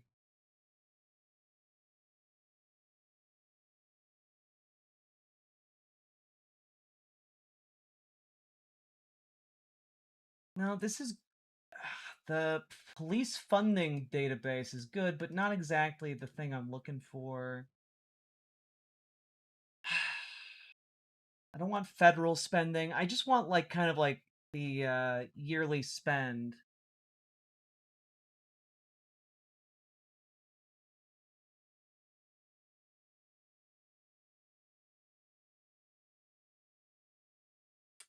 Pista. This should be a lot easier to see.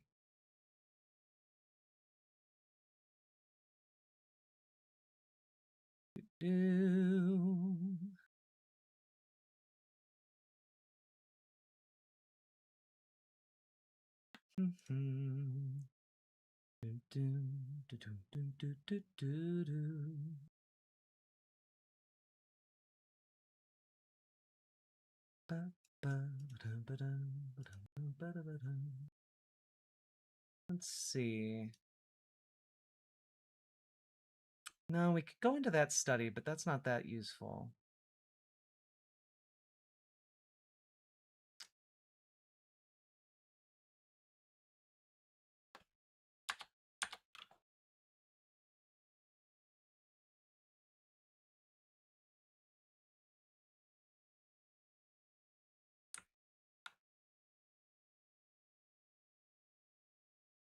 Ah, actually, here we go.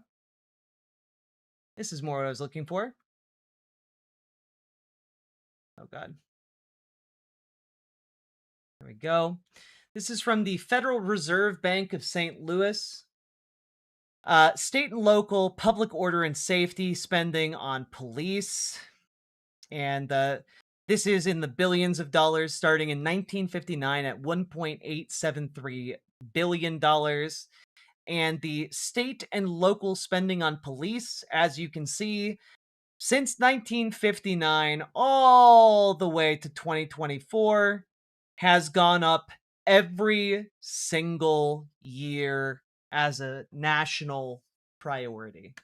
It has gone from 1959 at $1.873 billion to $178.858 billion. It has literally gone up by about 100 times what it was in 1959.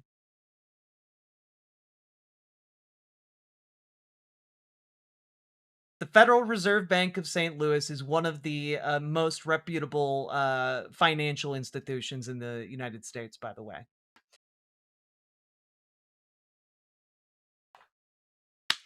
I don't know. Just look at that photograph, indeed.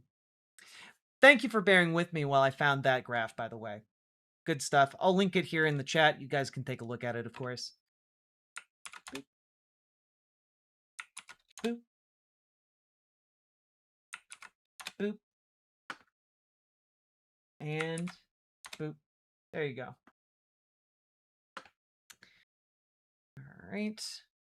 Let's get that out of here and jump back into this. You just took it out of. I told you I would actually feel comfortable with that. Okay, so you would. Most these people. I'm going to go out on a limb here and say that most parents would not be comfortable with that. But it's not just about that.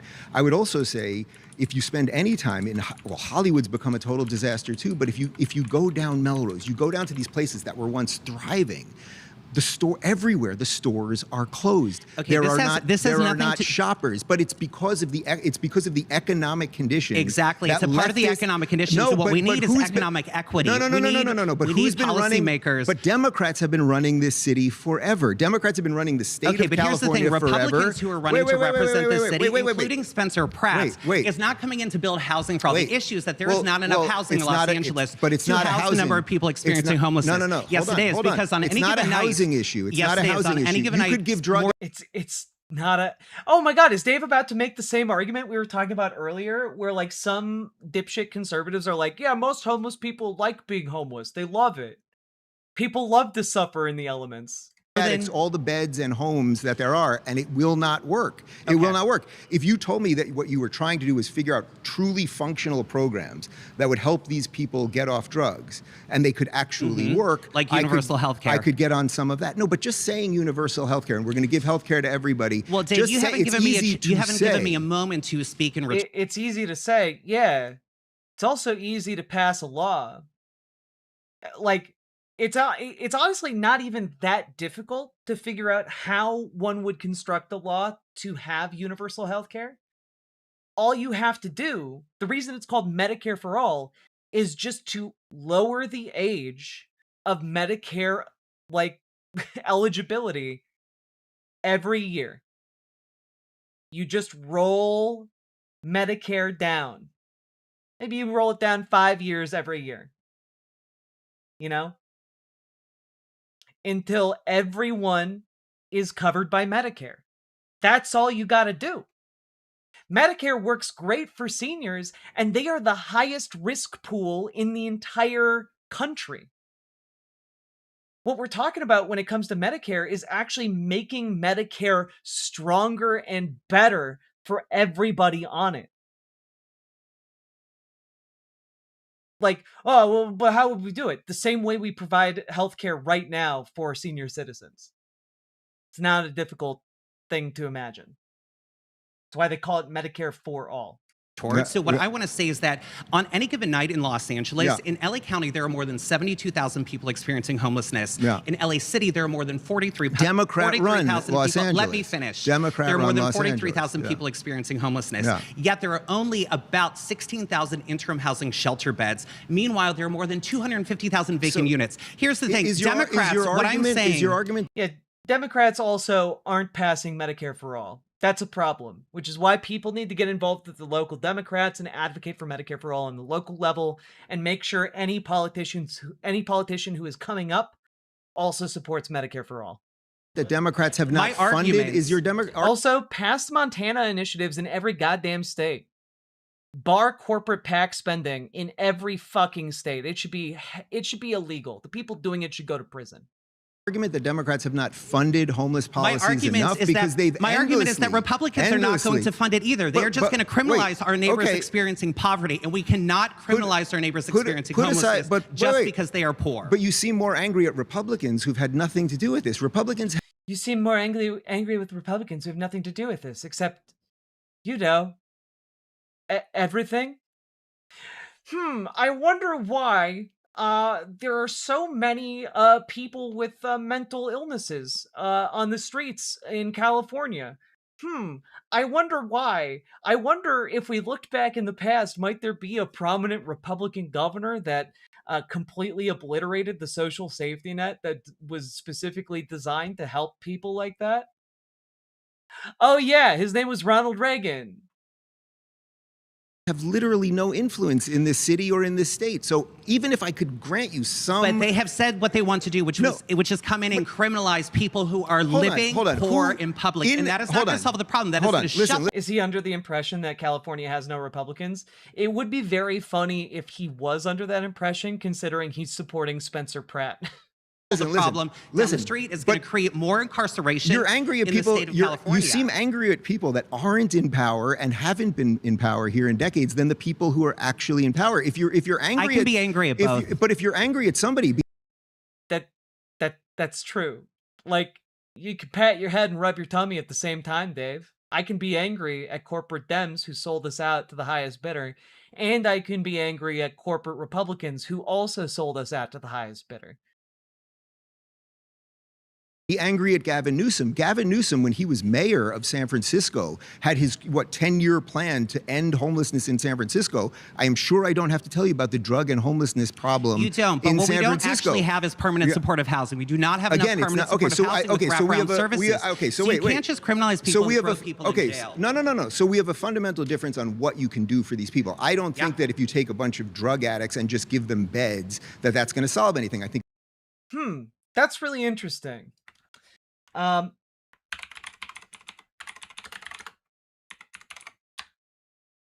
me take a look at something real quick.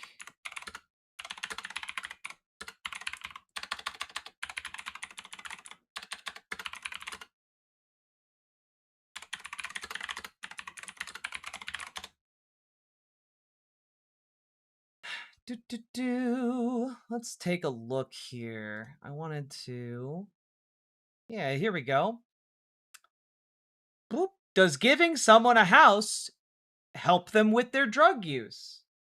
Housing First, this is from 2013, okay, published in the American Journal of Public Health. Housing First improves residential stability in homeless adults with concurrent substance dependence and mental disorders. Results, we recruited 497 participants and 58% met the criteria for substance dependence. We found no significant association between substance dependence and residential stability. After adjusting for housing intervention, employment, sociodemographics, and chronic health conditions, mental disorder severity, psychiatric symptoms, and lifetime duration of homelessness. Conclusions, people with mental disorders might achieve similar levels of housing stability from Housing First, regardless of whether they experience concurrent substance dependence. That is to say, if you are struggling with homelessness and given housing, you are far more likely to remain stable, even if you have a mental health disorder, right? And what exactly does that mean when it comes to the substance abuse? right? Well, there's actually a number of studies about this. Let's take a look at one. The relationship between housing status and substance use and sexual risk behaviors among people currently seeking and receiving services in substance use disorder treatment programs. We're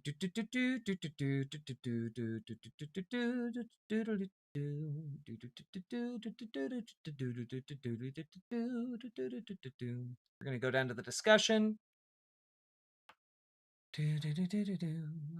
Our purpose was to examine whether housing status was related to substance use and sexual risk behaviors for participants recruited from SUD treatment programs to determine whether substance use mediated pathways between housing status and sexual risk behaviors. We found a clear distinction in risk behaviors between individuals who reported being unstably housed and those who were homeless. Specifically, the results demonstrated a high prevalence of substance use and sexual risk behaviors among unstably housed individuals, but not among homeless persons or people in controlled environments. The finding that unstable housing was closely associated with substance use and increased sexual risk behavior aligns with previous research. Dickinson Gomez et al. Posit that individuals who are unstably housed have higher rates of sexual risk than those who are homeless because they live with acquaintances or sex partners and may thus be expected to contribute to household expenses or to share drugs, which may result in exchanging sex in order to retain a place to sleep. In addition, the prevalence of problematic drug use and cocaine use and sexual risk behaviors, including having multiple condomless sex partners, condomless sex with non-primary partners, and HIV unknown serostatus partners, was significantly higher among unstably housed individuals than instably housed in our sample. Substance users, particularly those living in unstable housing and homeless conditions, remain vulnerable to outbreaks of HIV infection. More residential instability is associated with more substance use and sexual risk behaviors, and may also independently contribute to HIV risk. Previous research has shown that 50% to 75% of unstably housed or homeless individuals engage in illicit drug use behaviors. We found that some drugs were significant mediators between being unstably housed and sexual risk behaviors. Unstably housed participants were at increased risk of engaging in sexual risk behaviors related to substance use, particularly when using cocaine, opioids, or marijuana. Similar findings also reported the daily cocaine injection was significantly associated with unstable housing. In another qualitative study, all opioid injectors described unstable housing and unreliable income sources. Substance users with decreased housing stability, such as those facing imminent eviction, often reported increased stress and substance use, which may lead to increased sexual risk behaviors. A more recent study showed that people with any positive reason for moving used drugs more frequently in the past 30 days, while those with a greater number of moves in the last 6 months were likely to have had condomless sex with an increased number of partners. They also reported that living with drug users, contributing money to household expenses, or having conflict over household expenses were associated with more hard drug use and more condomless sex partners. So basically, the more unstable the housing situation is, the more likely it becomes that people are going to turn to drugs or to risky sexual encounters. And this is shown time and time again in research. So if you are actually interested in getting people off of drugs, providing them stable housing is one of the number one ways you can help them stay off of drugs.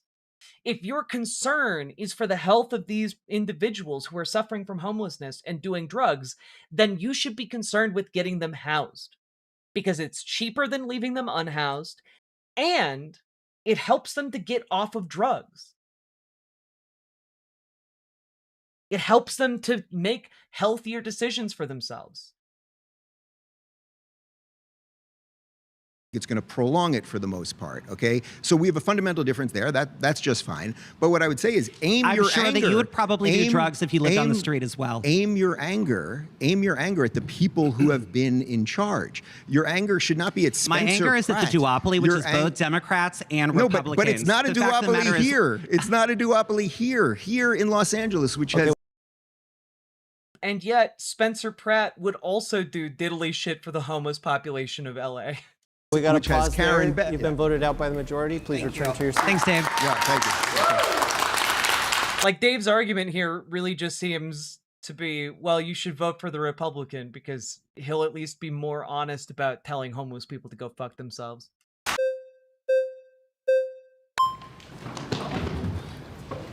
He's quick. He's quick. Hi, Eric. How are you? Good. How are you? Good, good. Why does this look like AI? I don't know. Because I'm goofy looking. So I really want to ground this conversation more in what I believe is the greatest damage that's happening right now in America, which is the affordability problem. And I think that there's no one who has exacerbated that more than Donald Trump and MAGA Republicans. We can talk about cities specifically, but I'd like to just talk about the nation. Oh, the video? Jubilee just looks like that. Like Jubilee just looks like AI folks. As a whole. If you look, I was previously an economics teacher for 12th grade, and if you looked at the three primary indicators of how the economy is doing, GDP, the labor market, and inflation, all three of those are indicating that the economy is going in a downhill direction, and that's all. I kind of love this guy. I kind of love this sassy gay like economics teacher. Like I kind of like him. I'm not gonna lie. Also validated by a recent poll, 73% of people in I'm also not happy with liberal politics. Welcome to the club. America are saying that the economy is in poor condition. Now, if you look at the primary things that the Trump administration has done, taking away people's health care in one big beautiful bill, the war in Iran, which has raised gas prices, that's really the thing that is making everyone really feel like, oh, affordability, I need to choose between gas and groceries. This is the big problem that we're experiencing. So I don't think that going more in a Republican direction is necessarily going to be helpful for that, because we're seeing that. I do appreciate the rising tide of folks who are finally willing. Like it took forever. It took forever and just a deluge of obvious hints, but like finally people are pointing out that the entire argument that Republicans were the fiscally responsible ones is utter and complete horseshit. Every time we've had a Republican president for like the entirety that I've been alive, the last half a century, Republican presidents have blown a fucking hole in our budget every single time.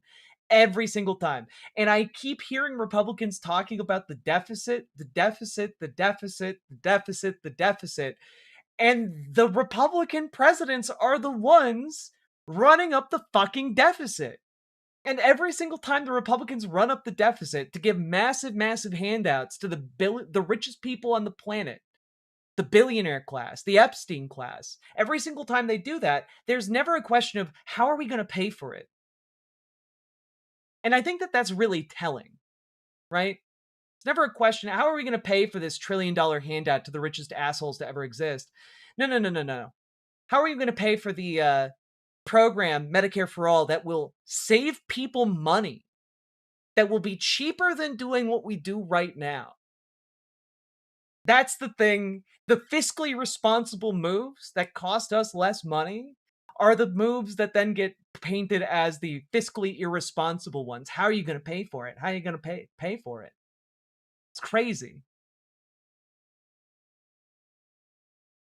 Donald Trump ran on a platform of making the economy better. He appealed to people, the populace, of saying, listen, I understand the struggle. They pointed the finger at immigrants, at trans people, LGBTQ people, but then he made it worse. I don't think a lot of people were expecting that, the economy could actually go in a worse direction. So I just want to say. Again, I think there's been a certain theme that I disagree with a little. The president doesn't control the budget, Congress does. And yet, every time Trump has been in office, he's blown a fucking hole through the budget by commanding Republicans in Congress to vote for insane budget proposals. Weird how that works out. Bit of the premise there, but I can basically get on board what you said there. Look, if you want to create the conditions for economic success, what I think you have to do is you have to lower taxes literally for everybody, and you have to eliminate as much regulation as possible, right? Man, I fucking love that. You know, if you want economic success, you have to lower everybody's taxes. Now, I just want to like do a quick thought experiment. If you lower the taxes on, working people, right? Working class Americans. Maybe that puts like, I don't know, $100, $200, $500 into working people's pockets. Maybe. Right? But lowering the taxes on the billionaires by the same percentage puts hundreds of thousands, if not millions of dollars into their pockets. And like that seems like pretty obvious to me. Especially when you look at the budgeting bills that get passed, which it is never just a flat tax reduction across all categories. The people at the top get the biggest tax reductions, percentage-wise. And so it's interesting to me, right? Because when Dave Rubin proposes this kind of solution, he knows that's how that works. He knows his rich friends are going to get the bigger tax cuts. And I just point this out because the argument that, oh, well, the rich need the biggest tax cuts because then it'll trickle down. All of their economic spending will trickle down to the people on the bottom. If that were true, we would have seen that happen already. And it doesn't happen. What happens is the rich get richer and the poor get poorer. And that is why we are currently experiencing a wealth gap, the likes of which hasn't been seen since the 1920s. When we see a massive exodus right now, You know, worth noting, right before the fucking Great Depression. we'll use New York as an example. Since Mamdani has taken over, they have lost Mamdani. trillions of dollars in tax revenue, right? So the guy wants to fund big government programs, and what he's saying is, I want to tax these. Yet you wonder why the government steals 70% of all profit from the economy, yet you wonder why employers can't pay more and business leaves the country. Government creates nothing. One, that's absolutely not true. Government creates a lot of vital services that you and I rely on a daily basis. Your fucking roads, your fucking electrical upkeep, your personal safety in any building that you walk into, your ability to rely on clean medicine that isn't full of poison, your ability to eat food that isn't made out of sawdust, your ability to like have a fire department respond if your home lights on fire, your ability to rely on some form of public safety. Government creates all of these things and many, many, many more things as well. But also the idea that the government steals 70% of all profit is really interesting there, because profit is extra.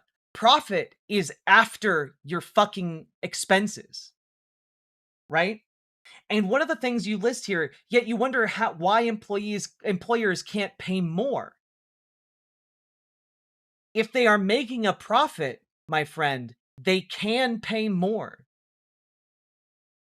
They are choosing not to so that they can give the profit to their CEOs, to their boards of directors, to their shareholders, and not to their workers.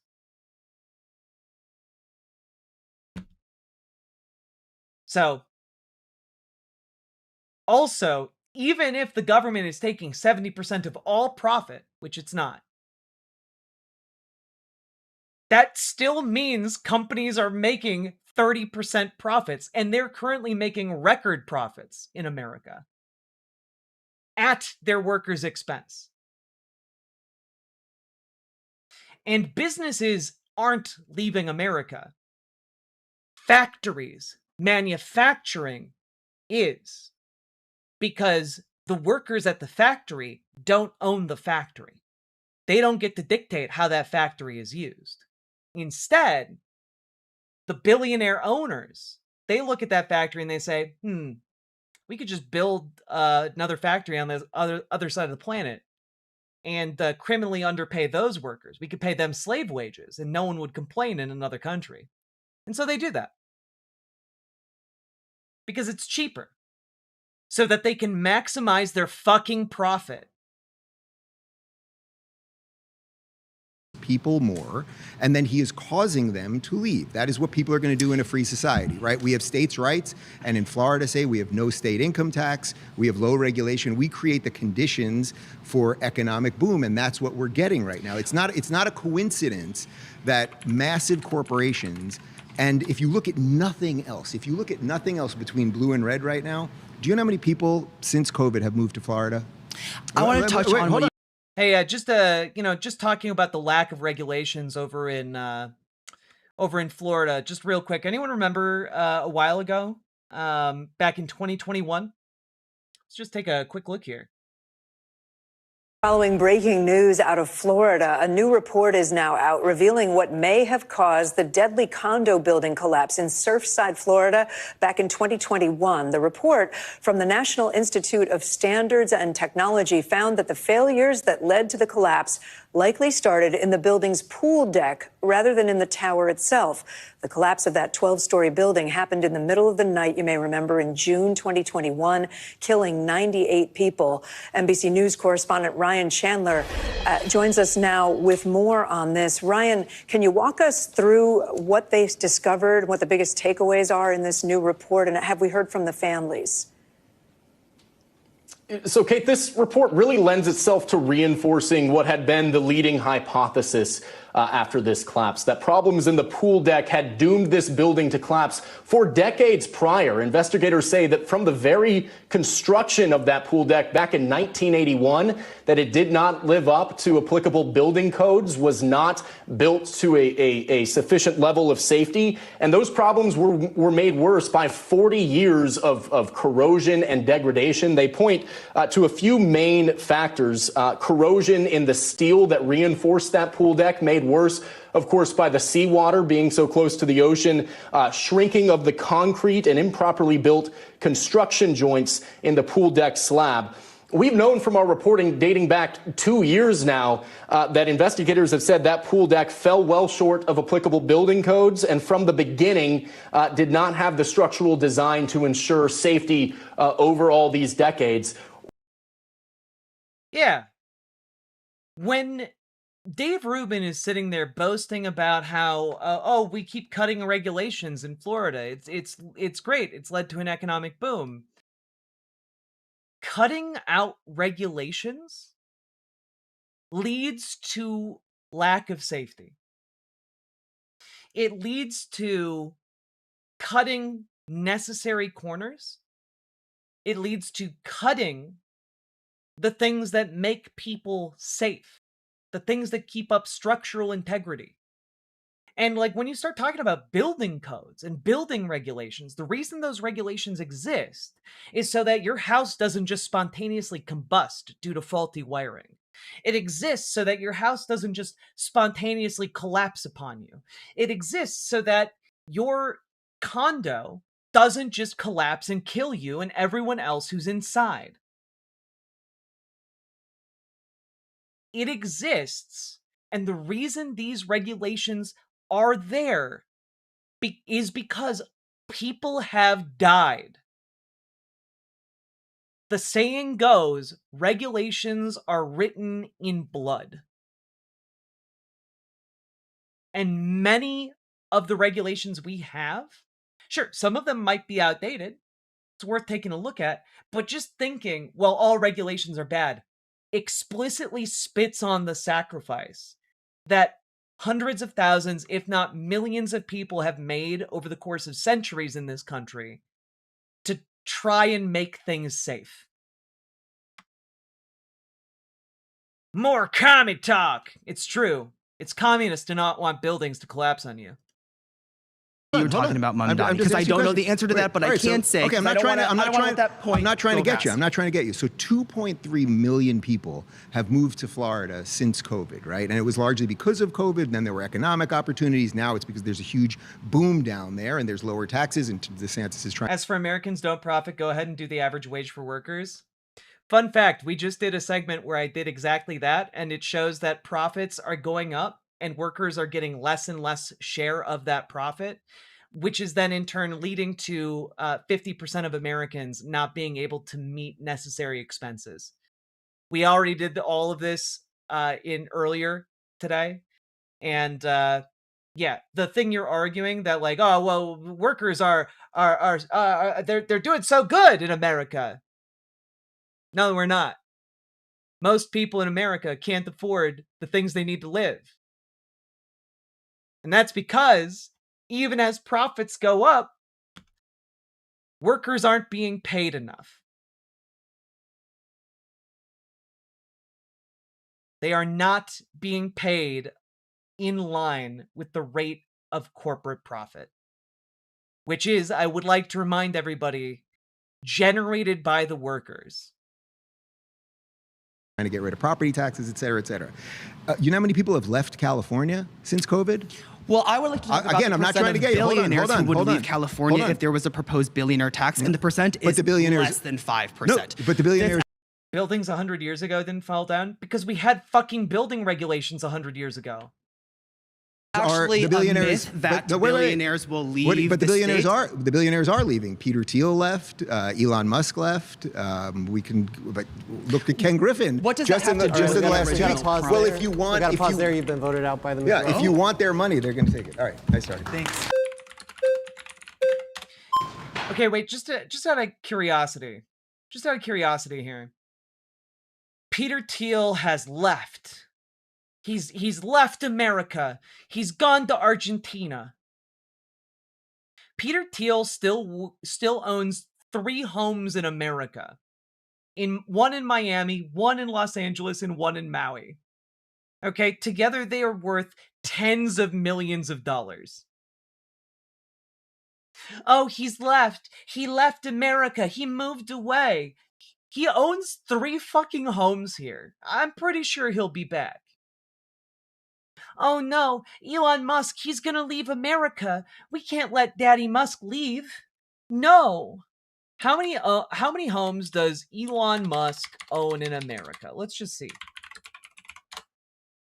Do do do.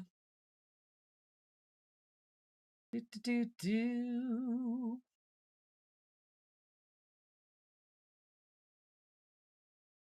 Do do do do. Let's see. In 2020, he sold 7 mansions across the United States for a combined worth of $100 million. And let's see. He alleges to live in a tiny home worth around $50,000. That, I think, is fair to say is a lie. Yeah, here we go. In 2024, he bought multiple properties in Austin, Texas, worth $35 million. And built his own compound and owns a city in Texas that he runs as a company town. So, I think it's fair to say, considering he owns a city in Texas, that perhaps he's not going anywhere anytime soon. Yeah, inflation works that way. What's the actual percent of increase? You can go back in stream and look at that entire section. I'm not rehashing it just for your own edification.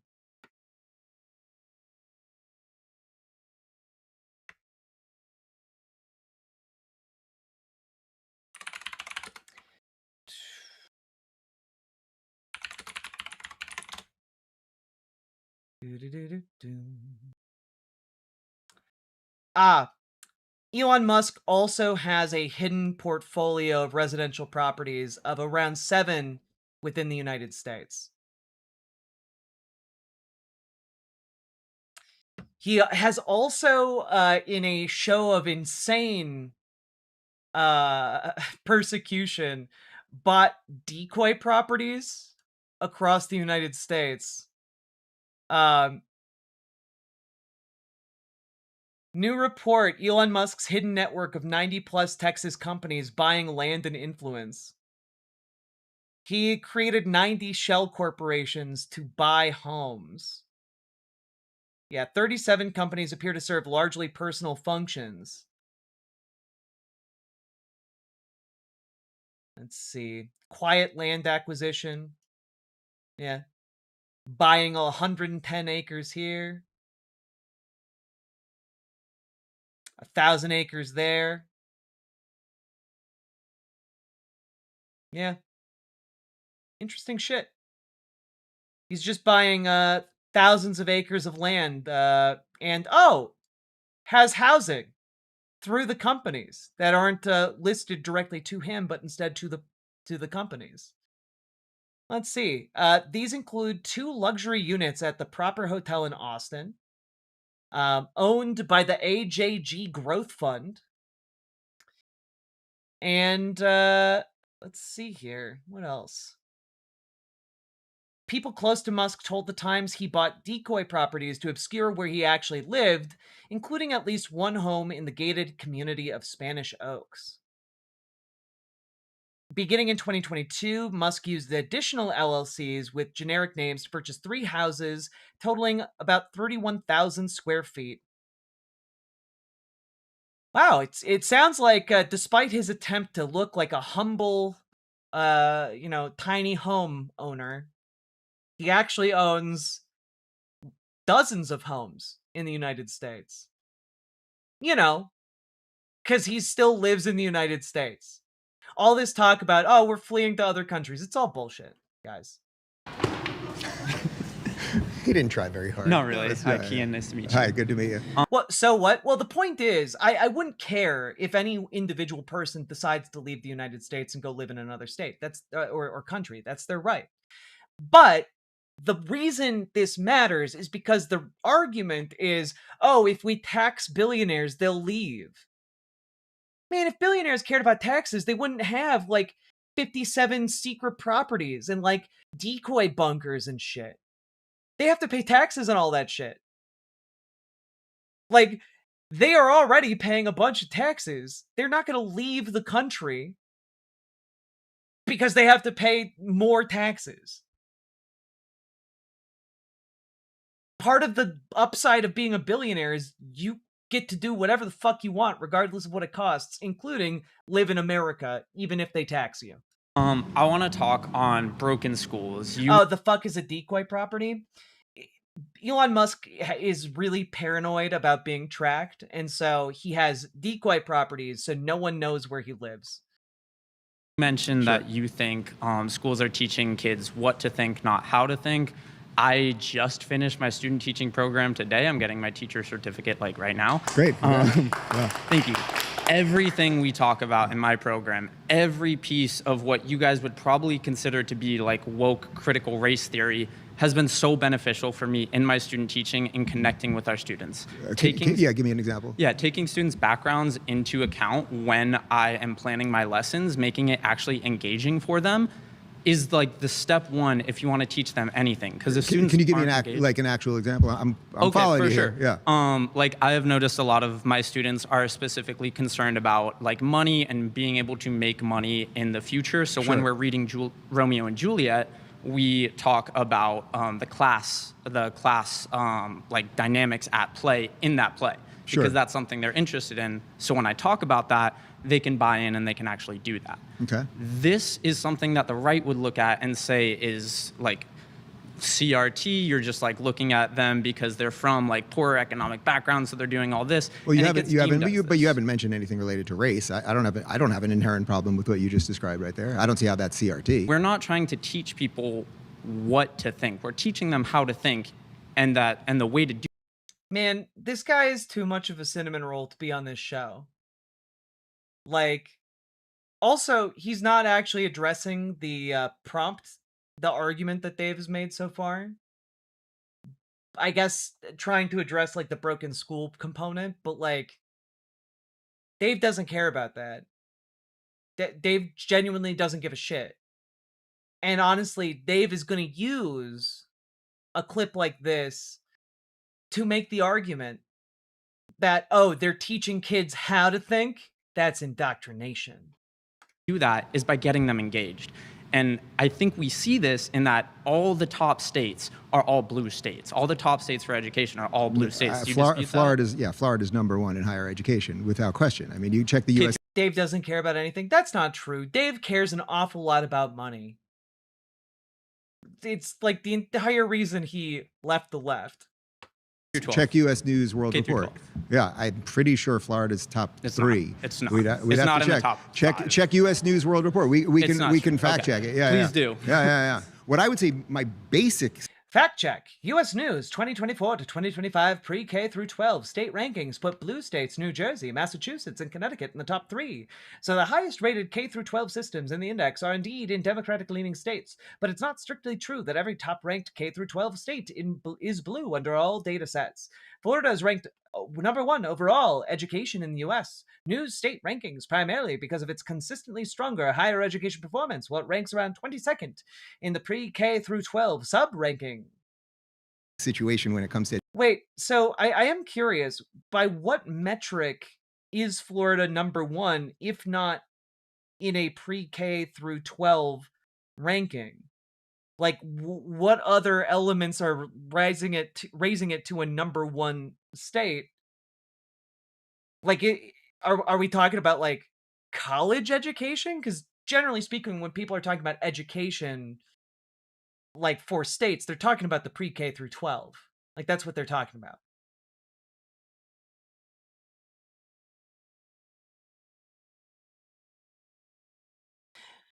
Wouldn't teaching them what to think be indoctrination? Why would anyone have a problem teaching students how to think?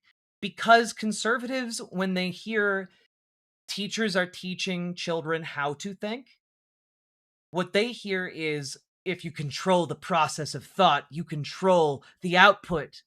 They're teaching them how to think themselves into becoming socialists. Like, that's generally what conservatives believe.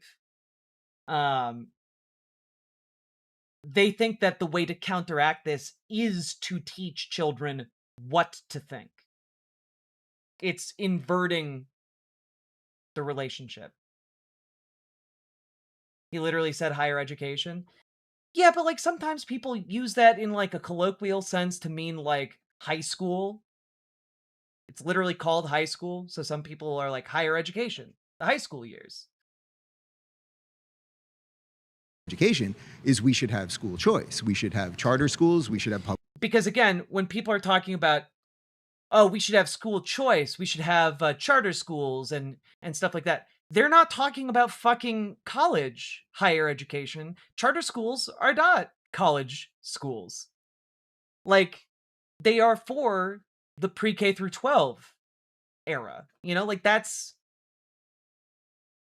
typically that's kind of the thing I'm talking about here. Dave is talking about the pre-K through 12 era, under which Florida is ranked number 22 in the United States.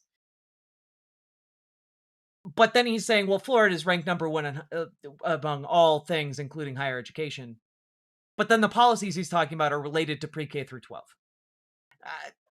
It's messy, and I think a stupid, distracting argument for Dave to make, which is why I call it out.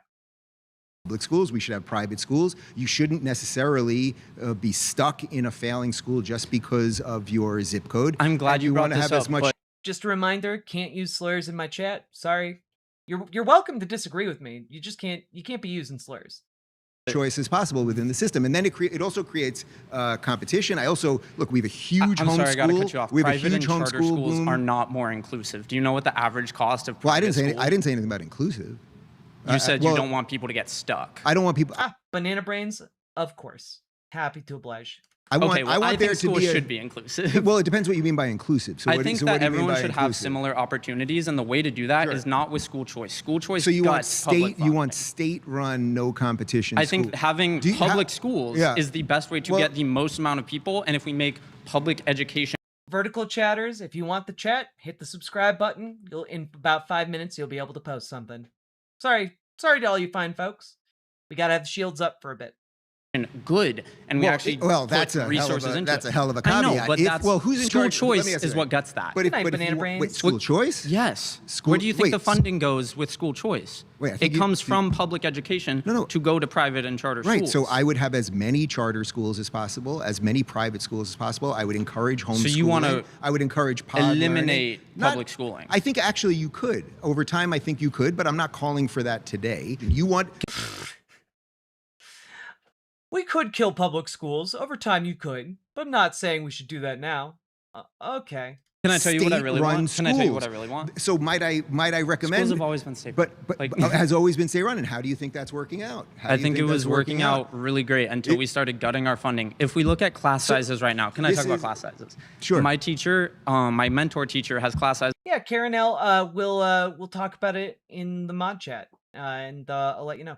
of up to 40 students in her classes. So I would That create is not more- sustainable. If we put more funding in, we can hire more teachers for those public schools to get class sizes down, which is the #1 thing. So 'Cause you if we think, have so lower you think class just sizes, if we wait, let me just, finish, you think please. if we just put more money into these things, I that think we if would we have hire better more results? teachers, Yeah, if you hire more teachers, aka put more money into these programs, you can lower class sizes, personalize education plans on a per student basis.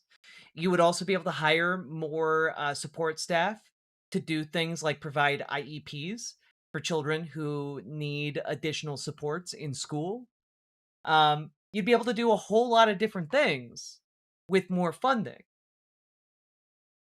And like, if you decrease the amount of funding available, schools can do less things. It's not difficult to figure out how that works. if we hire more teachers, Yeah. then we have lower class sizes. Teachers like myself can individualize our curriculum. We can take individual students into account. Unemployed Chud writes, farting in blankies, watching some streams, eating some egg salad. Sounds like a beautiful evening. In our lesson planning, which is something I do because I was Sure. lucky enough. Like, this is genuinely like watching Dave Rubin do a Simpsons bit unironically. He's doing the money can buy goods and services thing. Like he's like, I'm genuinely baffled.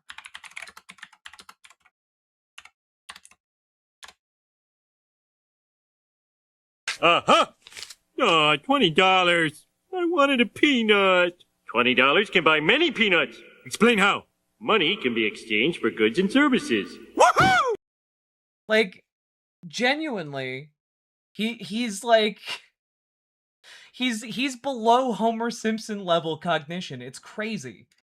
To have a small class size, but other classes don't have that, so it's strikes not me possible. that you would be quite a good teacher, likely in a pod I'd say he's doing the steamed hams bit. I mean, he's getting close, yeah. or at a charter school or at something where it would be more one-on-one. I'd be a good teacher anywhere, I promise Okay, you. we got to Okay, pause that- there. that's we got to fine, but I pause can there. see- You've been yeah. voted out by the Yeah. majority. Thank you.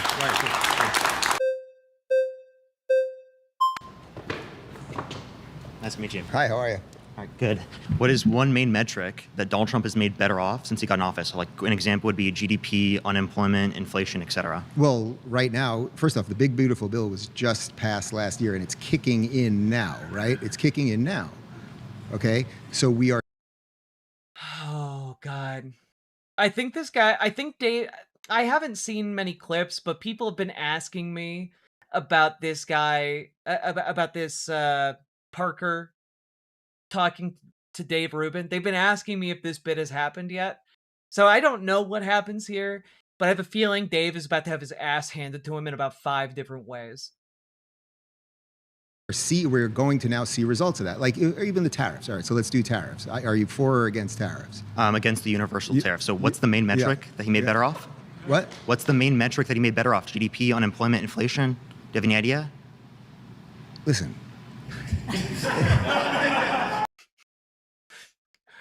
Listen here, you snot-nosed little freak. I came here to debate you, not to provide you with fancy facts and figures. I didn't come here prepared with your fancy schmancy learning. You think I can just pull numbers out of my butt? I can't. Listen, I don't think you do.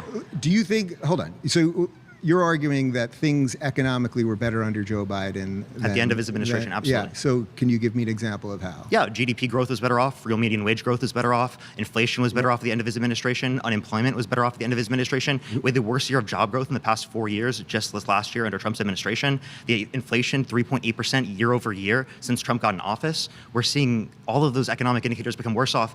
Can you tell me anything that he's done to make it better off? You say Can you tell me anything? Can you tell me anything that got better? Anything at all?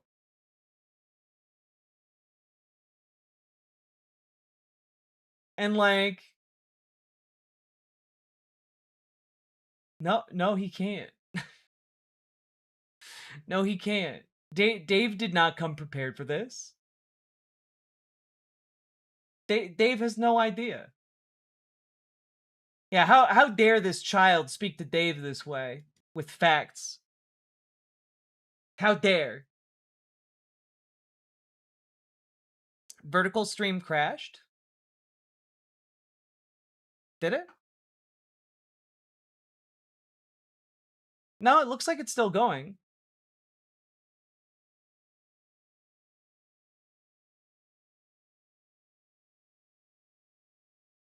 Oh.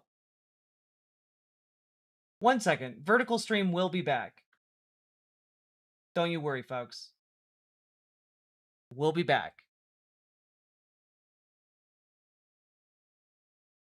It says stream unavailable. Again, it should be back.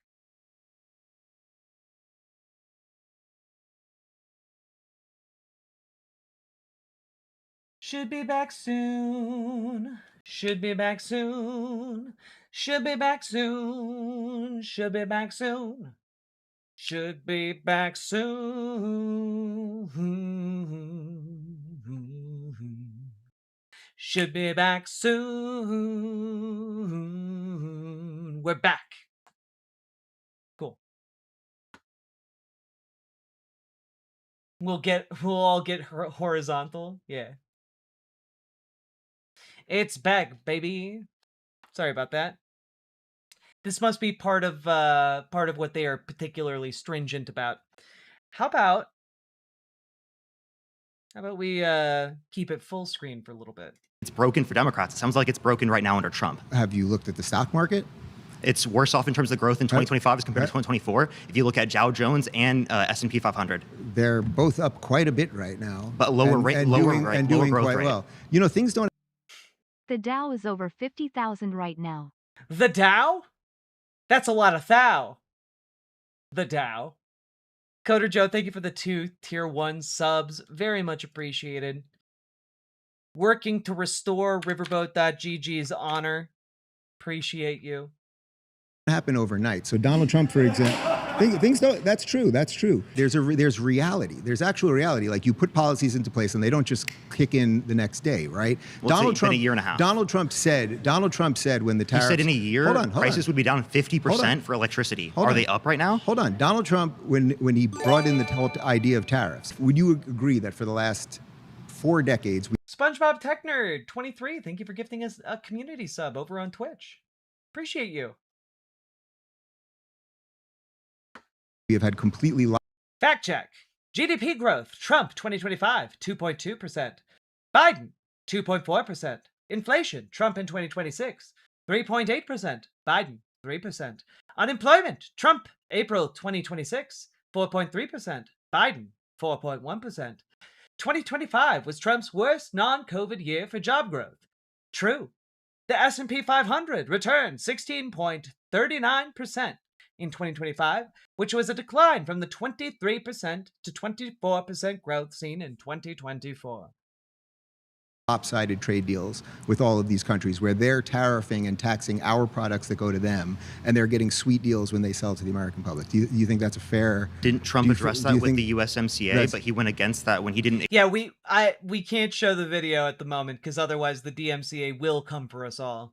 Extend it through the context of his new trade agreement because he wanted to place tariffs on all of them again. And his tariffs that he's placing on are destroying our relationships with countries all around the world. No, it's costing. When you say destroying relationships, it's costing consumers here in this country. A Federal Reserve. I want a camera to show Dave Rubin's face so bad. report just came out indicated that we'd be below pre-pandemic levels of inflation if Donald Trump never imposed the tariffs in the first place. Wait, Also, this man is so laser focused on destroying Dave Rubin right now. This is a look of pure, unadulterated focus. He is lasering in directly on Dave Rubin's heart. Meaning we'd be able to bring down interest rates and we'd be able to increase investment within our economy and bring more jobs back. Hold on. When you say Oh yeah, that dude is a content creator. His name's Parker something or other. destroying our relationships with other countries, well, other countries. Dave just looking like a deer in the headlights over here. Fact check. A 2026 Federal Reserve analysis finds the Trump era and renewed tariffs have raised core goods prices by about 3.1% and added roughly 0.8 percentage points to the core PCE inflation, meaning inflation today would likely be much closer to the Fed's 2% target without those tariffs. We're getting sweet deals, right? If Canada, we're getting some sweet deals. Which was charging crazy taxes. And if there's anyone who knows anything about sweetheart deals, it's Donald Trump's legal team. And tariffs on our products that were going to them, and we were basically charging nothing back. How can we sell to their market? So if they're upset with us, right? So China is a little upset with right now. Upset with us. We're trying to get fairer. So is Europe. So is Africa. So are the Oceania countries. Deals. Canada, obviously under Carney, is upset. Latin America. With us because we're trying to get Canada. Fairer deals. Donald Trump is trying to reset things. We were basically the world's piggy bank for the last... Donald Trump is trying to reset things. You don't understand. That's why he keeps threatening to invade Canada.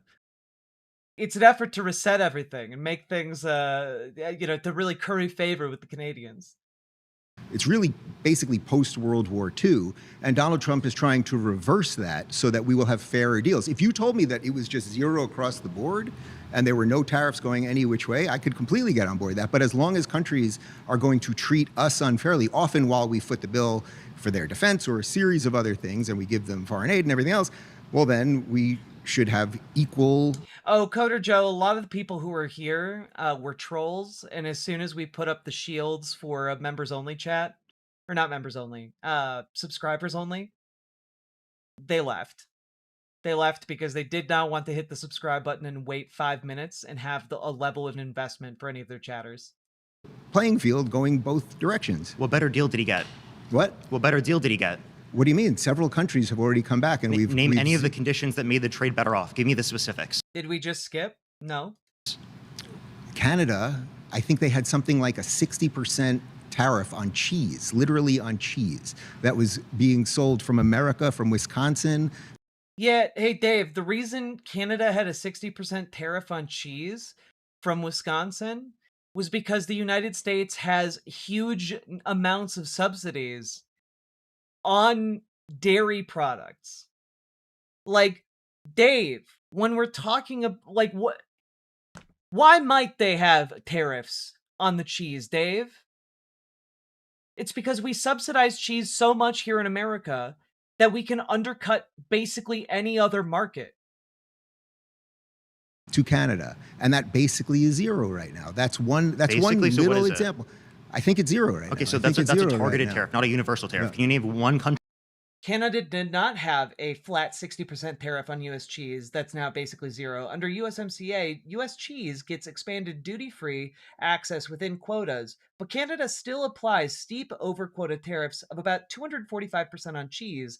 The protection was not reduced from 60% to zero. That had a universal tariff on us? I think there are several countries that Name did. one. I think there are several countries Name that one. did. Honestly, I'm not sure, but I think there are several countries that did. Okay, so why are we placing universal? Man, Dave really came here not prepared. I don't know anything about tariffs or I'm sure there is one statistically. Don't do fact checks here. I'm sorry. So that zeroed out the tariffs. So then why don't I think Argentina did, if I'm not mistaken. I think Israel did. I think a few other countries did. Why don't we put a proportional tariff on them, the same that they put on us, so that we can negotiate that down? down. It doesn't seem like Trump's looking for that. What do you mean? Trump's- That's Trump's- that's exactly hold on, what and Trump again, did. Let me just clarify. The tariffs are being paid by our consumers. So Trump, while trying to get his deals, is making inflation go up and making it worse off for you at the grocery store, worse off for you at the gas pump, worse off do for you think you we when should you're just- trying to buy a house. Yeah. So can you, again, like you Yeah, could mention before, I'm can you not name sure one if you're- metric that I'm not Trump's made better off I'm since he just got not in sure of office? the premise of what you're saying, because do you think we should just have free trade with everybody without any penalization? I thought you were going like either way? libertarian. Don't you want Yeah. free trade? No, that's what I'm saying. Oh, that's so good. That's so fucking good. I'm telling you, Taffy, part of the problem is I can't just let it play, because if I let it play uninterrupted, it is going to get DMCA. And then, like, the screen is going to go black for you guys, and you're not going to be able to see anything. So part of the reason I'm pausing to talk, it's not because I, nefariously want to interrupt them. It's because if I don't, everything gets put on hold for like 2 or 3 minutes. I don't understand the premise. Indeed. So, Okay. so I think you're agreeing with me. What Donald Trump But is trying he to hasn't do is overall decreased tariffs. He's trying. The Supreme Court did more to decrease tariffs than he did. It doesn't happen overnight. It doesn't happen overnight. Yeah, They're you keep saying- You can't expect him to wave a magic wand and fix everything, even though I have more or less said I that's exactly what he can do. negotiating these things. Have we done anything in his office yet? Yes. What? Yes. Scott Besson every day is negotiating with these other countries. You think? I love, by the way, that folks like Dave Rubin will be like, well, Scott Besson has been negotiating like 24/7 with these countries. What actually is the nature of the deals made by the United States as they currently stand? Right? Like what? Because any of the things that got negotiated prior to a judge knocking down Trump's tariff powers, like all of those negotiations also got knocked down. All of those agreements also got knocked down because they were predicated on Donald Trump being able to levy that tariff. So all of those deals that got made are functionally worthless. I think the negotiations are worse off with the JCPOA. We have less political concessions right now than we had a decade ago under the JCPOA. So tell me, what political concessions have we got with the war with Iran since Trump started it? Well, right now, Iran literally exports no oil. Every day they are losing. That's not true at all. They have overlined pipes to Pakistan. They have the ability to let Chinese oil through the Strait of Hormuz, which they have, by the way, been doing. They've actually been exporting more oil since like their closure of the Strait of Hormuz. $500 million. So what you can do over time is you have a military. Oh, thank you. The fact check is actually here. Recent tanker tracking data cited by the Wall Street Journal, Bloomberg, and others show Iran exporting roughly 1.5 to 2 million oil barrels a day and earning around $100 to $150 million in oil revenue per day. That's a lot of oil. Adventure, which we had 40 days, which we took out their Air Force and their entire Navy and everything else. And now we completely. It's wild to me that like Republicans just keep mindlessly repeating this talking point. We took out their entire Navy, and yet like every week we get a report of the United States conducting bombing runs on Iranian mining ships. So it's kind of like, did you actually sink their Navy if they keep somehow pulling mine-laying vessels out of their ass? Control their None of those economy. were concerned. What's And the political concession since the beginning of the war? What's the political concession from Iran since the beginning of the war? Yes, name one. Well, we're having negotiations with them right now. And we haven't gotten anything? We're having negotiations with nothing. them right now. So nothing. Well, we're in a negotiation We've been process. in a war. Well, we're in a negotiation process, and we've actually, the longer this conflict has gone on, the more weak our position has become. But, we're in a negotiation process.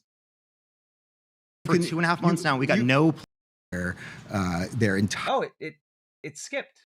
entire Navy and everything else. What's the political negotiations with them right now? And we haven't gotten anything? We're now. We got no political concessions. for 2.5%. That was going to be in place until 2030. It would still be in place to this day. Again, we if Donald started. Trump didn't pull out of the JCPOA. We started with this. They admitted they were enriching past that point. After the JCPOA. Steve Witkoff. They admitted this after Donald Trump ripped up the only agreement that prohibited them from enriching.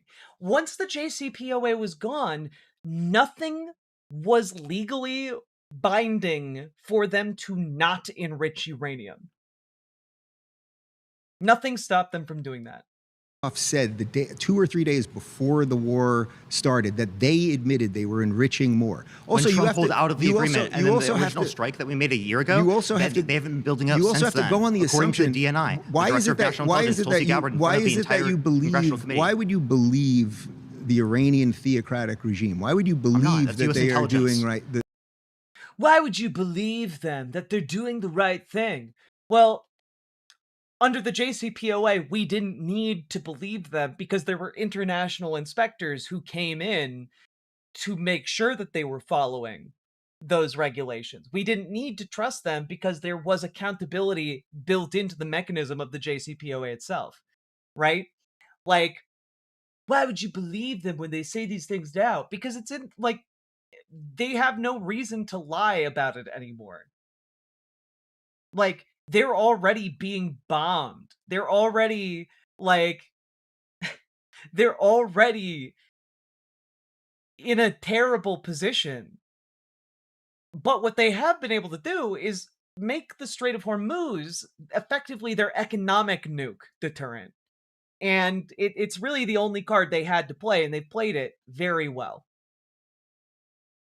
That's the director of national intelligence, Tulsi Gabbard, appointed by Donald Trump. Yeah, also the Tulsi Gabbard shooting this defense in the dick is very funny to me. Trump. So explain to me why you don't believe her.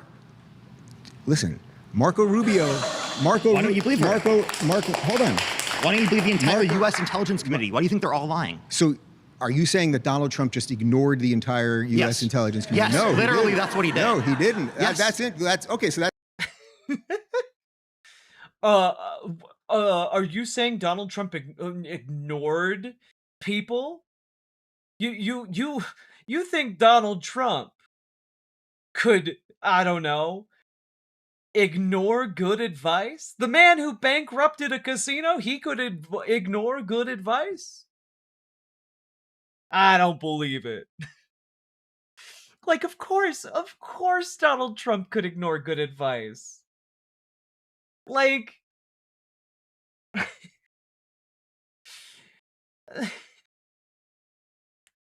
he got no red flags this entire time and multiple applauses. He's doing so good. But, like, also, Dave just sits there, is just like, well, I don't believe Tulsi Gabbard and the entire intelligence community, but then tries to flip it and is like, you do not believe, do you think that Donald Trump wouldn't listen to his intelligence community? And he's just like, yeah, obviously. When has Donald Trump ever listened to the intelligence community? Ever. That's an interesting disconnect that we have. I mean, Marco Rubio. Why do they contradict each other? Marco Rubio very clearly laid out what was going on here. And by the way, Donald Trump and every president for the last 40 years has said that Iran will not get a nuclear bomb, right? Every president has said that. Joe Biden said no. Remember, Kamala Harris said no or the JCPOA don't, limited right? it to a greater extent. Okay. Why didn't you address that point? Again, you are going.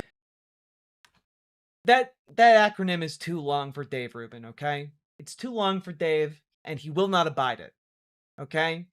You can't expect him to know what the JCPOA is. That would require him to prep, to read, to have an argument. That's too much to expect from poor Dave Rubin. He's a birthday boy. A precious, precious birthday boy. On the assumption that you can trust these random inspectors that are going into these places. Literally, random inspectors. You can't. What now? You're gonna tell me you can trust experts to know things? Next, you're gonna be telling me that there are people out there who study the weather. Like, they could tell when a hurricane is coming to Florida. All The right. IAEA is the International Atomic Energy. With all due respect, I think that trusting some of these international things that they somehow have America's interests or the West's interests in mind, I think is a kind of faulty. It's just a faulty premise, I would say. So the international actors that are lying, they don't actually have legitimate surveillance. Well, I do like here, though, that Dave has effectively said, you can't trust America's intelligence network. You can't trust international watchdog groups. You can't trust experts, but you can trust Donald Trump. You can't trust anybody who knows anything about anything, but you can trust a senile, dementia-addled old fool who's like AI psychosis posting on Truth Social at 3 o'clock in the morning. You can trust him. He knows what's up. Over their nuclear enrichment facilities? No, they don't. Okay, so they don't. You think They have. What do you mean? They were buried. They were buried under. We gotta They were pause. buried We've under run out of mountains. time. They were buried underground. God, that was genuinely very funny. Holy shit. We did it, folks. We made it through part 2 of Dave Rubin's biggest mistake. My God. Yeah, the guy who made a fake university would never lie, right? Right, guys? Oh, God. Everything is stupid. But you know what's not stupid? Hitting the like button on this video, leaving a comment about what you think about Dave Rubin's performance, and also hitting the subscribe button. None of those things are stupid, and actually they make you cool. And I will also say, get involved with your local Dems, get involved with your local DSA, get involved with Progressive Victory. You can make more friends, you can flex on how cool you are about liking the video, leaving comments, and subscribing, and you can make your local politics better. Join your local Dems, make them more progressive, make them more pro-working class. Get those corporate Dems out of power. Join your local DSA, make it more effective. Recreate the success of New York City DSA with Zoran Mamdani right where you live. Progressive Victory can tie you directly into campaigns across the country for leftist candidates who need your help knocking doors, phone banking, and text banking. All right, we got a link to them down below, but if you want to get involved with your local Dems and your local DSA, join our Discord, reach out to Dragonfly for help with your local Dems, reach out to Gamergy, rather, for help with joining your local DSA. And folks, also, check out ImogeneOlivia.com. Gender euphoric lingerie designed from the ground up for trans femmes. Also tested with cis men, cis women, non-binary folks. It is comfortable, sexy lingerie that's non-tuck. Go check it out, ImogeneOlivia.com. Link down in the doobly-doo. Let's keep on going. And God save us from ever falling into an intellectual pit like Dave Rubin has. Let's keep on going. Dave Rubin is clearly an intellectual giant. Well, oh shit, chat. An intellectual giant? Giants still walk among us? Oh my God, Hyperborean knowledge was right. The giants are real. And Dave Rubin is one. I hadn't considered the existence of of intellectual giants. Dave Rubin. Oh God, everything is stupid. Everything is fucking stupid. He's a weird kind of brand noser. That he is. That he is. All right, folks, if you got anything out of this, do consider dropping those subs and donos. You guys make this show possible. And with that, I'm going to go to bed. It's 5 o'clock in the morning. I wish I could have gotten to the Sam Cedar, Jillian Michael stuff. We'll get to it tomorrow, I think. But, you know, until then, I will see you later. Bye. Goodbye. Good. Bye.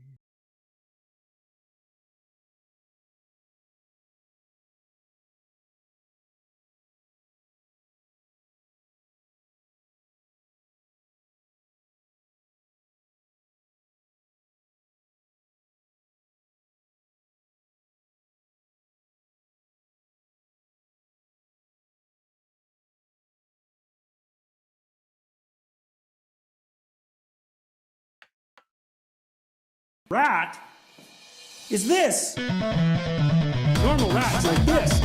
That's a normal rat. Normal rat's like this. That's a normal rat. Normal rat's like this. That's a normal rat. Normal rat's like this. That's a normal rat.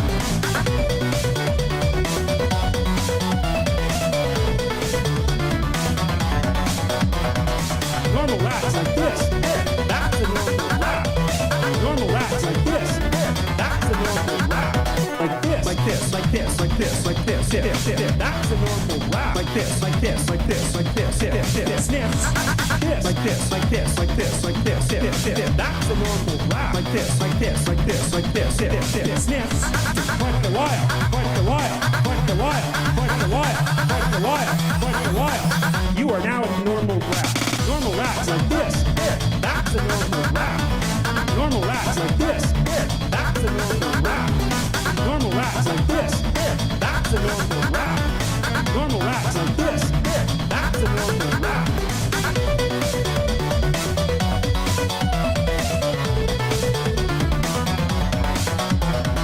Normal rat's like this. That's a normal rat. Normal rat's like this. That's a normal rat. Like this, like this, like this, like this, like this. That's a normal rat. Like this, like this, like this, like this. Sniffs. This, like this, like this, like this, like this. That's a normal rat. Like this, like this, like this, like this. Sniffs. Quite the wire, quite the wire, quite the wire, quite the wire, quite the wire, quite the wire. You are now a normal rat.